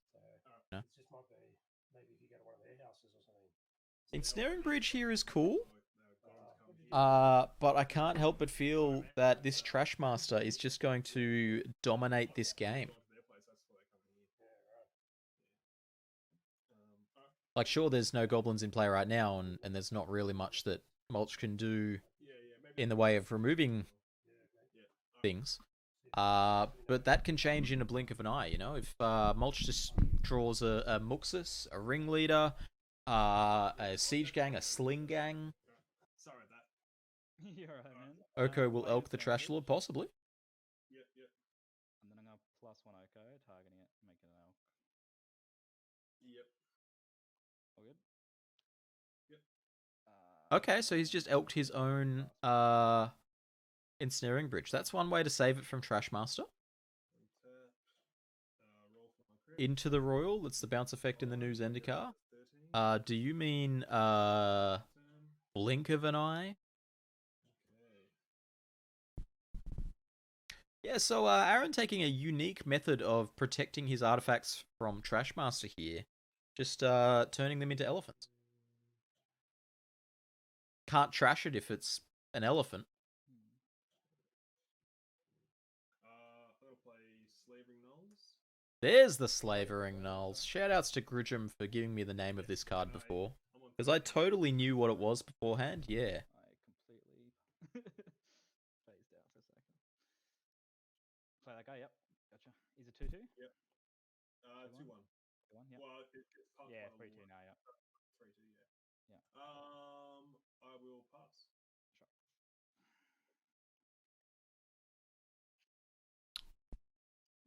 That's unfortunate.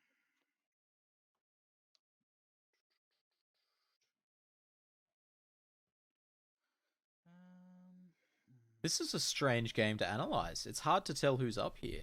Yeah, Aaron did remove his Go ahead. his Astrolabe. He elked his Astrolabe. Roll. So, That's a 6. you know, if Luke can stabilize this board and not die to the Oko, then the Magus of the Moon is going to have a commanding presence in this game.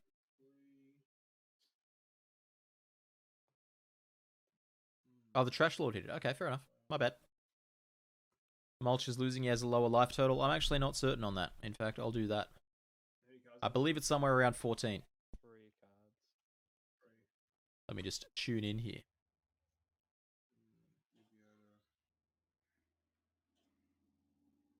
See if I can listen to the next life total change. So I can exchange control of an artifact or creature. Just asking about Oko's ultimate here. With a creature yours that has power 3 or less.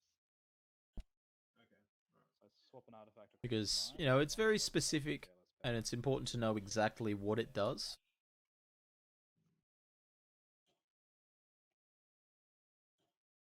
So he could even steal the Trash Man. Can Trash Man sacrifice itself? That's the question. Slavering Knolls.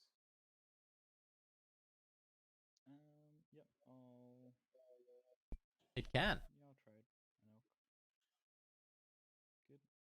Slavering Nulls here trading with the Ensnaring Bridge. And I'll play Bloodstained Mire and pass to you. Okay. Ooh, that's interesting. Pretty damn good. The Oko player's winning until Muxus comes down. Yeah, I think that's true, if nothing else, just because of the mana creep. Deluge for 2. Deluge X equals 2. Pocket, could I get you to pop in and ask Aaron what his life total is? He's are you gonna sack? Yeah. Trashmaster's a 3/3. Did you want that? Oh, hello. It was 17. I'm toxic deluging for an amount. Cool. Thanks. Yeah, I mean, I meant to kill the Trashmaster. Thanks. Is that cool? So you're paying 3 life instead? Yeah, is that cool, man? Cool. Yeah, it's cool. Yeah, I assumed it was too. He was on 17. He said he was paying 2 life, and then realized that it wouldn't kill the Trashmaster, and has righted his play. Which is fine. Shoutouts to Mulch for being a good bloke and allowing the takesy backsies. That's the thing here. There's nothing on the line. There's no, winning hundreds of dollars. So if your opponent says, I'm going to deluge for 2, let's make it 3. Are you really going to put your foot down and say, nah, mate, you said 2? That's my story. Trashman sacking itself, killing the food on the way out. And Oko is the only thing still standing. Yeah. Go ahead. Roll. That's a 5. I go to 10. Roll. You got to be feeling pretty confident now if you're in Aaron's shoes. You're up a game. You've got an Oko on a stable board. Your opponent's got a mana crypt. Let's play Shinka the Bloodstained Keep. Ain't that a weird one to be pulling out here? There we go.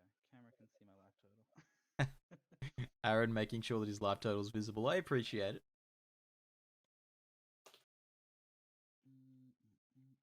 Yeah, Oko just standing king on an empty board.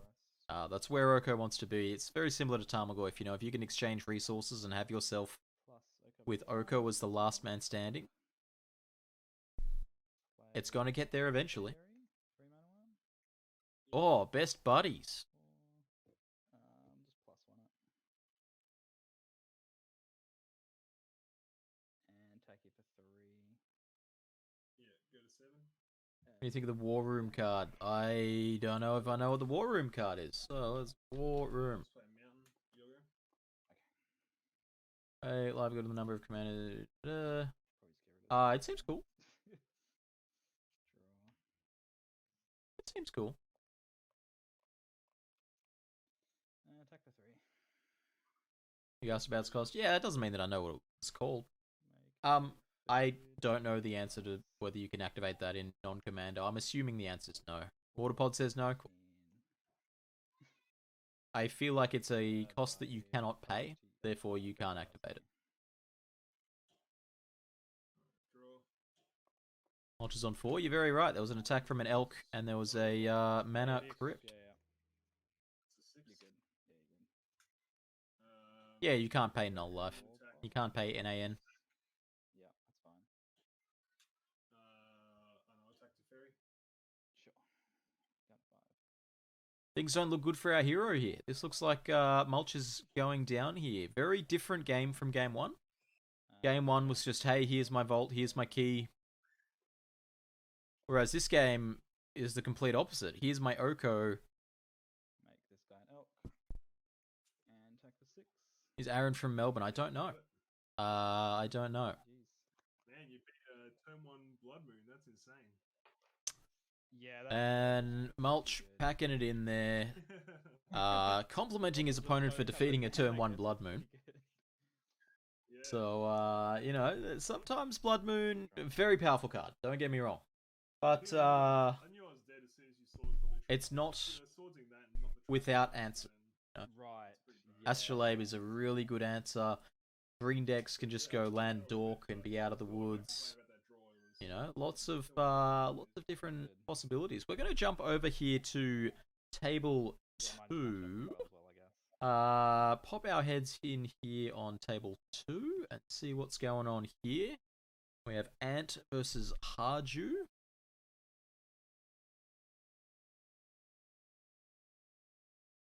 See if I can figure out which player's which. Ant on the bottom. I don't know what Ant is playing. And Harju on the top here from Finland. Shoutouts to anyone in the chat who is tuning in from outside Australia, whether you know the format and play it yourself, or whether you're brand new to the format and just checking out what's going on. Thanks for tuning in. I'll be on the play. Who is Ant? Ant is a Melbourne player. And that looks like a Lurrus represented here by Ant. Yeah, I'll keep as well. Cool. Do you know them? I don't know. I don't know everyone that you know. Now, I don't know the game score here. Don't know if this is game 2 or game 3. Harju leading on a fetch land. Ant leading on a fetch land. Step, I'm gonna fetch. Yep. What's going on, Vance? This is still going. This is round 5 of Swiss. There's a top 8 after this.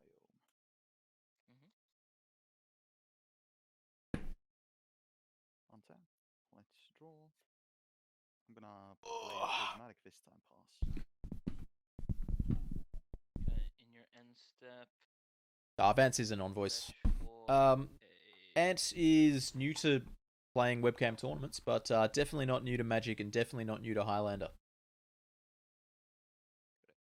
17. And Thought Scour myself. Sure. End of turn, fetching a Water Grave, going for a Thought Scour. Dismember.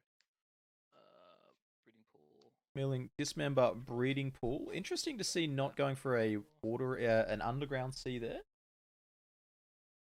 I love this super close-up angle here from Ant.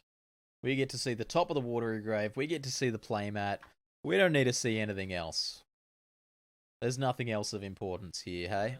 Shock myself. And play a Bloodghast.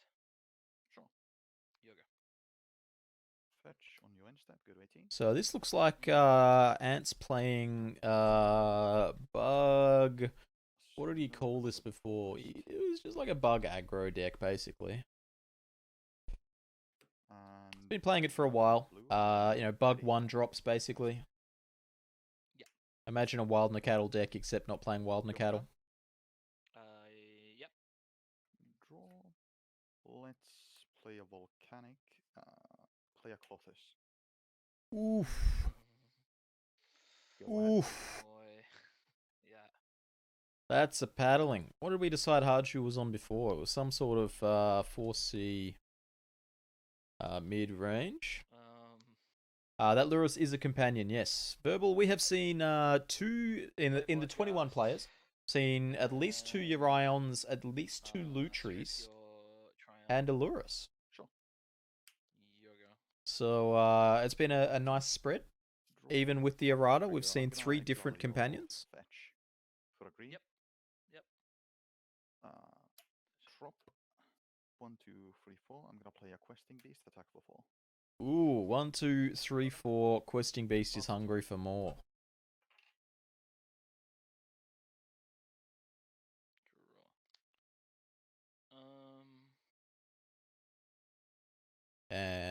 I should probably put an E on that. There we go. Playing 4C mid-rang. Look, if you're a fan of Bloodghast, this matchup doesn't look like it's going the best for you. Block. Yep. Revolt trigger? No, I'm kidding. Play a land. Yep. And then I will play Death Shadow. Death's Shadow. Hot dog. Currently a 2/2. The cat's out of the bag. We have a 2/2 for 1 mana. How is that fair? You don't have any lands in your graveyard, correct? I have a Strip Mine and a Breeding Pool in my grave. I'll take the strip. Yep. I'm gonna make a red. Shock in a breeding pool. One red and green. I'm gonna stomp your Death Shadow. Ooh. Is there a big blowout here? Stomping the Death Shadow? I'll fetch in response. Sure. Seems good. I mean, that's a pretty big blowout there immediately. That out.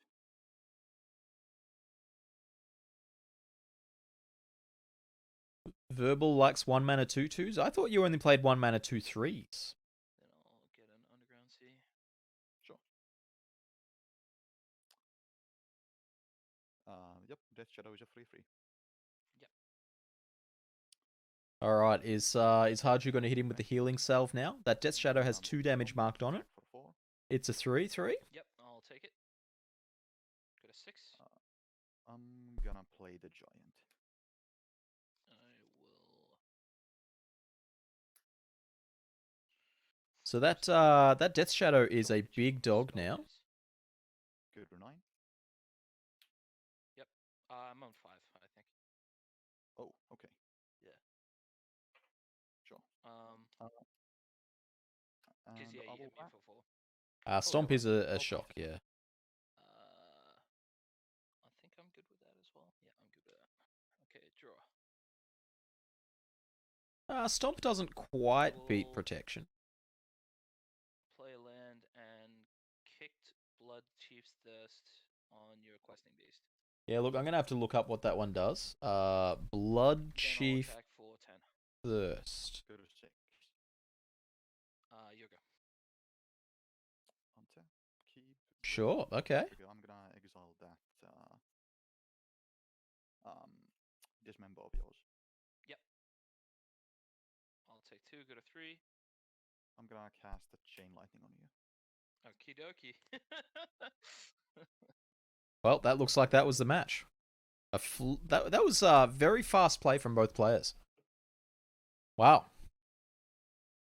Colors is pretty good against your deck. Oh yeah, for sure. It actually bricks me really hard. I was really lucky that you just didn't happen to Not have sure on the game score here. Not sure if we're going into game 3 or if that match is done. orientated hand. Oh yeah. Yeah. Because otherwise I would have been. So we'll have to see whether they shuffle up for a game 3. But Harju is at least 1-0, and this is either game 3 or done. Looks to me.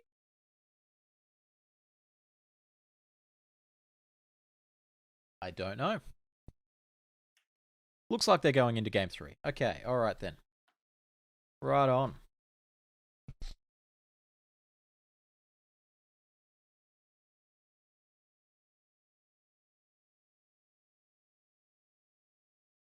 Verbal, you're sitting in the chat. If you're interested in jumping on for commentary, I am more than willing to have you get involved, but that's up to you. I know that Angus is also available for some commentary going into the top 8. Sure. Let's get a hand. 1, 2, 3, 4, 5, 6, 7.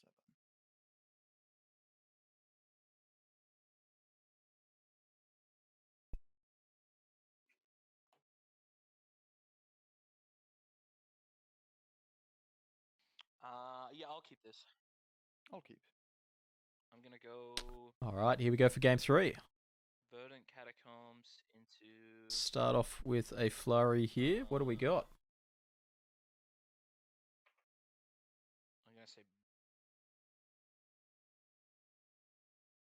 Bayou. Sure. And play a Blood-Soaked Champion. Sure. A Blood-Soaked Champion on turn 1. That's when you want it. You don't want it later than that. I'm gonna play a Vista. Go to 90.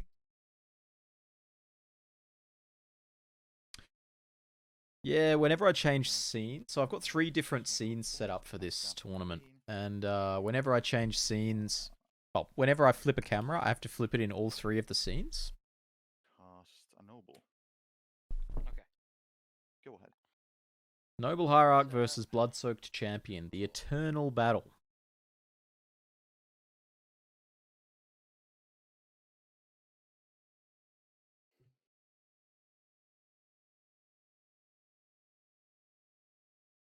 play a Trop. Sure. And Thought Scale myself. Sure. Revealing Veil of Summer and Force of Will. Sure. Draw. Then I'll play a Fatal Push on your Noble Hierarch and swing for 2. Gyro 17. I feel like Ant needs to just zoom out the camera a touch here. I don't know what the setup is. It looks like maybe that's a like a phone on a tripod on the desk or something like that. So I don't know what options there is available. But just giving us a slightly wider frame of view would be perfect here.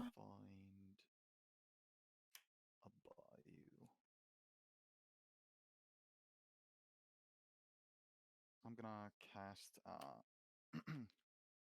Regrowth, targeting. I think that's the third person we've seen playing Regrowth today. Go ahead.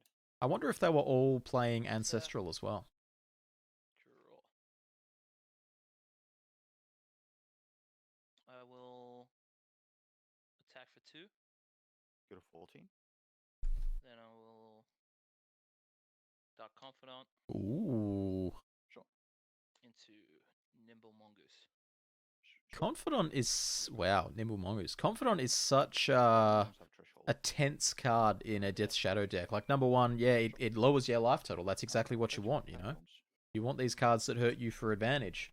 But also, you have no control over how much it's going to hit you for.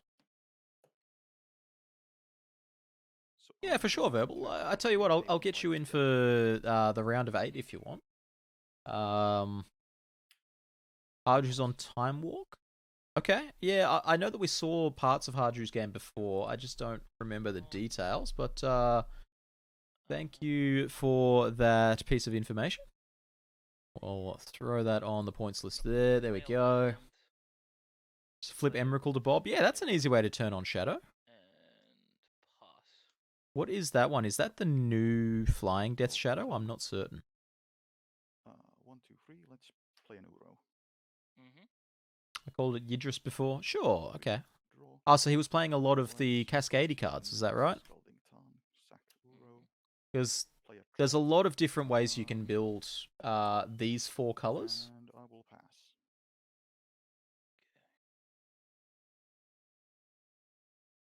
You know, you can definitely build them very control-y, very not control-y. Declare attackers. I'm gonna submerge that. Scourge of the Skyclave, is that the one? Scourge of the Skyclaves. Cool, I mean, now that it's dead, but we'll get it on screen anyway. Verbal, I'll send you a link on Facebook. I can't chat with you on Discord because I'm currently using Discord. If you're able to use that, that'll get you in. There we go. Shuffle. That's a miscut Delta. You should see his underground his undiscovered paradise, I should say. You're not going to be 4. I've lost track of Ant's life total here.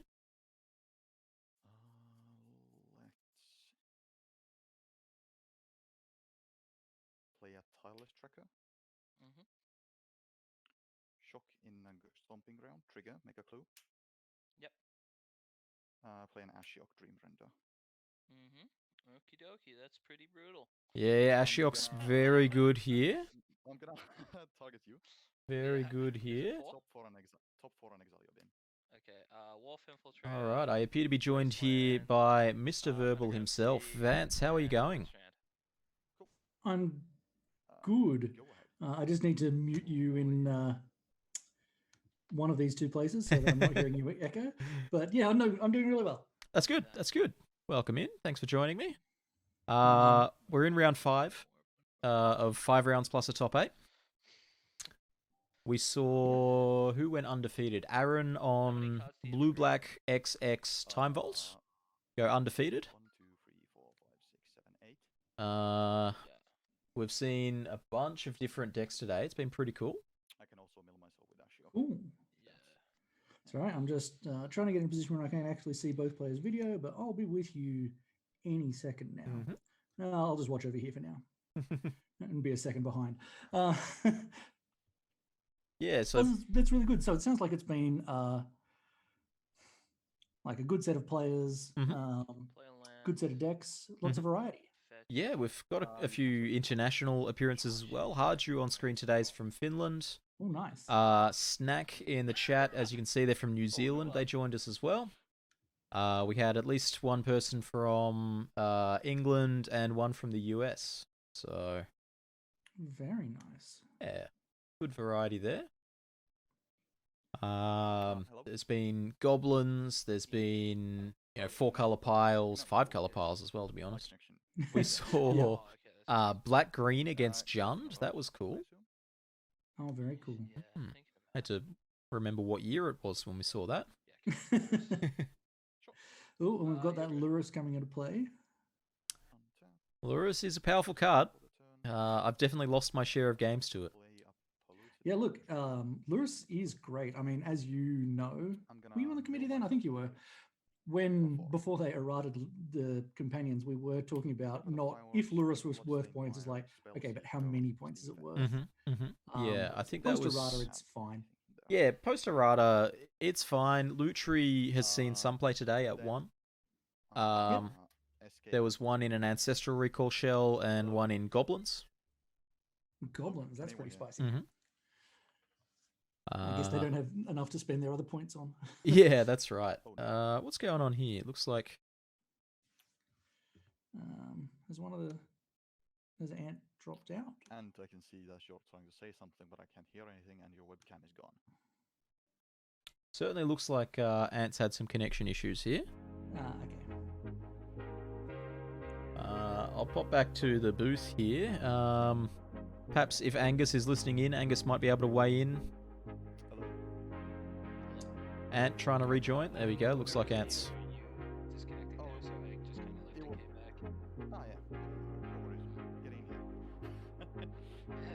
Alright, so Ant's back in the voice chat, but we don't have Ant's video yet. The wonders of playing online, hey? Yeah. So, I'm healing myself for 4 with Ashiok. So once they are Steam Vent Spellseeker Carpet, then I'm gonna... And then I'll get rid of my Bloodstain Cool. Mire. Okay. Yep. Yeah, so Ant's playing this this Death's Shadow list. They've played sort of BUG 1-drops for... They've been playing it for about a year now. It's been pretty cool,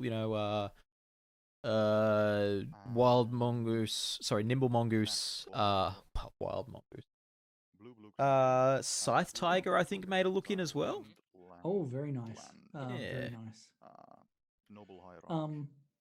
Mortarpod, in response to that question, it was kind of a weird card to point. I mean, Lutri's also a weird card to point in some respects. But, like, if you could only play Lurrus main deck, then sure, it's clearly not worth a point. It's not close to worth a point as a main deck card, but as an 8th card in hand, at essentially no cost, it was pretty good. Time Walk, speaking of things that are pretty good, also pretty good. And that's the thing, you can't point cards based on their fair applications. I was playing... what was I playing? There was something I was playing in CanCon this year, which got pointed immediately after Oko. I was playing it, I didn't have mana dorks, I didn't have cheap artifacts. It was just a cool way to turn off my opponent's creatures. And it got pointed, and it didn't get pointed for me. Yeah. It was a cool card in that deck, and it was very good, literally everywhere. Yeah, absolutely. There are some people who want to play Time Vault, and their only plan for untapping it is to skip a turn. And that's not really a good expenditure of 4 points. But there are some people whose plan is to just take all the turns forever, and that is a much better expenditure of points. That's exactly it. Like, you can definitely, play decks, play broken cards in a not broken manner, and that's not where the format the format can't be balanced around that. Regrowth and Time Walk in my bin. Yep. Oh, okay. Absolutely. Exiling 1, 2, 3, 4, What's going on here? I'm gonna play Tassiga. Treasure Cruise. A Tassiga. Oh, okay. Ooh. Tassiga, and I'm gonna. Oh my lord. Look, things don't look good here for Ant. I'm gonna activate. No, they don't. Oh man, what a nightmare. Death's Shadow against Tassiga and Uro in play. Well, and, I'll give you the and brainstorm. your opponent's just time walked, or is in the middle of time walking, and you're a deck with Lurrus as a companion and 5 lands in play. Yeah, that's right.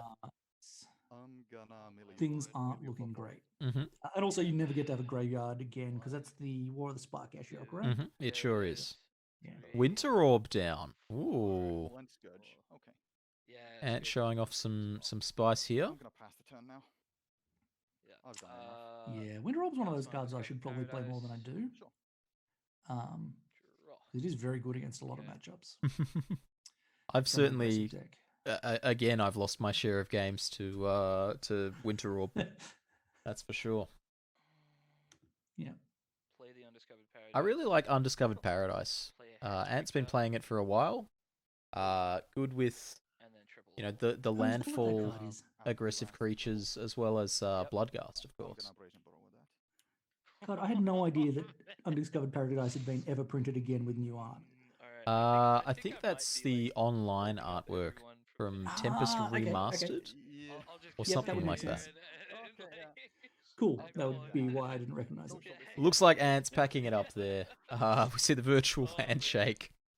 Yeah, not much you can do as a Death Shadow deck when your opponent resolves an Uro. If you don't have, like, you know, a Vapor Snag or something. Uro is just, I mean, in general, but against an aggro deck in particular, it's just obnoxious. Absolutely. Like, you often kind of forget when you're looking at Uro, you're like, oh, this is pretty busted because you get to, you know, in the process of putting into play, gain 6, draw 2 cards and play 2 land. And then you're like, oh, that also happens every time you attack. Yeah, for sure, yeah. It's got that sort of Titan ability. Haju 1/2/1. Makeshift stuff in order to make it zoom out. Yeah. That's fair. That's right. We were meant to play earlier on. But Appreciate you passing the message on. I was gonna mention that. I was like, I had someone running errands for me before. You know, whenever we needed to ask for life totals or ask what the game score was, all that sort of thing. But they've taken a nap now. yeah, I'll go evens.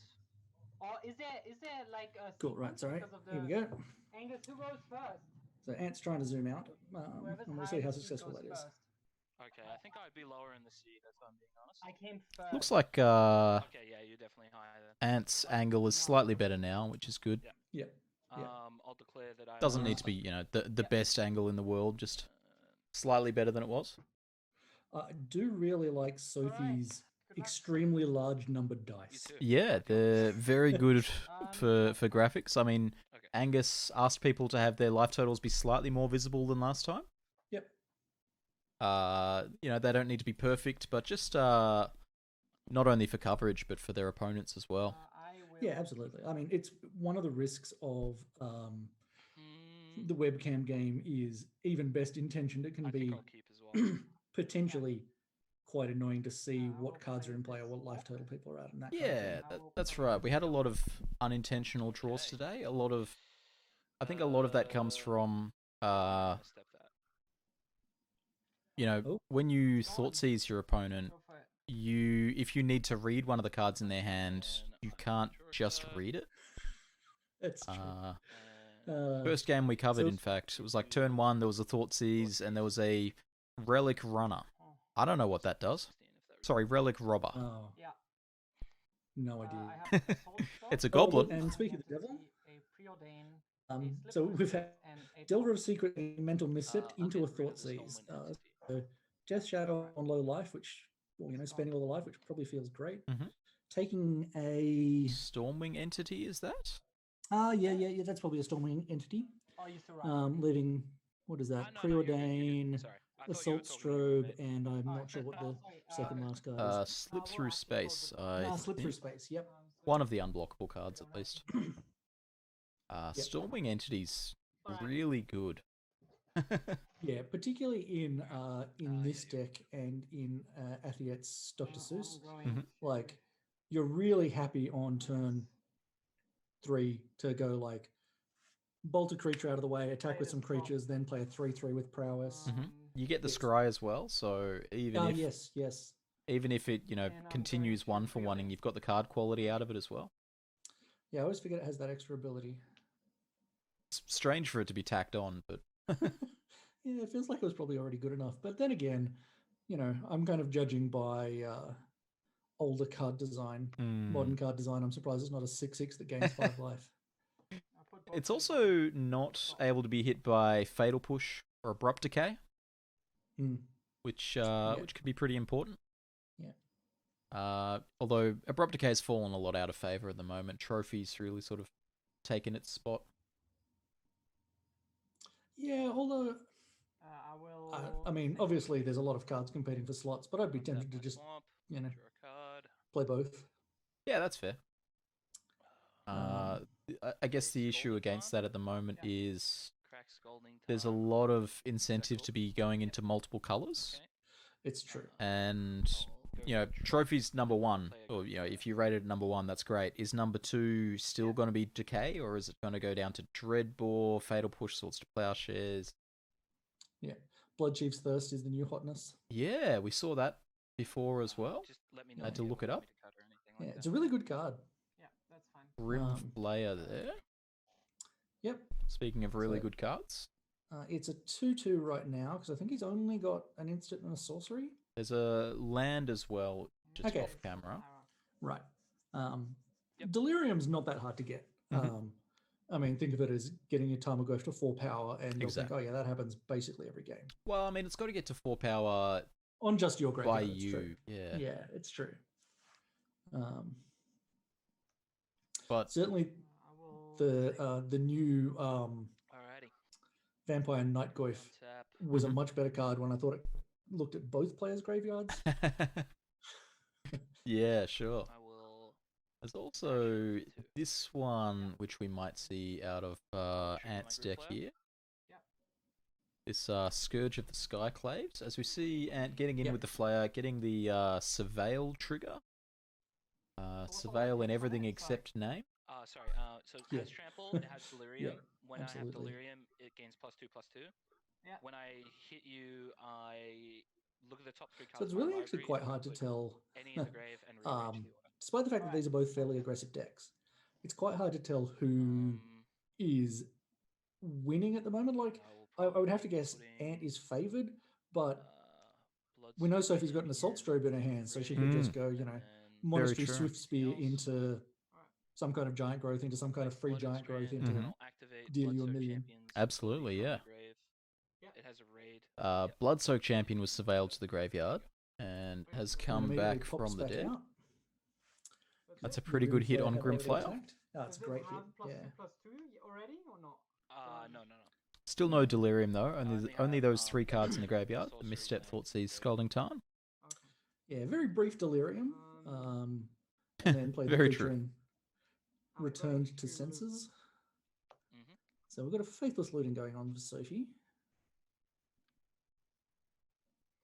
Really just looking for a threat. Yeah. I mean, Noble Hierarch is fine, but it's not where you want to be. It's far from ideal.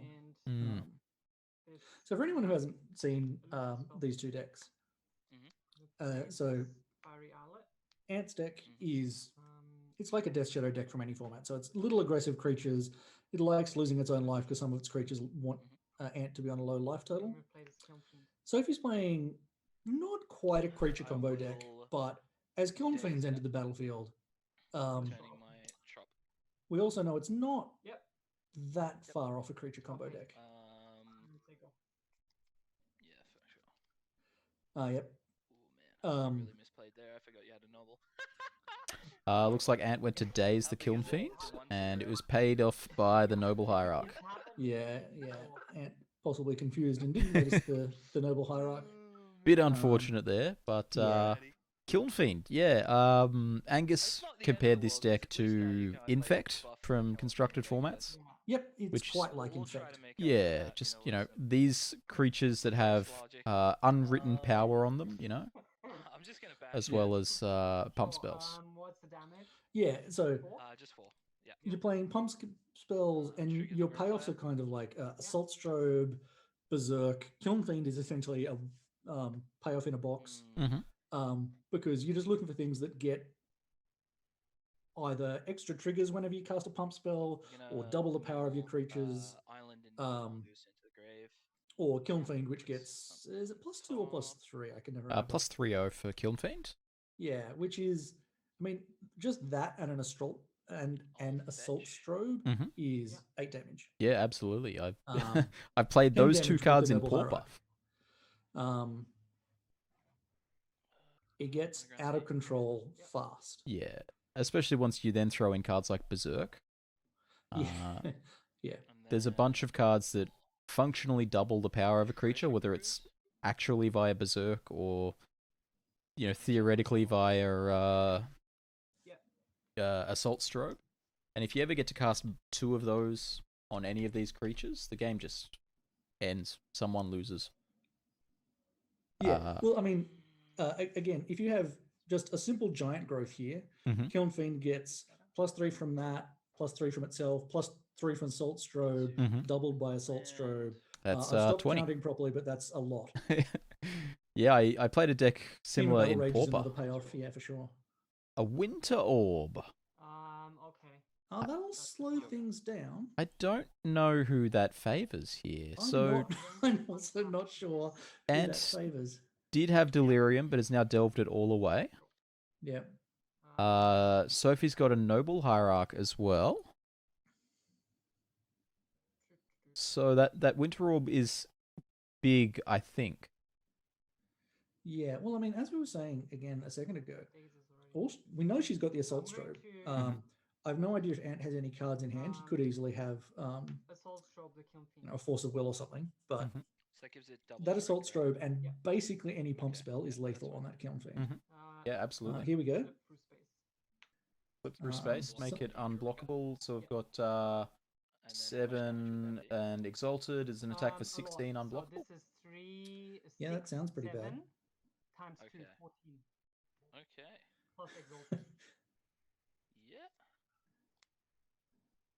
Alrighty then. Looks like Ant just sort of realizing the gravity of the situation here. Yeah. So if you are ever playing against this deck, 8, so it's 16. You can't keep a blocker. That's good. Yeah. Although even then, a blocker wouldn't have done anything there. No.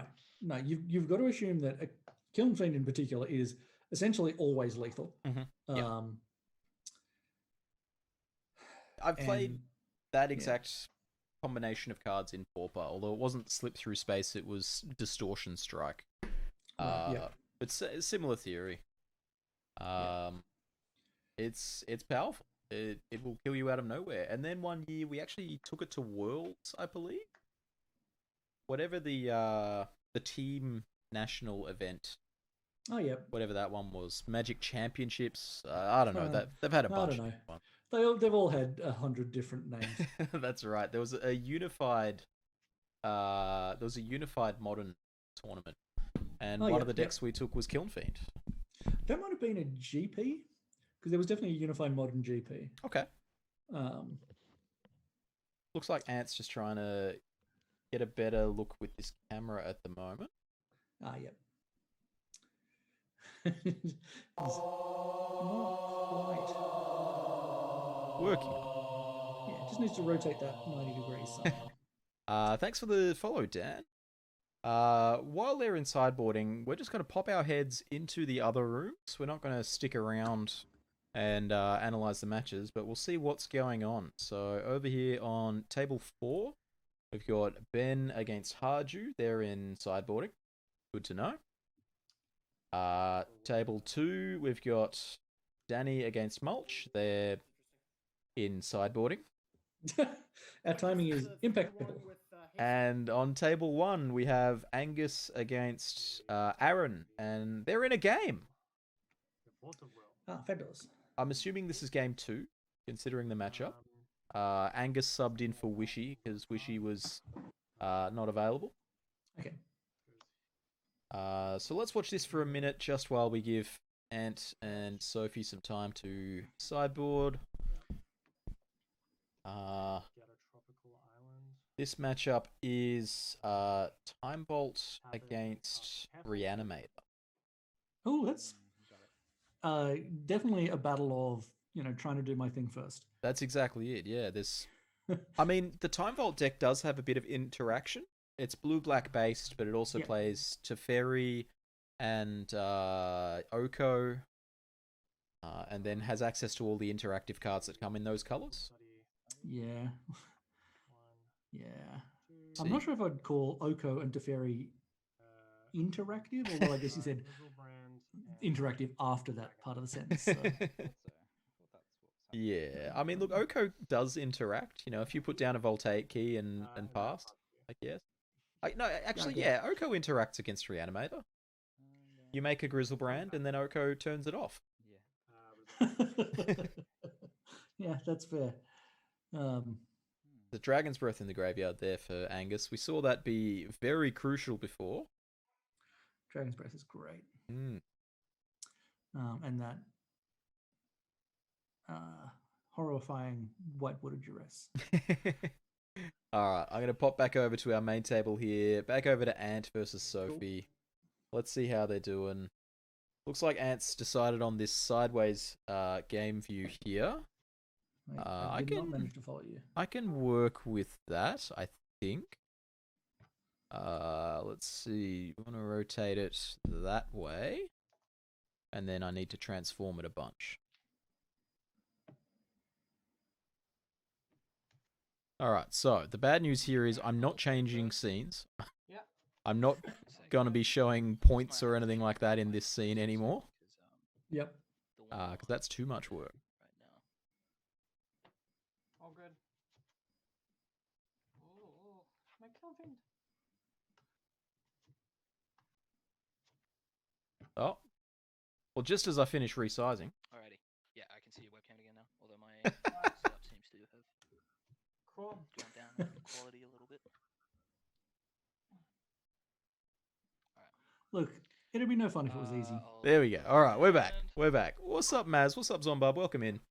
We're in the top 8 of this here CBR MTG 7-point Highlander event. I'm joined on commentary by fellow committee member Vance. That is a factual statement. I'll keep this. We are the ones who rule this format with an iron fist. Or something. Yeah, depending on who you listen to. Personally, I just play bad decks and then they get pointed. I'll go Island into... Alright, so Ant going first, off with a Delver in the other direction this time. Alright. This one's going to be a little less threatening. It won't be backed up by an Assault Strobe. No. I mean, it might be. I'm gonna Verdant Catacombs fetch.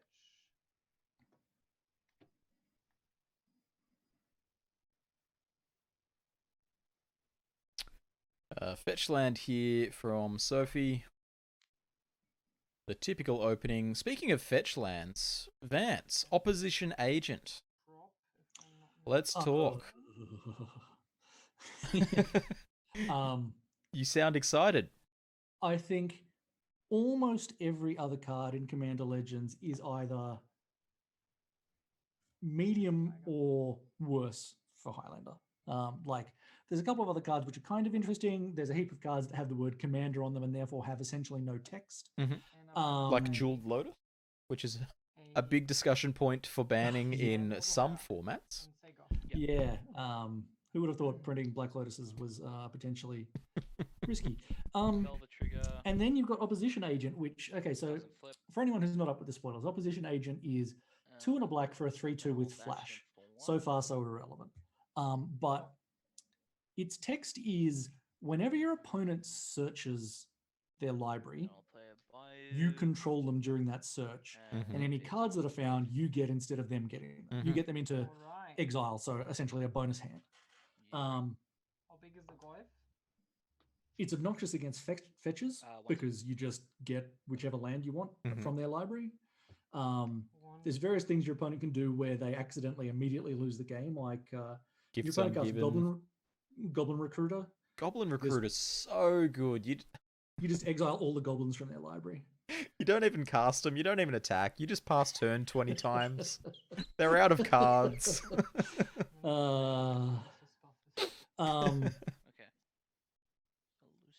Yeah, look. I think it's going to be kind of miserable to play against.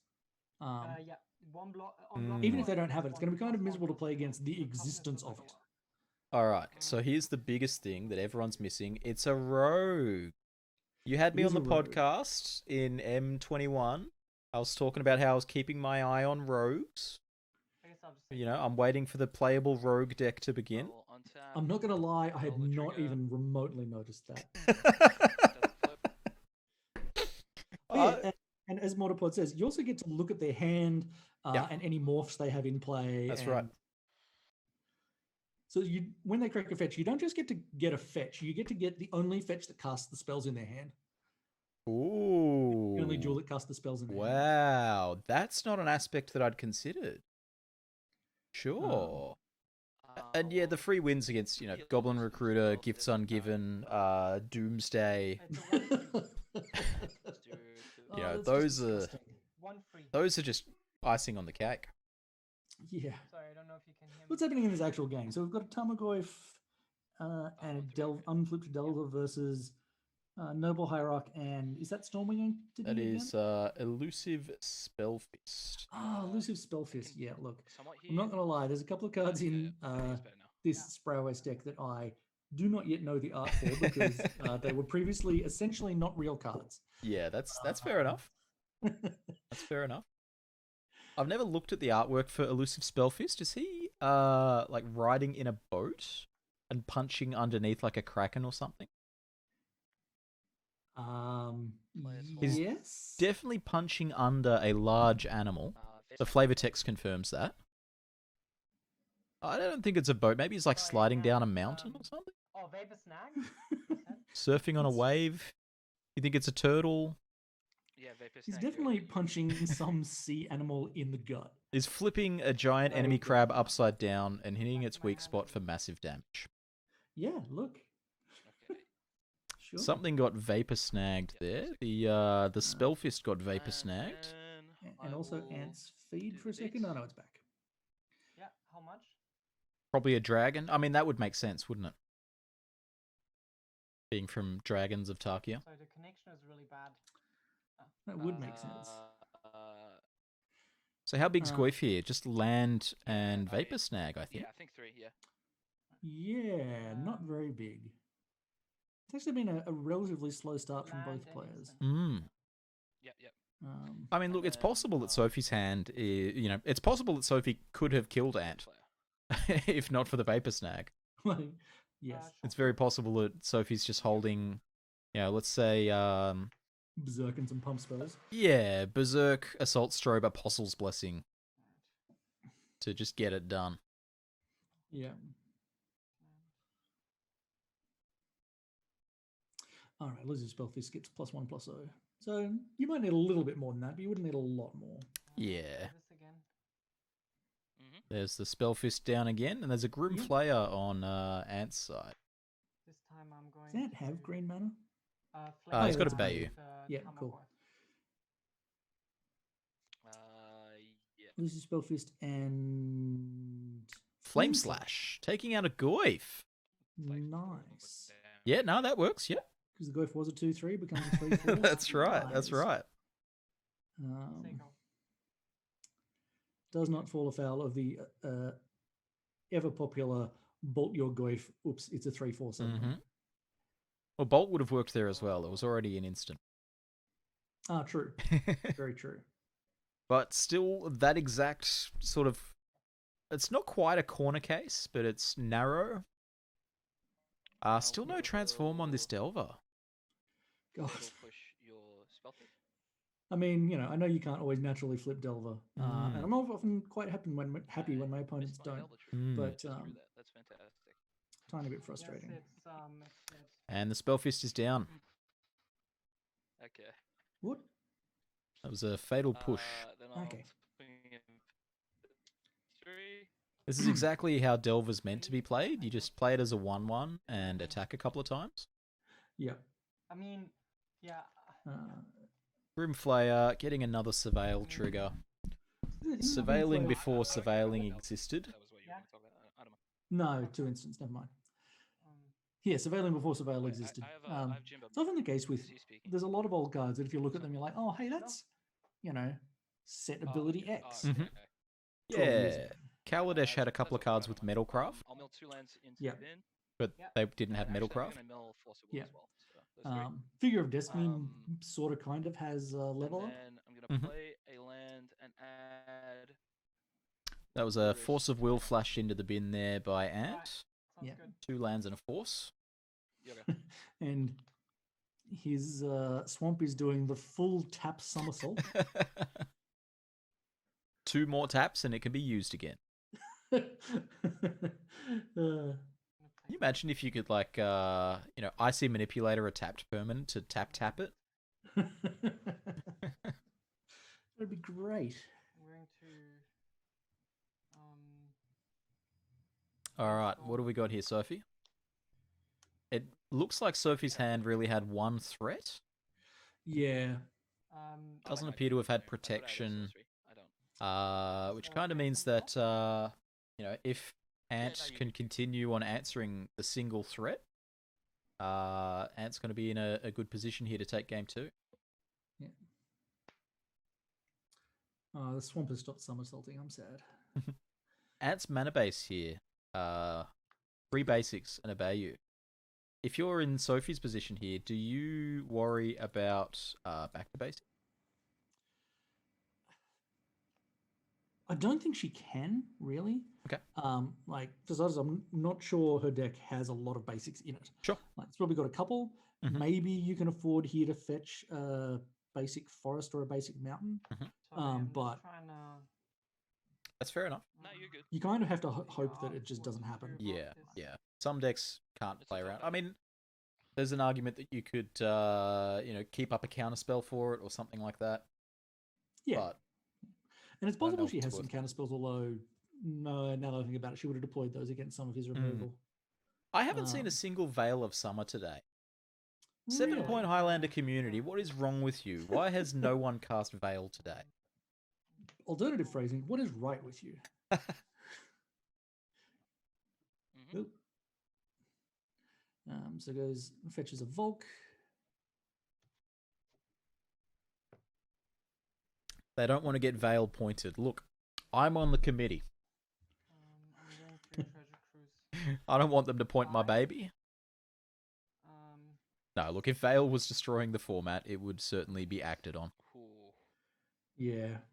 Oh, some kind of treasured cruise or dig through time, perhaps? Treasure Cruise there, yeah. Yeah. Yeah, I'm cool with that. Trying to just refuel and get something going. Yeah. And maybe regretting binning that Force of Will, although I don't think there was a way for him to have drawn it. And then I'm going to say go. Lithium Veil to Colligan's Command. Well, that's pretty good.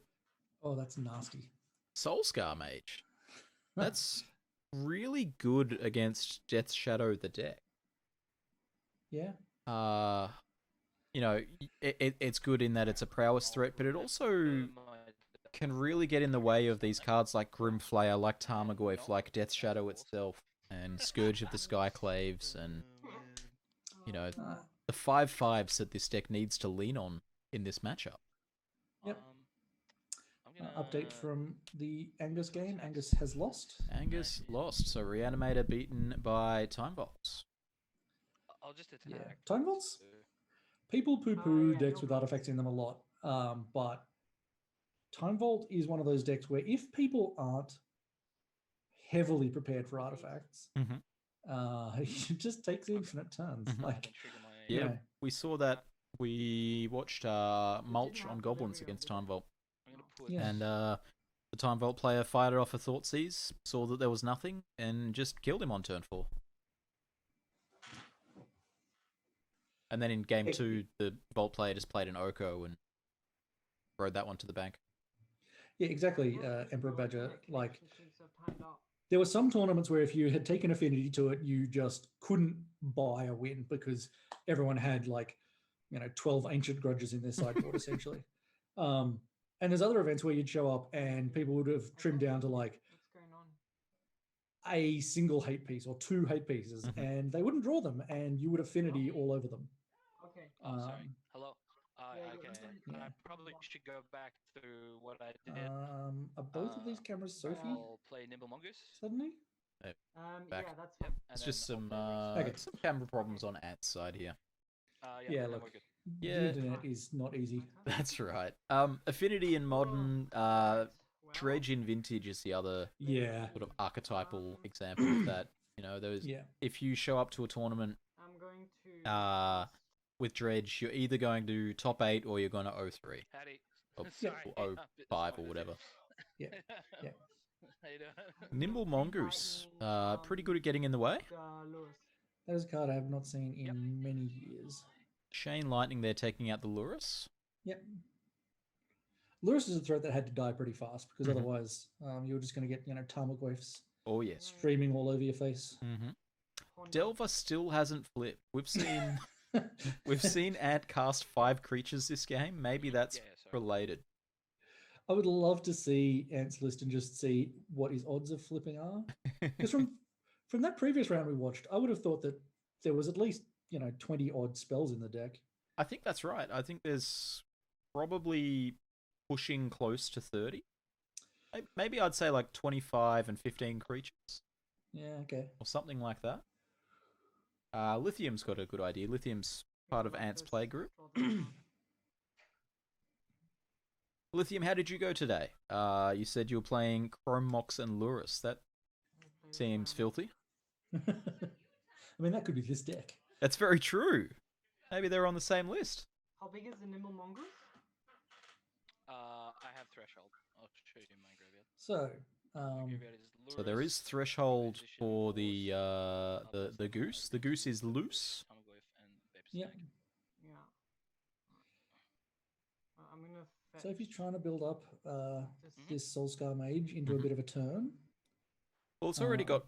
It's a 3/4 now. There's an exalted trigger as well. So. Yeah, and it has to get to 10 power, but it only has to get to 10 power. Well, it's got to get to like 12 or 13 power, I guess, because you've got to be able to chew through the blockers. But as we saw last game, that's a shock. Far from impossible. Yeah, she fetched a shock, which it's kind of got to be all in here. You're not going to survive long on the backswing. No, well, I mean, with the Grimflayer having trample. So we've got that's a Stormwing entity there. Stormwing entity. Okay, interesting. I can't hear you. Yeah, like you don't have much counterplay here. The Delver has the ability to gain flying. The Grimflayer's got trample. The Goose is 3/3 shroud. Oh, sorry. Yeah. You've really got to make something work, especially fetching a shock land there. I don't think there's a set of cards, so if you could have the win here, but right? maybe I'm about to be excited. I don't know. Sorry. Cast this Arcanist. The 3/3, yeah. Dreadhorde so this is a bit more defensive. Sorry, what's the card? Dreadhorde Arcanist been played? Yeah, okay. You have 2 creatures.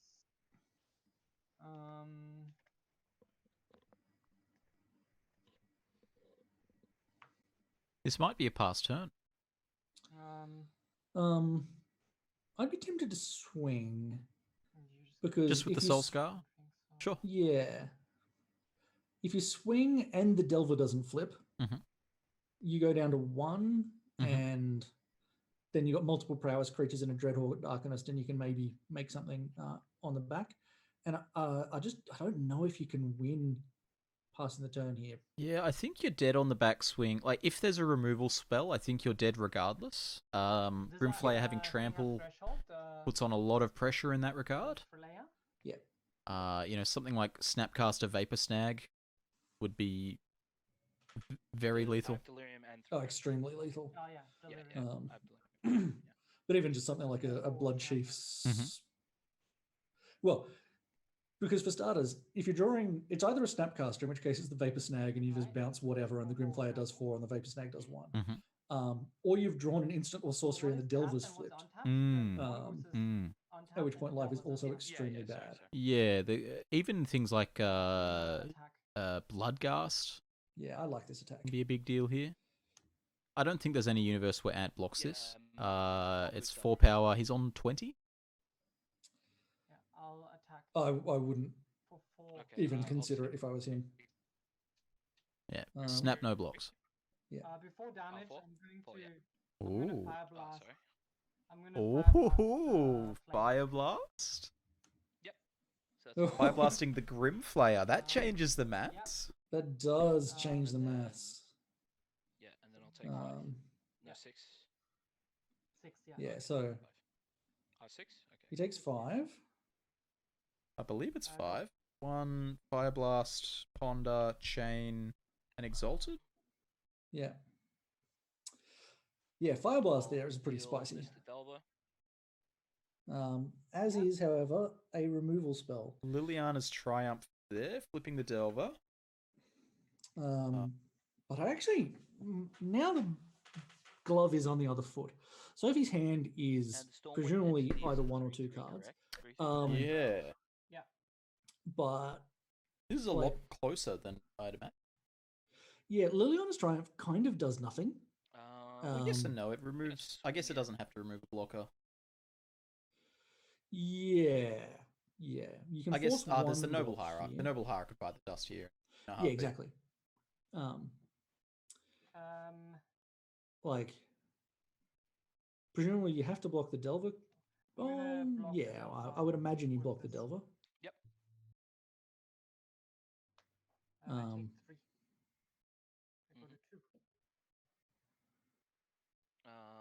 Go to 2. And then I'll play Scourge. That's Scourge of the Skyclay. That's a it's 6/6. That's a reasonably big. But it starts from 20 minus to the player highest with the beastie. highest health. Well, it bases demon, its power whatever and it is. toughness It off. is a demon. Okay. So because I have the highest health, it's a 6/6 because I'm 14. Does it have flying? No. Yeah. Okay. This is all quite interesting. No, it doesn't have flying or anything. It has kicker, but the You'd have to be is relatively irrelevant here. It just halves the player's life total, like each player. Depends what else has got in hand, if anything. But you'd have to be tempted to fire off the I'm good to The Triumph. Yeah, I definitely the Triumph cast it. just to deny the mana. Yeah, deny the mana. Cast it main phase to deny the selection of which card to discard as well. Looks like Ant's Decline. Well, there'll be no discard because there's not a Liliana. Ah, true. Very true. Blue instant. Angus, if that was the house that I lived in, I'd move out. Yep, that's fine. I had no interest in playing combo mirrors all day. Merchant Scroll here coming out. Still a point. Still a point, and it's going to go and get 4 more points, is my guess. Well, it can only Yes, get it is. blue once. You know, if it was not color locked, there's definitely an argument for, say, a lightning bolt. Yeah, sure. Oh, that's right. I always forget Merchant Scroll can only fetch blue instants or interrupts. Although Dreadhorde Arcanist, that card's quite good at flashing back blue 1 mana spells. 1 mana spells, yeah. That's fine. There was probably too much lag anyway for you to. That's fine. You said. Is there some? I said yep anyway. Looks like some minor kerfufflery about communication. I mean, Okay. like, it is more optimal for me to force you to tap out before what I literally Triumph, but you're just gonna float a blue anyway. So. Yeah, your Triumph. I'm going to. All right, so they're just discussing when the Triumph was going to be cast. There was a snap yes, and then maybe this and that. It doesn't really change much. There's now a blue floating. Yep.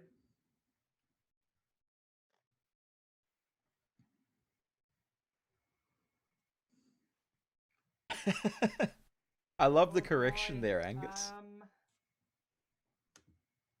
With the blue, I'm going to. So the blue floating here. Give this Arcanist slip through space. Ooh, unblockable Arcanist. Yep. Draw a card. I mean, and there's just ancestral some more. There's also a chain lightning in the yard. So Sophie could take a line where the attack with the Arcanist casts chain lightning to shrink the Scourge. which would guarantee the survival of the to put -1 counters on the Scourge. Oh right, yes, okay. Yeah, okay. Just to ensure the survival of the Soulscar Mage for this turn. No, that makes perfect sense. I just hadn't considered Soulscar Mage's ability versus. Look, I'm a simple aggro burn player.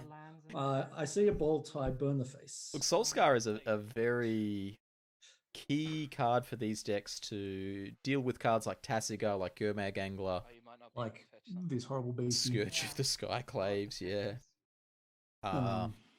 I'm not the most experienced sort of blue-red burn player, but I've played a little bit, and adding Soulscar Mage was very good for me. Chain lightning onto the nimble mongoose. Oh, that one's not going to fly, unfortunately. She's declared a chain lightning on the goose, which is not something you can do. Right. She's reconsidering now. Nimble mongoose, of course, has shroud.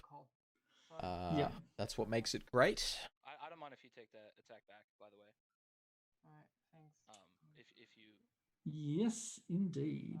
Yeah, cast egg hole. Draw. Okay, so just flashing back the egg hole. Just dodges out of the way. It's so nimble.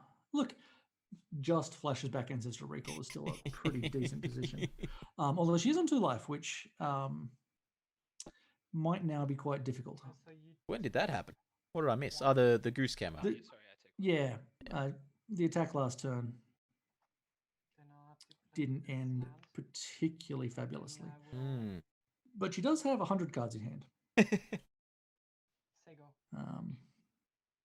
Like from going from having expended all her resources to basically a full hand again. Yeah, I mean, casting 2 Ancestrals in a turn is reasonable. It's okay. 9 points cast by Sophie that turn. But not enough points. All right. Well, that means that they're going to go into a game 3. That means I'm going to need to plug my laptop into some electricity. Looks like there's still one other game that we can pop in to spectate just while we wait on sideboards. So 2 of the other games are finished. We're going to pop over into table 4 here. Check out Ben versus Arju. Although it looks like they might have just finished. That kind of stopped me from actually going off. Yeah, it looks like some deboarding happening on camera. Yep, no good there. So the only thing to watch is this very one in front of our eyes. It's for all the marbles. When we were talking about this, we're like, oh yeah, this match will be really quick. But I mean, as does sometimes happen with aggro matchups, there's a lot of that was wild. intricacies in making sure that you're getting your lines right and you're assessing which one of you is the beatdown, basically. Yeah, the individual decisions are very high stakes because if you make a mistake against a control deck, you're going to cost an extra turn, and maybe the game will go one way, maybe it'll go the other. Against an aggro deck, if you mess up, you're going to take 8 on the backswing. Well, you're going to take 8 on the backswing, and there's also decisions you can make in various matchups which feel like they should be really good, but are actually incredible tempo losses. Sure. Like I remember, so back in the day when Wild Mongrel and Basking Rootwaller were, real non-embarrassing cards. There was a thing you could do where your opponent had a Basking Rootwaller, and they'd attack with it and pump it, and it was actually really good for. Or you'd shock it and they'd pump it in response. And it was actually really good for the person who was taking the extra damage because it meant their opponent didn't have a turn 2. Sure. Yeah. Yeah, there's definitely that the tempo versus cards thing to be weighed up there. By saving the Rootwaller, you've got yourself an extra card, but that's come at the cost of an entire turn. Is that worth it? Yeah. You can't take that extra card into the next game, which is exactly what both of these decks are preying on here. The fact that it doesn't matter how many cards the opponent has in hand when they're dead, if they're dead. It's my favorite kind of card advantage. Well, first turn, Noble Hierarch again. Noble Hierarch is, as they say, pretty good. I think it's honestly one of the better turn 1 plays in Sophie's deck. Just allowing the ability to go turn 2 threat plus cantrip. You know, to present a clock and also sculpt the hand. Yeah. Yeah. Delver's better. That's a very fair point. It's hard to argue against a turn 1 Delver. I'll take one, go to 19. And it looks like the Hierarch's just getting in, so not even making use of that mana advantage. I will fetch for an Underground Sea, if that's okay. Indeed. So we've been told that one of the semi-finals is starting. Aaron versus Harju. Harju, of course, our player from Finland. So some representation. I believe Aaron... Angus might be able to correct me if I'm wrong, but I think Aaron is from overseas as well. If they're the person I'm thinking of, I think they might be from Western Australia, which is kind of overseas. Well, look, I mean, they want to succeed. They want to leave Australia. Yeah. What would the country be called? Just West Australia? Don't know. Kind of awkward. And I could be thinking of the wrong person. They fair no, they are from Queensland. Queensland, okay, all right. Queensland may as well be. I take that back. They had an election. Their election was... I enjoyed it. And then I'll cast We won't get political here, but there was one party that I saw that lost like 6% of the vote. Yeah. Oof. Shockland here from Ant going down to 16. Smuggler's Copter, banned in Standard. I love Smuggler's Copter. Smuggler's Copter is a card I actually think doesn't see enough play in a lot of these aggro and low ball mid-range decks because it's just so good with, like, it gives all your creatures haste. It's really great with elves of various kinds. It's not very good against Spell Snare or Spell Pierce. Not Spell Snare, Spell Pierce. As someone who's played a lot of tap-out control decks, dodging Supreme Verdict is frustrating. You know, it can't be countered. It deals with all the stuff except the Copter. Yeah. It's kind of like the third best equipment in Highlander. Look, I've attacked people with Heart of Quran. Look, sure. Okay. It's a combo with Royal Scions. That guy's got A, so much loyalty, and B, it can really turn it into a big threat. What's the... Oh, that's an Overgrown Tomb. That's actually just the art on the card. Huh, there you go. Yeah, it's I believe it's a proxy. It's an Officeworks version of the latest full art. Yeah. Expeditions. Yeah. I'm not gonna lie, all those expeditions and stuff do make this kind of commentary much harder because there's 9 different versions of. Yeah, yeah. I don't mind when it's of new cards. You know, when they printed, you know, like the Planeswalkers, and they print them with alternate art. I don't recognize the card anyway. But like there was a creeping tar pit before, and I had no idea what that was. Yeah. Newer cards, as long as they're not the Amonkhet expeditions. It's like that's Thoughtscour Milder Treasure Cruise. That's not what you want to happen there. That's the opposite of synergy. Just a pass turn here, Sophie. That Goyf has land, instant sorcery, artifact. Land, instant sorcery, artifacts. Yeah, that looks right. Submerge. Land, instant sorcery, artifact, submerge. So I was going to say here, you know, if the board remains as it is now, Ant does have a really strong play here of just picking up Lurrus. You know, if it's just attack, no blocks, pass, then picking up Lurrus just gives you a big advantage. Grim Flayer is delirious.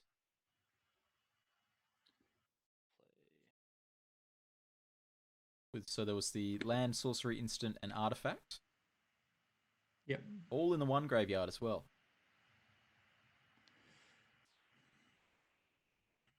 I'll fetch. Yeah. Shuffling away the Goyf. No respect for the Goyf. One thing that I do prefer about Wizards' modern printing strategy, and I'm sure they'll screw this up at any moment.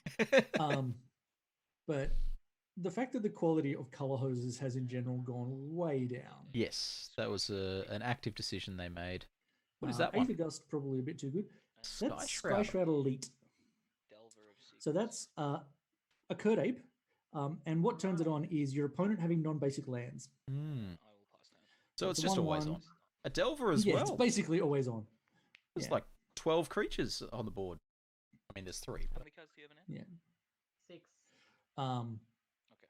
I mean, I guess that's why not Azo. That's a different person. I guess that's why Ant was so happy to shuffle away that Tarmogoyf because not threat poor. As well as Tarmogoyf doesn't flip Delver. Yeah, it's really true. Sorry, I just have to. Even for large values of Tarmogoyf. Tarmogoyf does a lot of things. Flipping Delver is not one of them. Yeah. So Sophie must have missed a land there on turn 3. Only have 2 lands in play now? Yeah. Oh, no, I think she had 2 lands last turn, but not...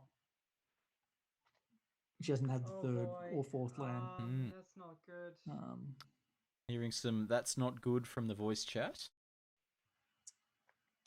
Any fans of the Prowess deck might want to throw some lands at Sophie. Lend the energy. Yeah. I'm gonna say go. That's a pass turn. Oh, that's not how you want the game to go. No, because presumably she also doesn't have a decent threat in hand because Then I will. Ant deciding other than to Stormwing Entity, I don't think she's got any threats that cost more than 3. Yeah. Ant not flipping the Delver there. Still attacking for 7? I'm on 14. Not flipping the Delver, but almost flipping his camera. It's a big attack, and the Grimflayer is going to keep the beats coming. The Grimflayer is going to set up the Delver as well, ideally. Yeah, you'd have to imagine this Delver's going to flip next turn. Sophie, looking at her hand, possibly has a Bolt or equivalent. Instant sorcery land. Which you'd imagine is going to take out the Sky Shroud Elite, perhaps? Sky Shroud Elite, if given the option. Yeah. Really important note here as well, that Smuggler's Copter would have been a big play. The Goyf was played in past, the Grimflayer was played in past, the Delver was played in past. All of those would have been an extra 9 damage across the course of the game. Would have been 9 damage, 3 loots. No, you're all good. Which would have been a bigger Tarmogoyf. I mean, not that Tarmogoyf got anywhere, but... Well, would have turned the Grimflayer on sooner. Yeah, that's fine. Does all sorts of nasty business. Trigger Grimflayer. Yeah. So 7 damage coming across. Grimflayer getting its combat trigger in. Oh right, I was like, why is he drawing 2 cards? Oh yeah, Grimflayer is a thing that has text. Yeah. So how much damage do I love those on-hit abilities. 4, 5, I remember a game I was playing of Legacy. It was at Masters one year. And I'm playing against a relatively new person. They're playing Delver. They were from Interstate. And I went turn 1 Goblin Lackey. And they played a turn 1 Delver. I'm going to. And then I attacked. And they said no blocks. And I said trigger my Lackey. They said, what does that do? Oh, my friend. Scourge. Oh, and now we've got a Scourge of the Skyclaves as a 6/6. Kick it, coward.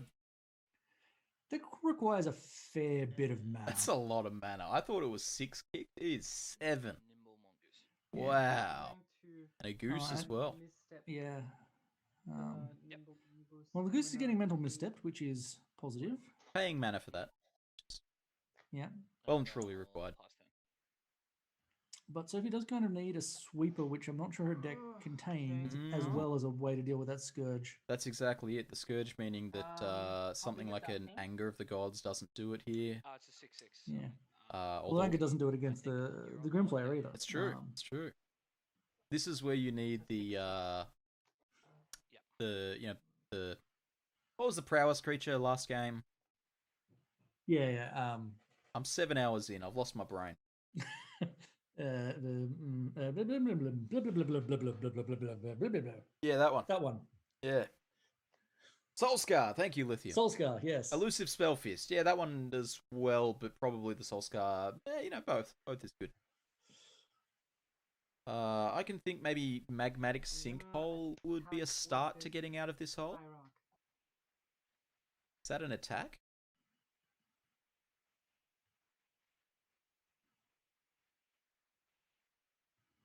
If it's an attack, it's broadly speaking a So it's 1 currently. I can concession. Although she might just have a pile of pump spells and be trying to eat That's the true. Sky Scourge. I can imagine the look on Ant's face right now, the frown, as Ant tries to decipher this attack.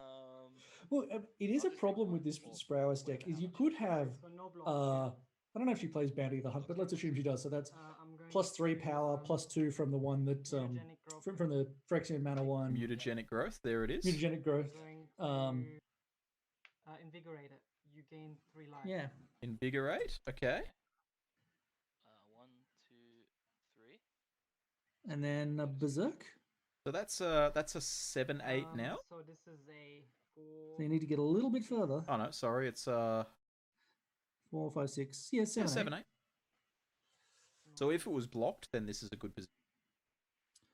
But even if it's not, if you've got like a Berserk and a Lightning Bolt, this wins the game. I'm going to Berserk. There's a Berserk. Ooh, that's 14. Gives it how much? 4, 5, 6, 7. So it's 14.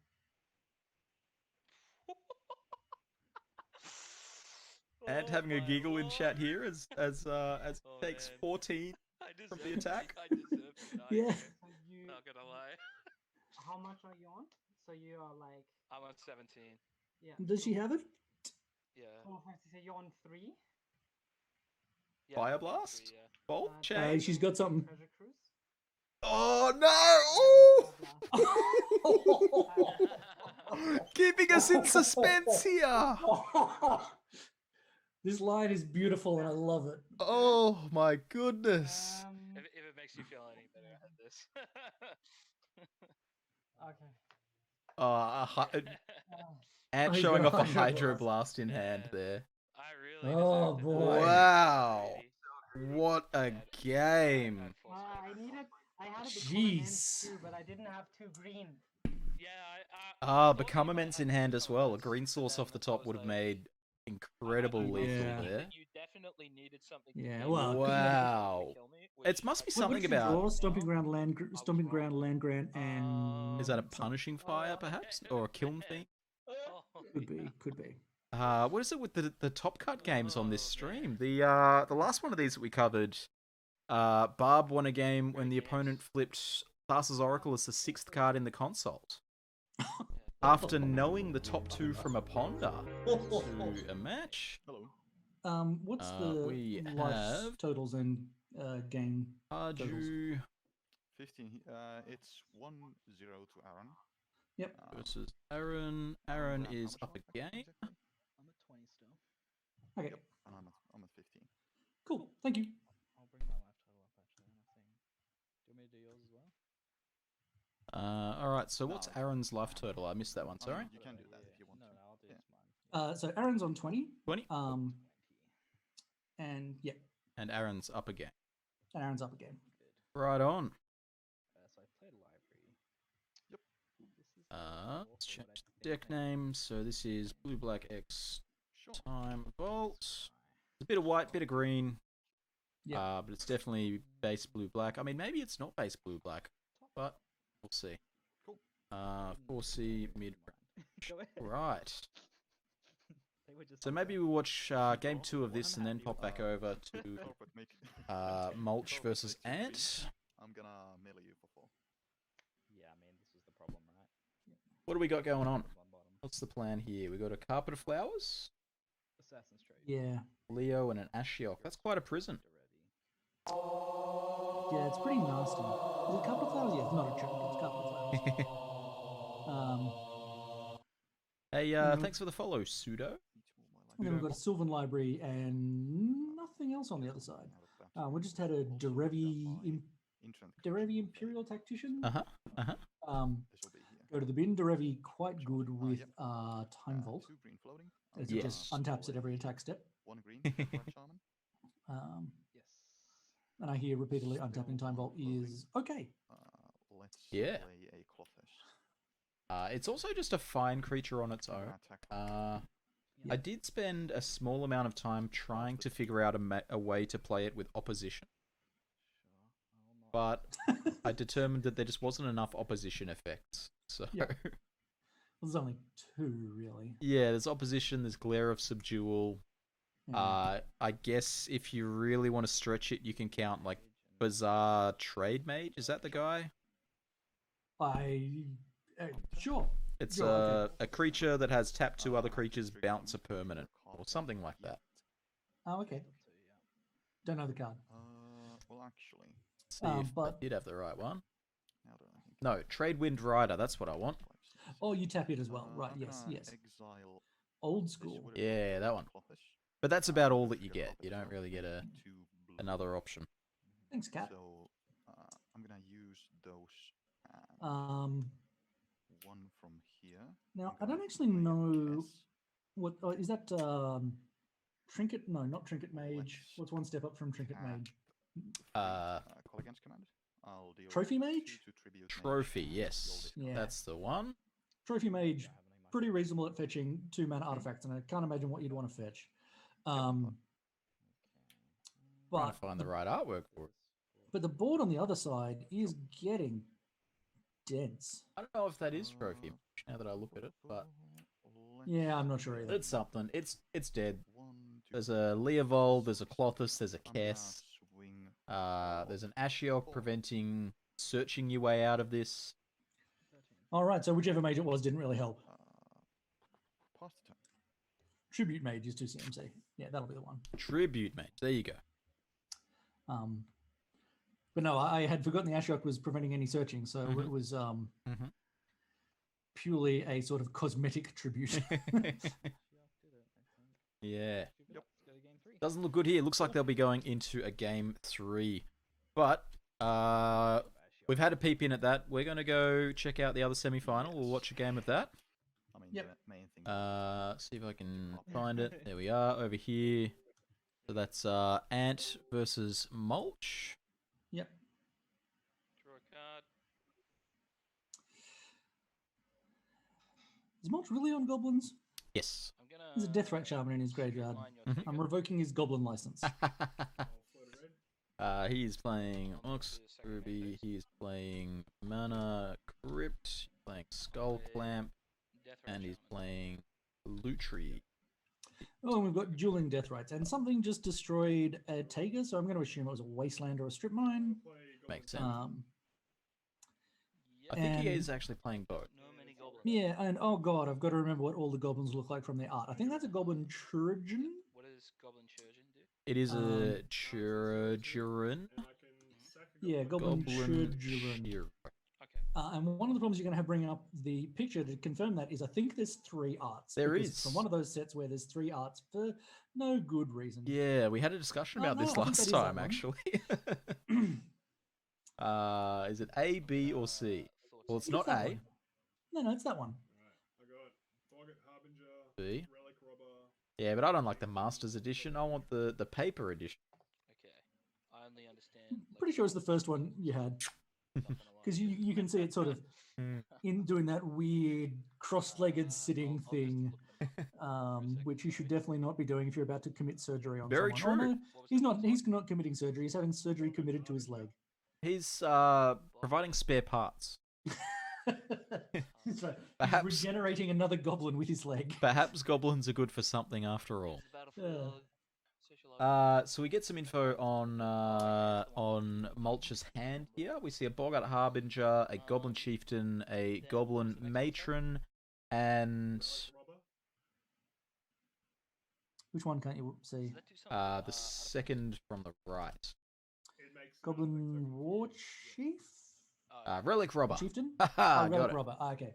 Relic Rubber again. What does that? What does that do? So it's another Rabble Master-esque card. It's a 2/2 haste for 3. When it hits a player, they make an 0/1 colorless artifact creature that can't block and deals 1 to you in your upkeep. Oh, right. This idiot. Yes, okay. So it'll be really interesting if we manage to see Mulch against the Time Bolt player in the finals. You know, Tinker is a powerful card.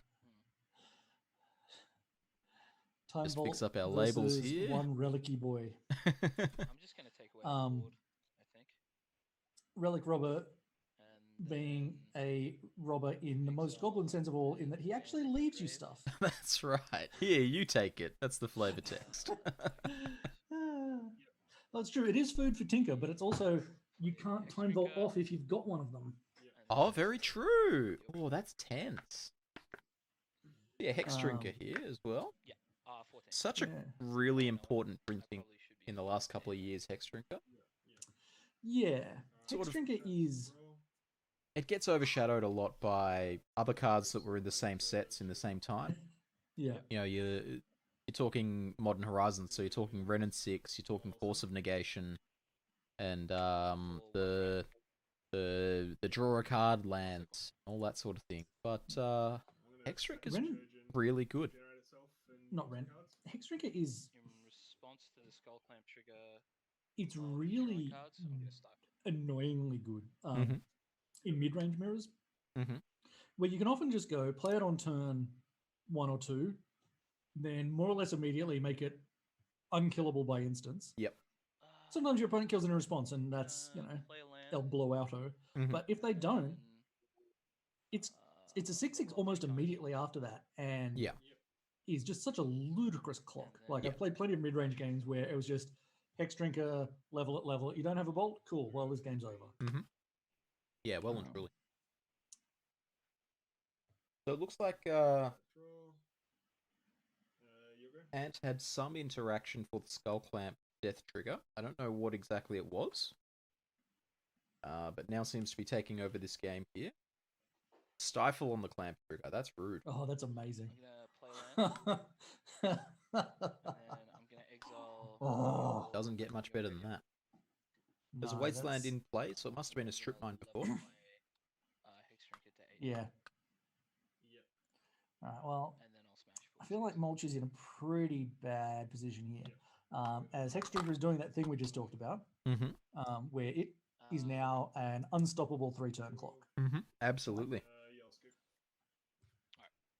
Yeah, definitely the strip mine plus stifle.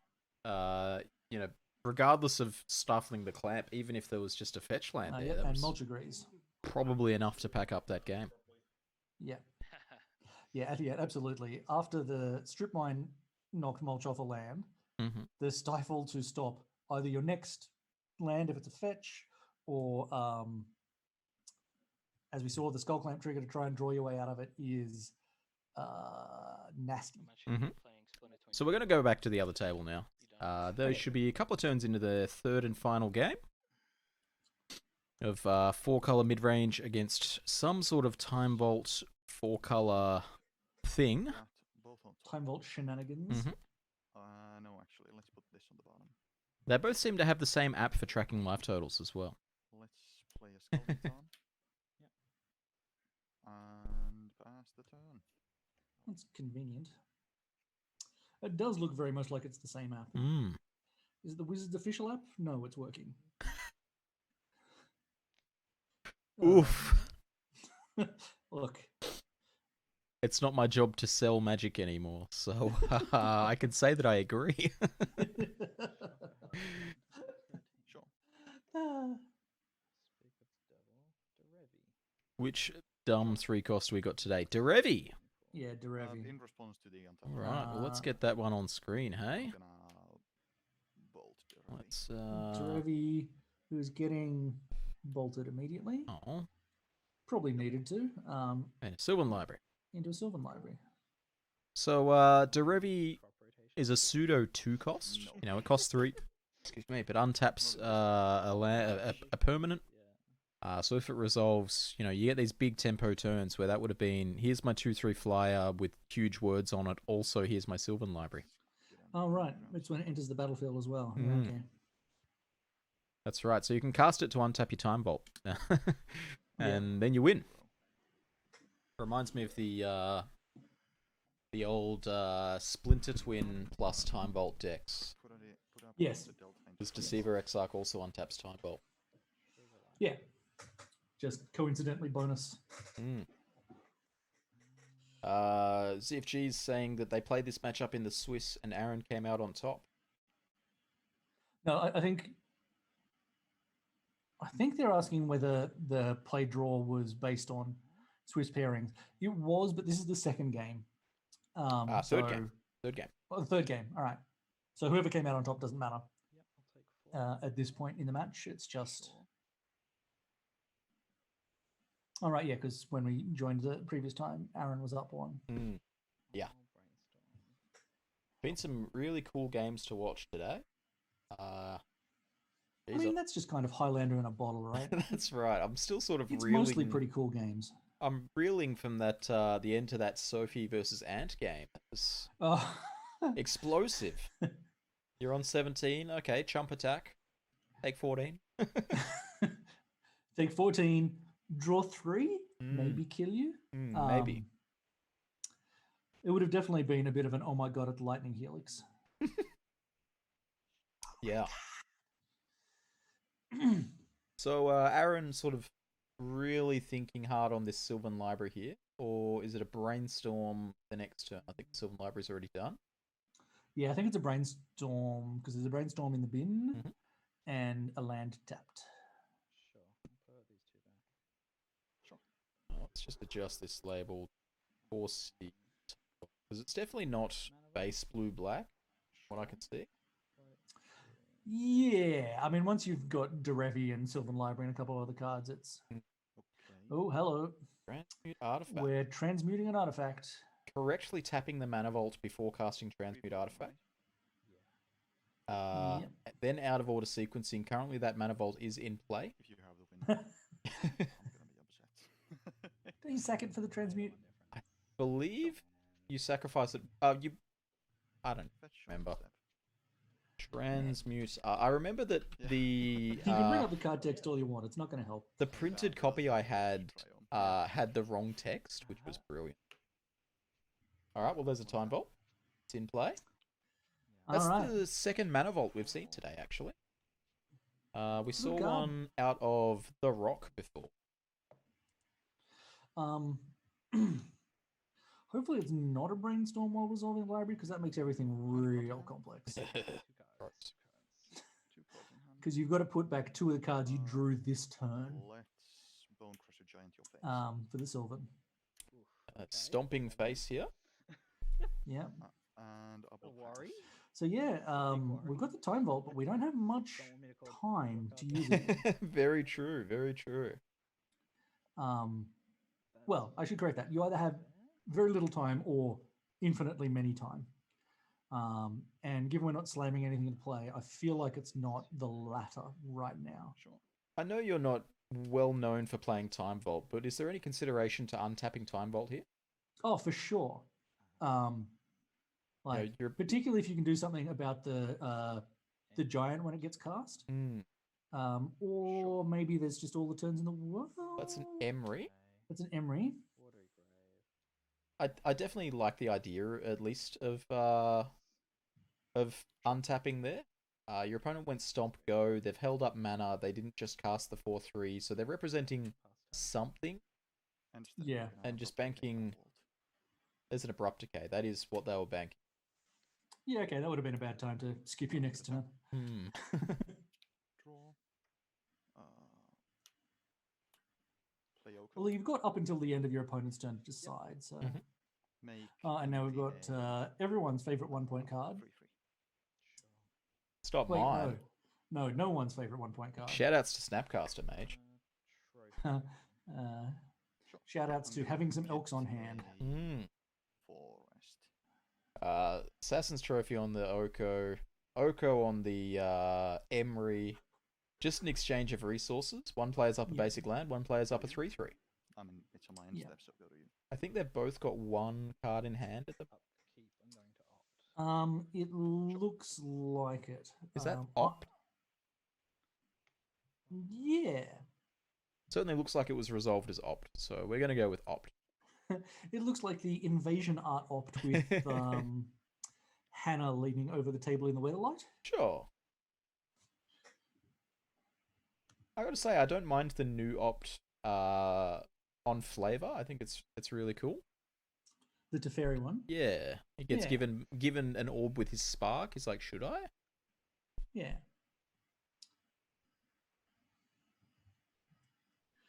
Yeah, when people are talking about their favorite 1-point card, I hope no one's favorite 1-point card is Oko, because if it is, you are some amount of a monster. I can find a worse 1-point card to be my favorite. Can you? Personal tutor. Sure. No, see, because that's not actually doing anything that destroys all love and life in the universe. Mm-hmm. It says a lot about you as a person, though, right? It does. Oko is my favorite 2-point card. Yeah, look, that's fair. My favorite 1-point card is... there's no good memes here. Yawgmoth's Bargain. I think that's a cool card. Bargain is a cool card. It's a shame that it'll never be good at 1, but I don't think it should ever be 0. Yeah, it's... I'm gonna play a null rod. It is definitely a... and there's no good way to fix this. You can't just go to more points. Is that a null rod and an exiled time vault? Well, that's a good way to deal with the Oko that... Never mind. Pseudomockers from Melbourne, so Skull Clamp, best 1-point card. Okay. Yeah, look, that's fair. Skull Clamp has definitely been on a...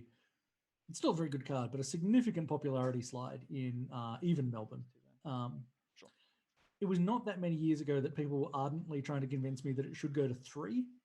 And I think they were wrong at the time, to be fair, but there was more than a couple of people. I got a question for you, Vance. Yep. As just said, you know, Bargain's in that awkward spot where it's not so good at 1 and too good at 0. Where does Bolus's Citadel sit? Yeah, look, roughly in the same position, really.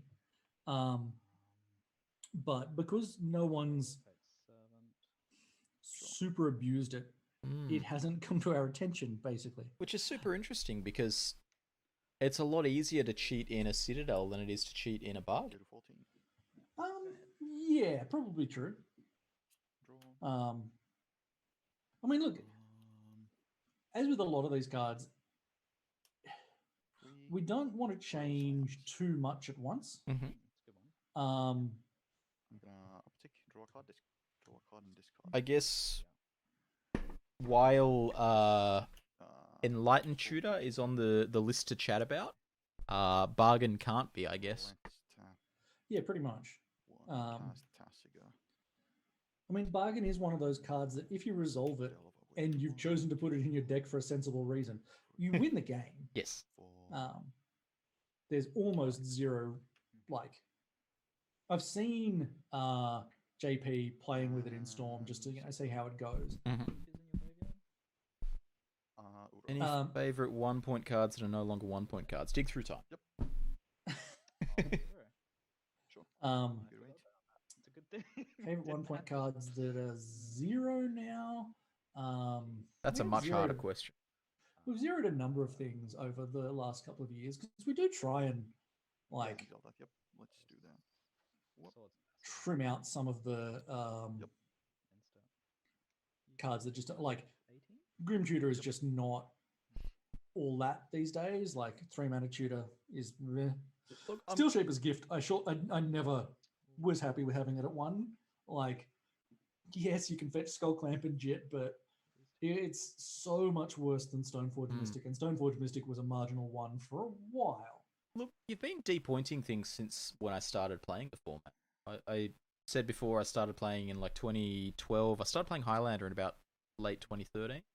Yep. And that was right when Sylvan Tutor got depointed. Yeah. And it's been a constant effort since then, from what I can see. Yeah.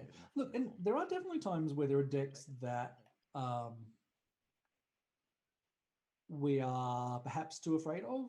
There's also times when there's decks that the community is perhaps not afraid enough of. And, you know, balancing those is hard. But that was around the time that we decided that Hermit Druid was actually not that good. And that Flash Hulk was much worse than it used to be. Was at 18. Oh yeah, look, absolutely, Emperor Badger. Wizards are doing their best to make us point additional 1-point cards. Like Uro is the sort of card that could easily be a point in the future. It's the. I would agree. Yeah, look, particularly if you look at the pre-merge lists. I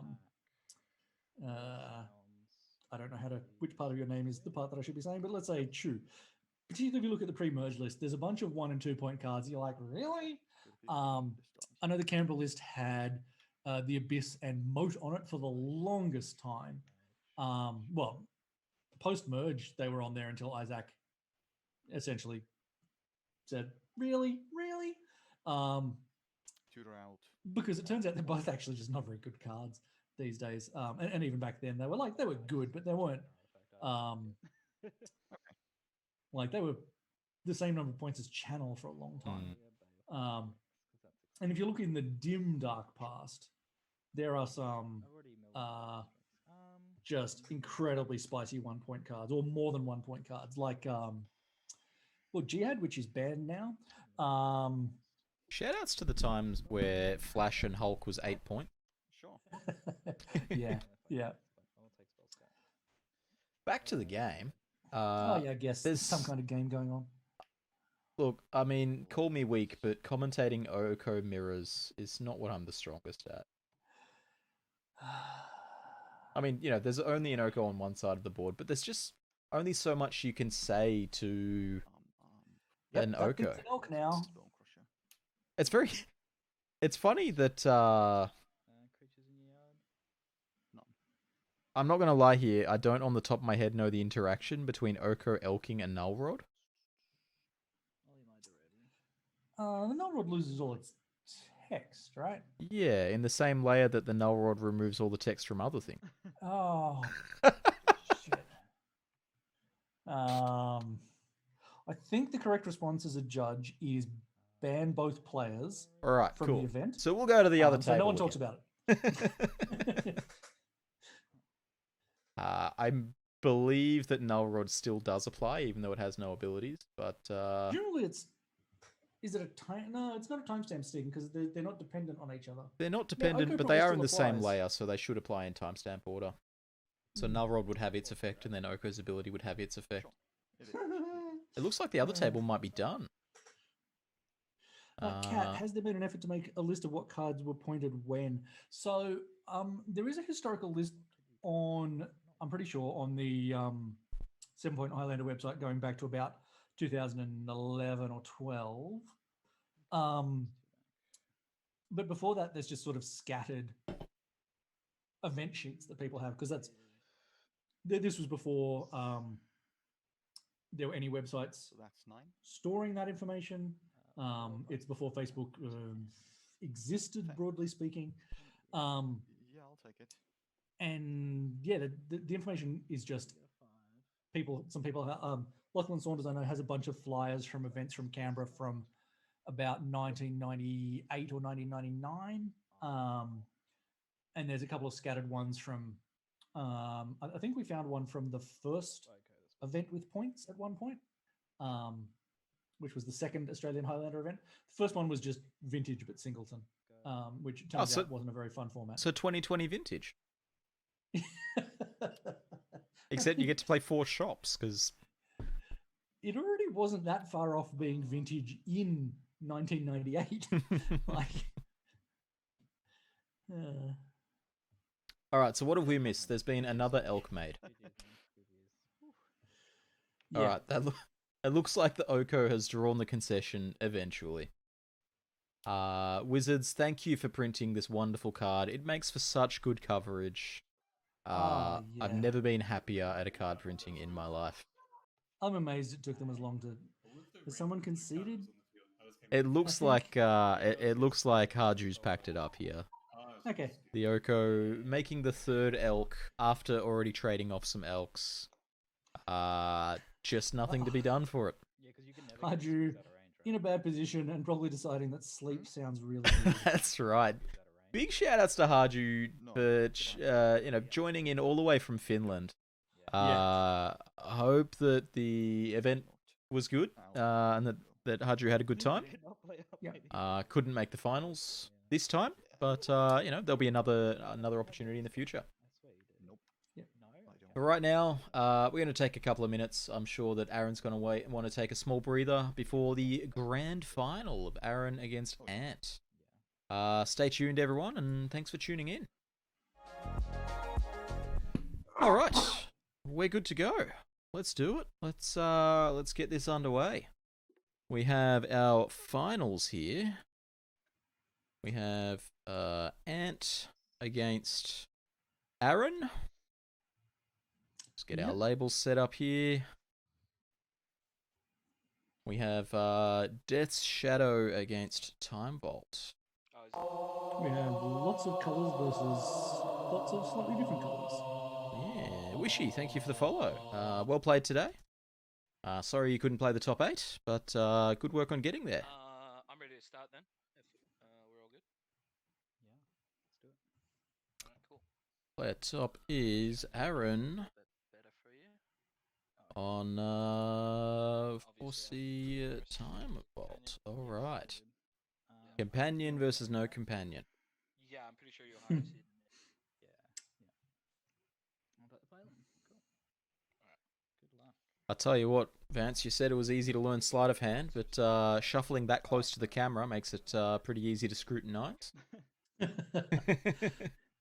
Like it does, but there are definitely some people who could go it. But yeah, look, this is really good practice for distance and COVID games. Mm-hmm. You just pile shuffle. You cut your opponent into 3 or 4 piles. Ask your opponent what order you want them to put back in. Yeah. It's just good manners, good practice. Mm-hmm. Makes everyone's life a bit easier. And we are underway.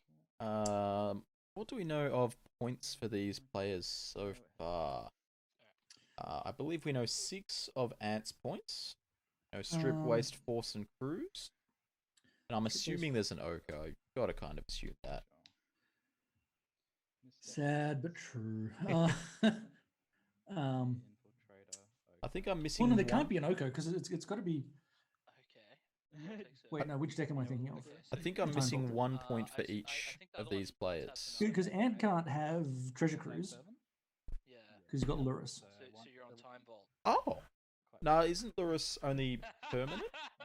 Lurrus might only be permanent, but it can't have Oko.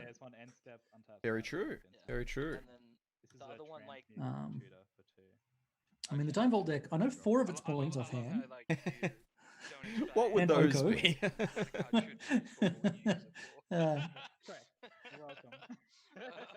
Yeah, Lurrus is permanent zoning. Okay, so we've got Time Vault, Mana Vault, Oko X, and we've got Strip, Waste, Force, Cruise X. Yeah, look, there's a bunch of other points that it could be for the Time Vault deck, like Force is a really good point, Snapcast is a good point for both of these decks. In fact, isn't Snapcaster in the Lurrus deck? Go for it. Let's do it. It could be. I don't know if we've seen it. Alrighty. Okay. But I would be 0% surprised. So I've led with a Gitaxian Probe. I saw a Tezzeret the Seeker and a bunch of other cards. I couldn't tell you what. There was an Oko. There was an Oko. Well, there I'm you pretty go. sure everyone's favorite. And then play a Birds of Paradise. 21 players. We're down to 2. There was more people that were coming along as well. But real life gets in the way of things. Yeah. Yeah. Breeding pool, 16. Baleful Strix. Well, and as I said before, there was confusion over scheduling with game cap locally in Canberra, so that meant that a couple of people couldn't come. Initially, we, Angus had announced the event for yesterday, but there was an Adelaide Eternal event in person, and that was kind of, we didn't want to clash and remove the ability for that community of players to join. Fetch,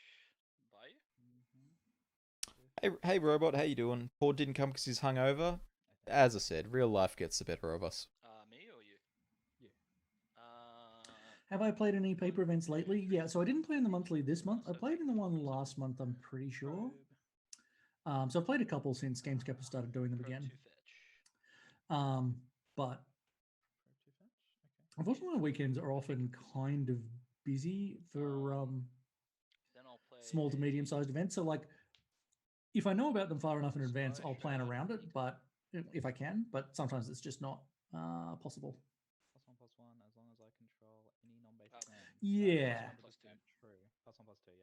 Yeah. That is always going to be. Yeah, I believe you are correct that. Then the Hex Drinker.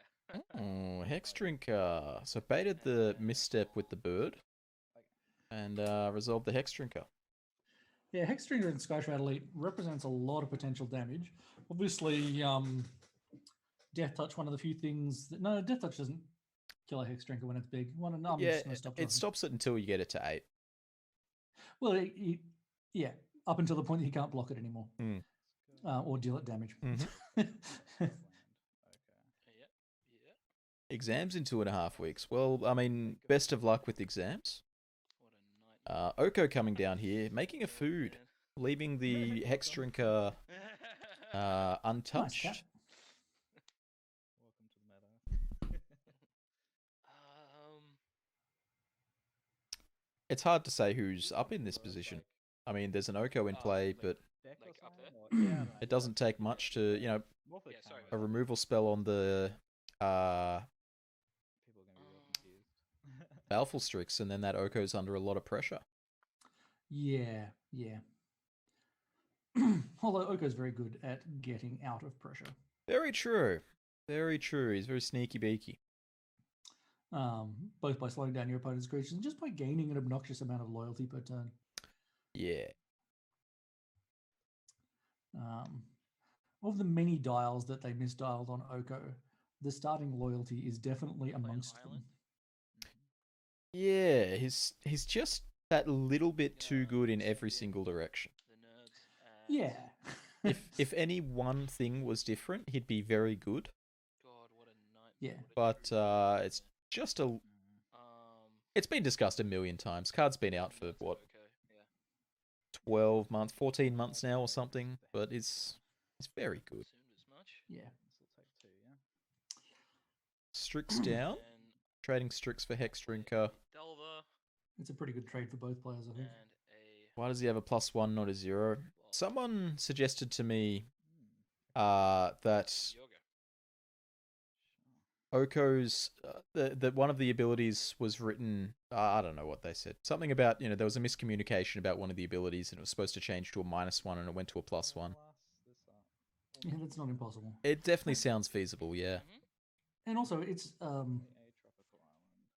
Wizards are on record that they just didn't think that the ability to turn your opponent's stuff into Elks was something that they just never did it in their playtesting. Yeah, Wizards just didn't think, yeah. and that's one of those things like, I mean, it seems like an obvious thing to try. It's the same company. Is that a Demir Infiltrator? What's the... Go ahead. Yeah, it's a Demir Infiltrator going and getting Old-Time Volto. You know, this is the same group that you know, dismissed Delver of Secrets as this draft cool build around. Oh, really? Not realizing, yeah, they didn't test it because it was just this cool archetype for draft. They didn't realize that it would then define Legacy. Oh, mercy! Wow, flipping a land to Confidant and a spell snare to Delver. I mean, I've had some That's pretty cute. bad luck with that stuff today, so I'd really hope that the Delver stable creature in multiple formats. Yeah, I mean it you can't say Legacy without saying Delver. It's defined the format since it came out. Yeah, I'm just gonna smash them all at Oko, eh? That looks like the one. Yeah, he was +2, 0, and -5, and someone said he should have a +1. They put it on the wrong ability. That sounds entirely believable. Yeah. Well, I mean, that's how they got Skull Clamp wrong, right? They're like, oh, this card's It's a tiny bit good. Let's Oh, make it +1 God, -1 instead of Skullclap. +1 +1. If it was +1 +0, then the card would be, you know, fine. Powerful, but not game-ending. Fantastic. Yeah. Lurrus. Looks like Oko died there. Lurrus has been added to hand. And the one Oko card... died makes the game much more interesting. Yeah, there's a card in hand known. There's this little card called Spell Snare against the little card in the other player's hand called Time Vault. Looks like Ant's just having camera problems. Been a recurring theme today, unfortunately. Yeah. But I mean, this is how online tournaments go. You know, it's difficult to get 21 players with consistent technology. You know. Yeah. Well, look, and as you and I were talking about before, it's one of the reasons why having a big money webcam tournament is hard. Yeah. Because definitely. You know, what do you do in this circumstance? Do you just DQ the player? Because exactly. Not that we're suggesting that Ant is doing anything dubious, but if there was a dubious player, they trivially could exactly demonic tutor every turn or every match by disconnecting. Good. Would you prefer me to put my graveyard somewhere else? Makes life very difficult.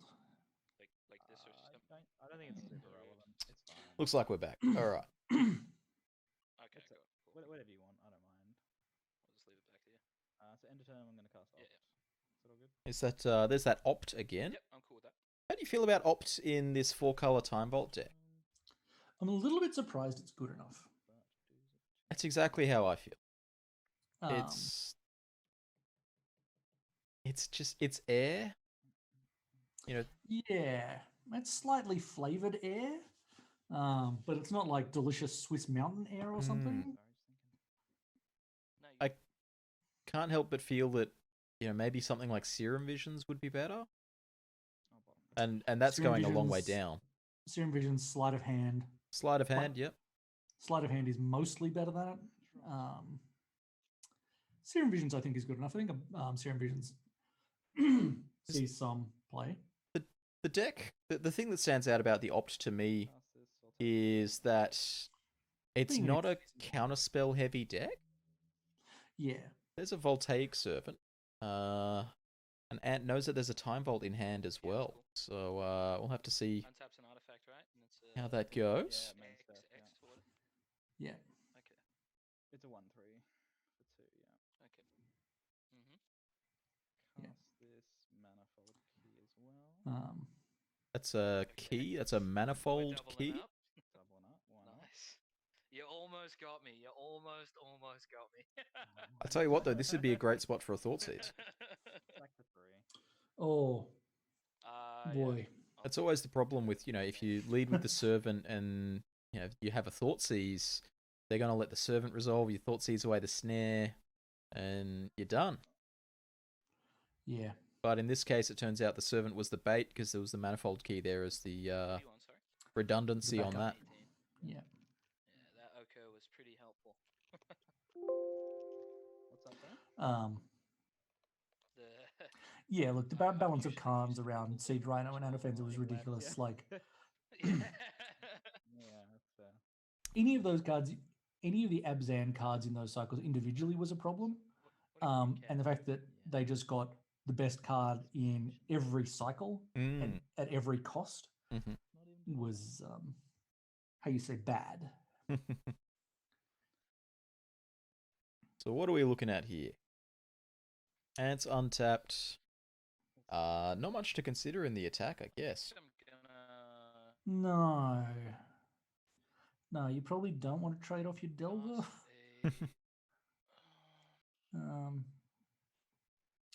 No, something's happening. Maybe a Vapor Snag. Or... Might be a cruise or something there. Oh, okay, so we're not in the middle of combat then, if that's the case. Yeah. Yep. So I'm going to fetch first. Yeah, Emperor Badger, I really loved Savage Knuckleblade, and it was unplayable garbage in that format. I thought it was actually mostly pretty good, and I would trade current standard for it in a heartbeat. But then again, I would trade any standard format except for the Academy one for this standard format. or for this last year's worth of standard formats. It has been a time. That's for sure. Yeah. It's all right. Things can't be that bad forever, right? See, Lurrus coming down. Is there any one costs to rebuy here? There's not, but I don't think you can afford to take yourself off Spell Snare anyway. Sure, yeah. There was a Hex Drinker, and there was another land hiding there as well. So. Okay. Well, never you mind then. In that case, getting back Hex Drinker is great because now you've got a lot of pressure on the board. Yeah, absolutely. This is an attack for 5. If you go to 13, turn you're attacking for 12. Lots.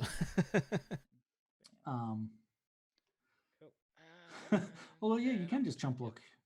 Well, it's not even a chump block here because that thing's a 1/3. Yeah, sure. Yeah, you get the free block there. Voltaic Servant is one of those cards I so rarely remember has an actual power and toughness. It's also almost got vigilance.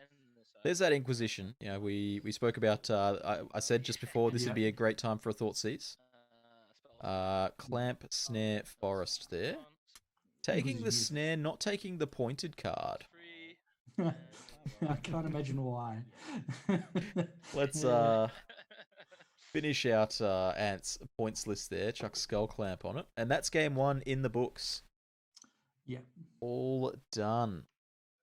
Yeah, Time Vault, I mean, you can definitely scoop to it. Sometimes you annoyingly can't, and you have to sort of play it out and see if they make a mistake. Well, I mean, that game, there was actually lethal on board with the manifold key to unblockable the Voltaic Servant. You don't need to play it out and see a win condition, as well as the elk and all of that. But it's not always about seeing a win condition. You do sometimes get game. So there was a game that I've talked about on the podcast a couple of times at Nationals 3 or 4 years ago, 5 years ago, I don't know, where Athletic was on that deck, the name of which is just escaping, Dr. Seuss. The opponent Time Vault comboed. She said, "Oh well, I just want you to," because it was the last round, I think the last game before top 8. Just want to see you play it out. And they played for a couple of turns, and then got to a point where Price of Progress was lethal. Oh, got him. And died.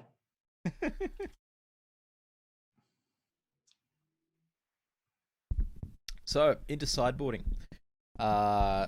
Ant, I can't imagine that. I've got to imagine that anything with the word artifact on it is coming in here. I'd be looking at Collector Oof as one of the better cards.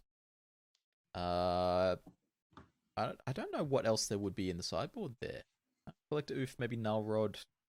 Game 1 of the match, okay.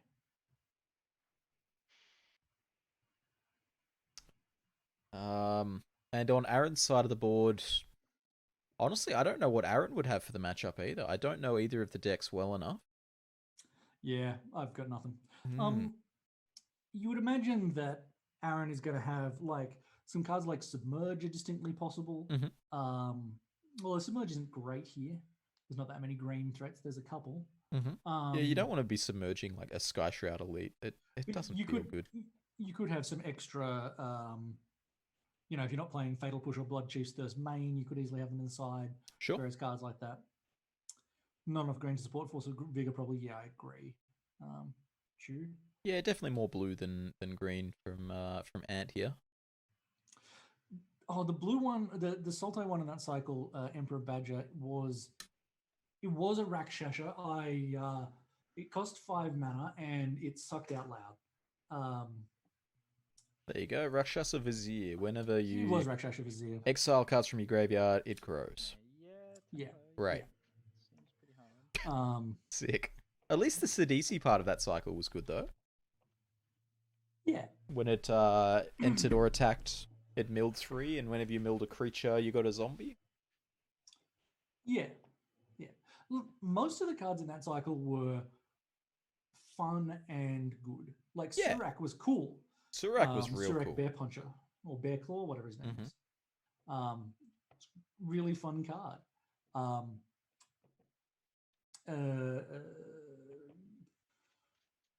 The Jesco one, Narset. Narset has broken Commander, but you know. Yeah. Overcosted for standard, but really good in Commander. The Mardu one, the original Zergo, yeah. The this is a card that has indestructible. seen marginal Highlander play. Oh yeah, Narset was a modern combo too. Narset's come a long way, hey. Yeah. Gone from this this combat first strike hexproof cast spells for free nonsense into a really slow, grindy planeswalker into you can't draw cards. Oh, Narset. There's a lot of cards from the last 18 months, 2 years, whatever it is now, that I wish they'd never printed. And Narset is high on my list. Because it's just such a... we were talking in the Discord the other day about negative play experiences. And Narset is just such a negative play experience because you've got opponents who are just like, you drew a card, I'm going to get your warning. Yeah. The Judge program definitely had to jump through some hoops with Narset and Teferi both in standard. Caused a lot of problems.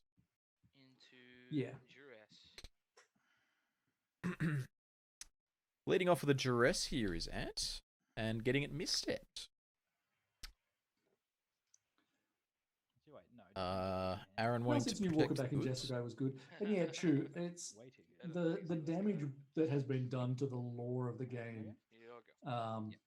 Even aside from my favorite topic, The Walking Dead, is enormous just by having garbage books written by maybe good authors, I don't know, but certainly not someone who wrote a good book in this case. Is this another discard spell follow-up, or is it a creature? That's a Thoughtseize. Inquisition didn't work, let's try this one.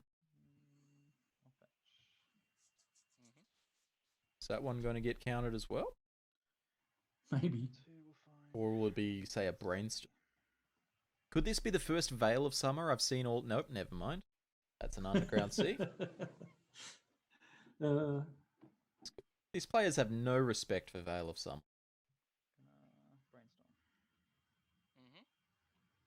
Good old spaghetti cannon. Brainstorm. Hiding the goods. Ah, nice. I'm just going to put this Time Vault back on top.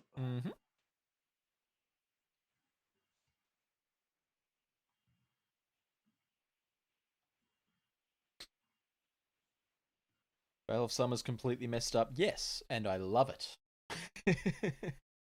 I mean, I'm a blue mage at heart, but geez, Veil, oof. Yeah. It's the best blue card they printed in a long time. Addie, the set mistakes of War of the Spark were terrible. The story mistakes were also terrible. Couldn't agree more.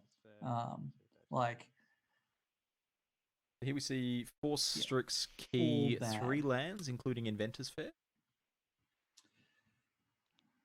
Man, the fact that you're willing so exposing the Strix is the key is interesting. It makes me think the top 2 cards almost have to be Time Vault on something. Unless it's a really sick bluff. I'm gonna take I think the only 2 options to take, all 3 takes are absolutely defensible. You know, Baleful Strix is the only turn 2 play, presumably. Force of Will is the protection in the hand. Voltaic Key calls the bluff. Yeah. Tough to say. And now we have a tiny wee Nimble Mongoose. Yeah, and we also have full information on the points. Force of Will being the final point in Aaron's deck. Yeah. I thought that was pretty likely. Ataxian Probe showing 2 lands Smuggler's Copter. Trying to make you wait. Smuggler's Copter's 2 land. Okay. Yeah. So just really getting through that brainstorm, you know. It's really interesting to put back the Cataxian Probe and show the rest of the hand. I feel like you could have sculpted Ant's decision here if you kept the probe in hand. sort of forced Ant's hand on what to take? Because I don't think there's a world where Ant would take the probe. No. I mean, maybe it was just an epic bluff and he was hoping he would take the Voltaic key in the assumption that... Maybe. But, I mean, if that was the case, then you would, have probe in hand instead of force or something like that. Yeah, it's true. I guess the downside to that is... I didn't pay enough attention to the lands in hand. Maybe he couldn't cast the Strix the next turn without fetching. I know he had Inventor's Fair and 2 other lands. I don't remember. So yeah, that's possible. You needed to be able to draw both of those cards back. Yeah. But I guess keeping the probe in hand fixes that anyway, unless they take the probe, at which point you just you got to be happy with that. Yeah. I don't know. Very interesting to see how it plays out. See the Goose trading off with Strix. What format is this? Sounds like Legacy. Yeah. What do we got? Dark Confidant. These 2 cards. Yep. I'll fetch 13. All right, another fetch land coming down. So we know about Voltaic Key and Inventor's Fair in hand. Don't know about the rest.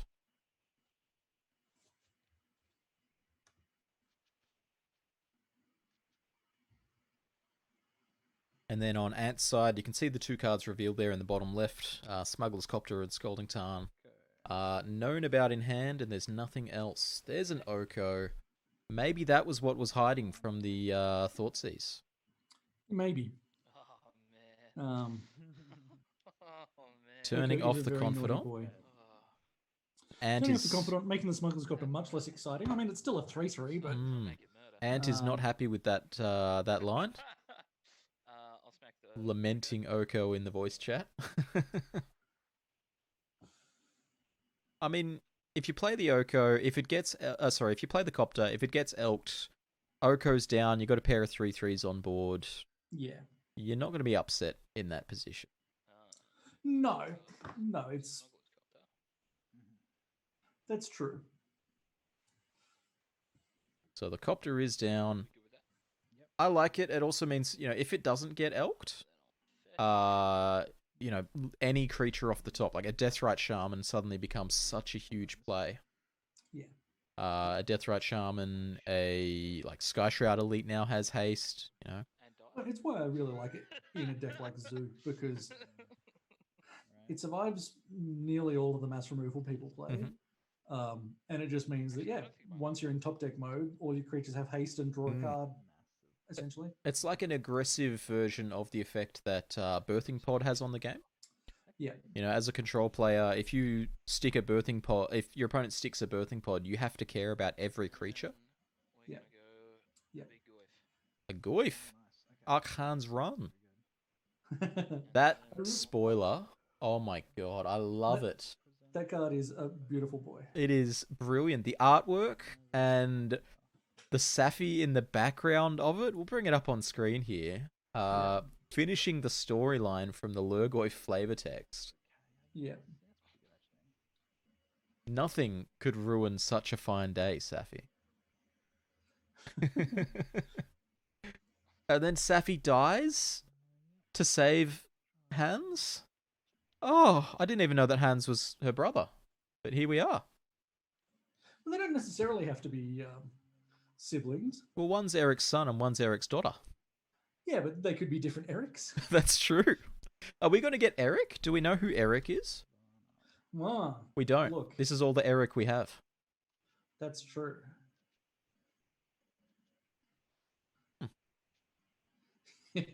Safi often does die to save Revelark. Multiple times in a turn, I've heard. Yeah, Hans was really cool. Really cool. And look, this is the kind of card that, not that I'm a big Commander player, but I love Wizards printing for Commander. It's it has no effect on other formats, or minimal effect likely on other formats. Absolutely. and it's a cool build around commander. It's not a, you know, just jam all of the X into your deck. Mhm. You've got to do some interesting work to make this. And Yeah, it that's right. dies a lot. Or you can just play tribal 3/3s. Yeah, it's... I don't know. I like it. I think it's cool. I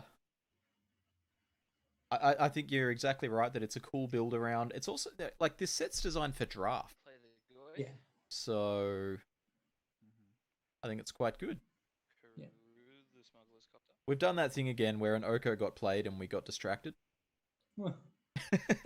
It's so hard to care. Goif's got Goif came down, Goif got in the copter. Copter's attacking. Get to the chopper. Yeah, I mean Black Lotus is in draft. That's pretty cool, isn't it? Yeah. Well, someone was asking some time ago what I think of the white card in the Monarch cycle, and my response is I don't know its text. I've probably known its text, but I can't remember. Okay.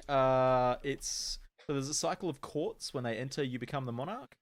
And yeah, I assume that's what they were talking about. Yeah, the white one so is. we're getting Lurrus into hand. The white one is in your upkeep. You get a 1/1. If you're the monarch, you get a 4/4 instead. Meh. It costs 4 to play. That's the problem. It's okay. Like I think they're all in any of them. If you can be the monarch for a turn cycle, they're pretty good. Yeah. If you can't, they're a lot less good. As Chu says, this one actually actively defends itself. Yeah. None of the other ones do. You know, this one, if as you said, if you can untap with it, well, now you've actually got a 4/4 to block. Yeah. As well as making 1/1s to pressure stealing the monarch back if you aren't. But... I think this is the one that some people in the Discord were calling Thicker Blossom. Sure. So the Oko died. Ding dong. Oh god. A game is happening. There's a Voltaic Key and an Elk and a Teferi 3 against a Copter and a Goif. Never mind. Just an Elk and a Copter. But we do know there's a Lurrus in hand, which is presumably going to... Very true, very true. But can you afford to play, you know, Lurrus plus Goif here? Your opponent's got Key in play. I guess there's Teferi Time Raveler, so it doesn't matter. Never mind. Yeah. Oh, but he can just attack it. You've just got to... That's true. You can just try and kill Teferi. Play the Lurrus. So we've got, what is it? It's a food and a Voltaic Key? Yes.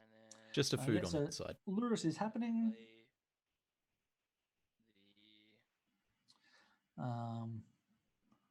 Opponent's got 2 lands untapped, so you kind of have to go in with both if you're trying to kill Teferi, if you want to keep something up. Otherwise, maybe you just play the Goif and go for the face for 6. There's a goose. Oh, no, okay. go for the mongoose. Yeah, okay, that's good. I do think you're supposed to attack first, though. Not yet, but when to know whether you should play the goose or the Goif. Sure. Yep. You know, if they have a trick and the Teferi dies, just play the Goif. You know, if they've got it, you're dead. Yep. As well as, you know, very minor point, but attacking first means you get your Copter loot. I guess the downside is that if they have a removal spell for the Lurrus, then you don't get to cast. Your other spell, yeah. It's deeper than I thought. Yeah, I think this line is fine. Yeah. And the other thing, it's always like when you see Reddit threads and whatever about mistakes people have made. Playing Magic for 8 hours is tiring. Oh yeah, like, it's mentally exhausting. The stream uptime right now is about to hit 8 hours. You know, the tournament started at 12. That was when the players' meeting was. These players have been going a long time. It's one of the things about those big, you know, GPs and similar size events is going into the second day, you're just kind of a wreck. And then you have to play Magic for 9 more hours if you want to win the event. Absolutely, yeah. It's a bit nasty. The counterpoint, I guess, is that everyone's in the same boat. It's true. But it's true. It's not a great feeling, you know, to say, all right, to win this event, you have to play for 9 hours while you're drained against other people who are drained. Yeah. Yep. It's a show of skill if you can play in these specific scenarios. Send the scooter at your Yes. Teferi and yes, indeed. So that Scooter's going at Teferi, and I think the Elk is going at face. That's what I heard there. I think you have to go both at Teferi at this point. Tend to agree, especially You've kind of committed yourself. Especially with Aaron pausing there before the attack. You know, Aaron asked for priority and sat in the tank and waited to see if there was anything that he wanted to do.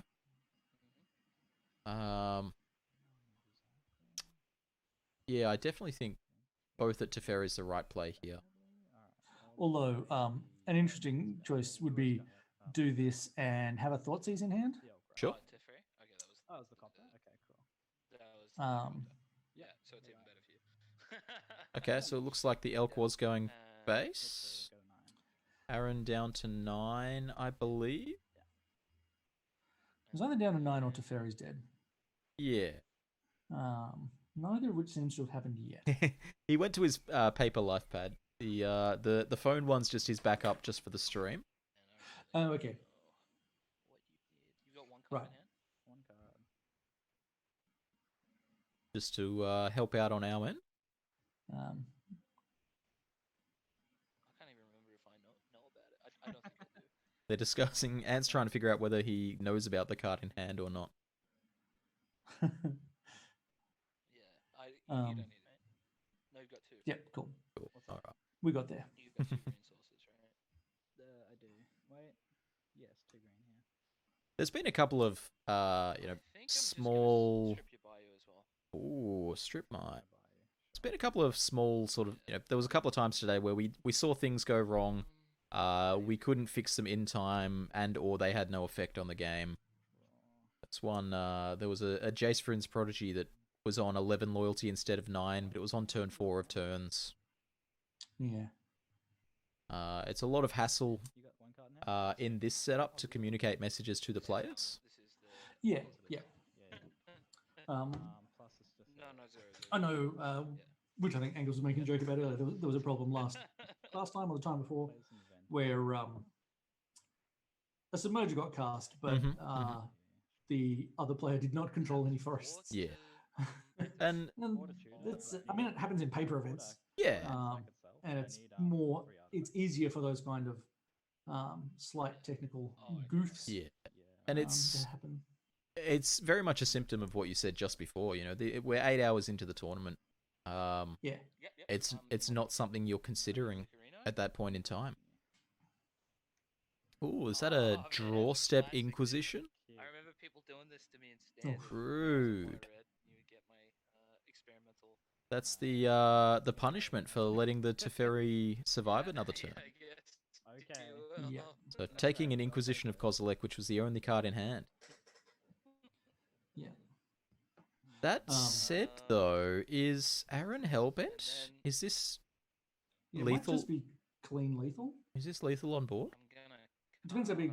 It depends whether the threshold is had, but I assume it is. Is Lurrus a 3/2? Lurrus is a 3/2. From my graveyard. If you're cool with that. Hopefully he didn't just accidentally unthreshold. That would be a paddling. And then. Now if you're not going for lethal, You're gonna crack food. You have to kill Teferi. You've got to kill Teferi. It's there's a food in play. Okay. Okay. Yeah. If you leave the Teferi in play, it's just going to cycle itself. It's going to bounce the Lurrus. Yeah. I don't think you can give it another turn. This looks like Goose at Teferi, 6 at the face. Yeah. Just like straight up misplay. I'll take 6 because you don't play red. Yep. All done. All good. No Metalcraft on Aaron's side here, so the Inventor's Fair not so through. I don't know if I like that. Okay, so you're saying sick. What's the activation cost on the Inventor's Fair? It's 4, is that right? Yeah, maybe it was a misplay. Yeah. Okay, sure. Never mind then. If it was cheaper, I think it's correct to keep the food in play there, for the hopes of Metalcraft. Sure. Because then you can just shoot it for Time Bolt and that's that. But this draw step basically decides this game. Yeah. I'm going to assume it's not Time Vault. Oh, okay. Because if it was Time Vault, like, you've just got to put it into play. Yep, you just flip it over, extend the hand, and... And if your opponent has some kind of response, you're like, well, shocks. But if it's Time Vault, definitely someone wins the game. And if it's not Time Vault, definitely Ant wins the game. Yeah, I mean, what else could it be here? Toxic Deluge is pretty bad. Yeah, I'm assuming that Goyf is significantly big. I would be surprised if it had less than 6 power. Badger says, imagine it being Tinker. Yeah, Transmute Artifact. I think a cat might have just destroyed one side of the game. We'll get that cat up on the screen here for you. We've had it on and off the screen all day. Here it is, Miri Cat Warrior. I don't think the cat did it. Nah, Here we go, and a concession. Yeah, Badger, the deck doesn't run Tinker, but it does run Transmute Artifact, and that's Hello? same theory there. Same theory.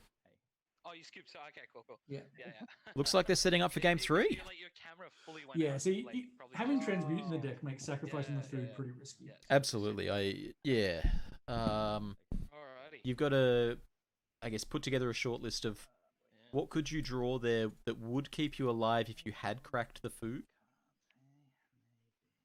Yeah, see, I don't think cracking the food extends the clock by any turns at all.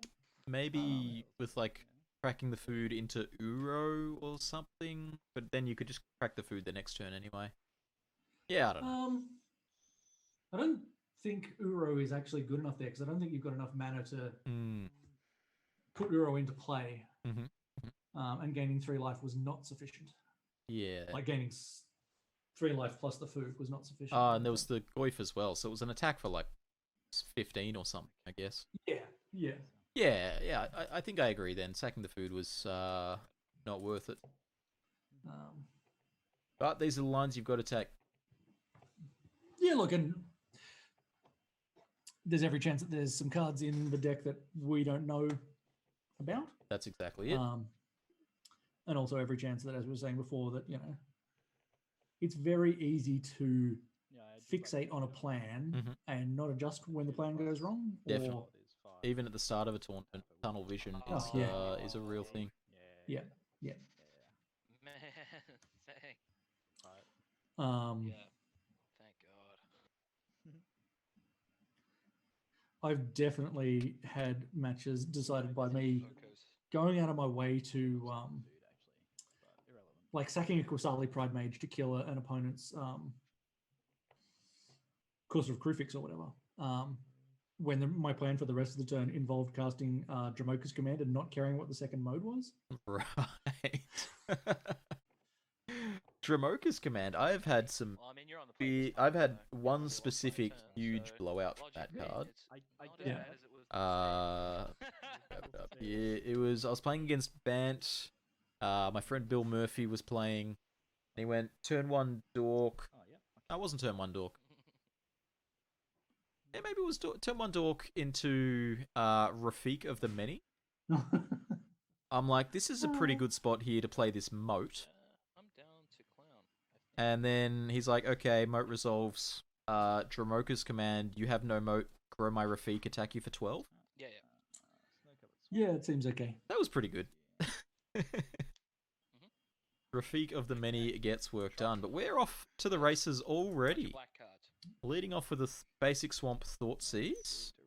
That looks like Birds of Paradise, Diagraph Ghoul, Bloodgust, Scourge, Grimflayer, and Confidant. Yeah. Sorry, that's not Diagraph Ghoul, it's Duress. I was just looking at the letters in the top. Definitely Duress. Right, yes. When I look at the other screen, I get many more pixels. I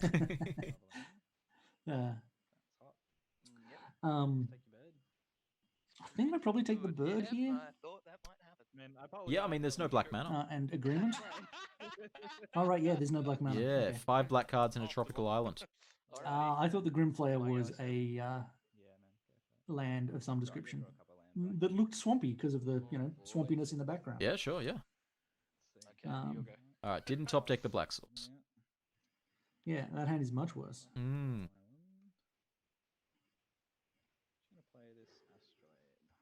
Arkham's Astrolabe. You should have seen before. We watched Aaron against Mulch. Mulch goes turn 1, land, Mana Crypt, Blood Moon. Aaron goes turn 1, land, Astrolabe. Oh. Like basic swamp Astrolabe. Astrolabe's a really good card. Really good card. I mean, Astrolabe is one of those cards that I can kind of forgive the printing of. Like, is that a Scythe Tiger? Really obvious mistake. Oh, I love a Scythe Tiger. Oh, baby. Let's go. Might get there. What is the actual text of Scythe Tiger? What enters, sack it or suck it unless you sack a land. Kinda. All in, baby. 3/2 Shroud, your move. Do your worst. What you got? Yeah, Lithium, 1 minute. Oh no. Oh no. Oh no. Oh man. Oh yeah. 3/2 Oh yeah, Shroud. that's pretty bad. How does your 3/2 Shroud fare against my 0/4? Yep. I'll tell you what, if you're gonna go out, this is a good way to go out, hey? Oh god, is it though? Yeah, get in there.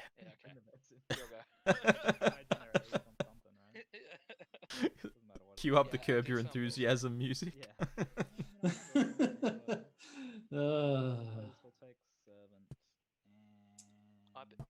A Voltaic Servant. Spells.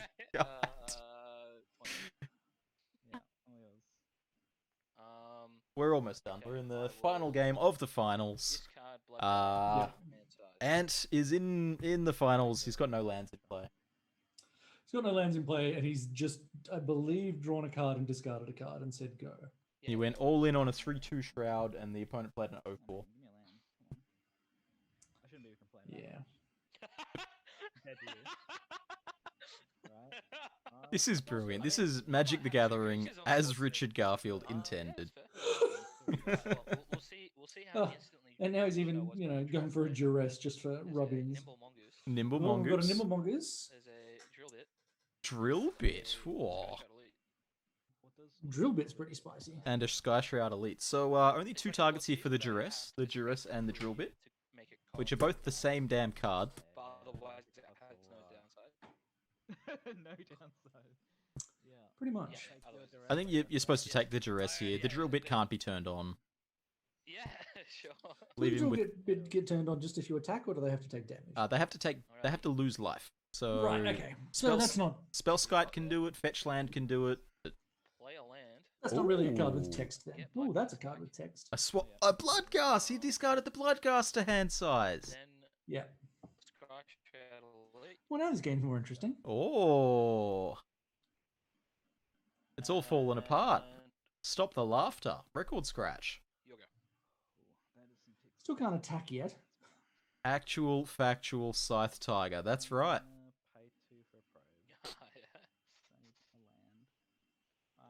Yeah, Snack, this camera angle leaves a little bit to be desired, but it's only so much we can do. Inventor's Fair. That one definitely has Metalcraft. Yeah. And we're transmuting a Infiltrator. This is a problem. Is this even good? Okay, sure, yeah. I'm thinking, like, if Ant has a Black Source here, he's got 3 attackers. It's gonna be a Drill Bit happening. Yeah. Which is still true if Ant manages to draw a Black Source here. Not gonna attack. I mean, look, I'd go for it. You'll go. Yeah, I think so. Yeah, it's... You can play Time Vault and then instantly untap. Just put everyone out of Ant's misery. I would transmute for transmute. I lost life before. A transmute for transmute artifact. Because then if you get duressed, you still have Time Vault in your deck. Well, he's untapped and cast Time Vault, so presumably Ant's turn didn't happen. Oh, there was a decay in hand, but no good. GG's, bro. There's the GGs. There's the concession. 2-1 to Aaron. That final game. You hate to see a game go that way. Yeah. Sort of ending 2 more up. turns before getting a land. That's right. Yeah. Aaron taking the aggressive line to fetch the basic time vault. Sweet. Unmute these guys. I don't think it was an end of turn transmute. Chat's asking if it was. I don't. No, I thought that for a second, but I think what it was that he transmuted and Ant just didn't have any plays, and so he had passed the turn back quite quickly. That's what it felt like. But anyway, I think Ant has to have drawn the Assassin's Trophy that turn. Is the only way that can have happened. Right on. So it's been 8 hours. It's been a long day. Congratulations to Aaron winning today's tournament. A hard-fought victory. Yeah, true. I don't. Go on. Oh, I was just saying, I don't think that the forest was untapped. I think Ant just skipped untapping it. Yeah. Well, we're going to wrap up now. Vance, thanks for joining us for the last 3.5 rounds. Good to have you on. Yeah, it was fun. One last hurrah. Thank you to Canberra MTG for hosting today's tournament. It is tonight now, but today's tournament. It's a lot of effort to go through and organize the players, do the advertising, pairings, and all of that sort of thing. So thank you to Angus and the team for herding all the cats. The next one of these will probably be in another 4 weeks, I would assume, where last I heard they were looking to do them monthly. Yep. Cool. Thanks for sticking around. I might see if there's any Australian or New Zealand streamers I can hit with the raid button right now. So if you want to join me in jumping over to Magic Beans Cast, I'm going to hit the raid button, send all the viewers over there. They're an Australian group, and yeah, we'll go dump some viewers on them. I will see you all on Wednesday for my regular stream.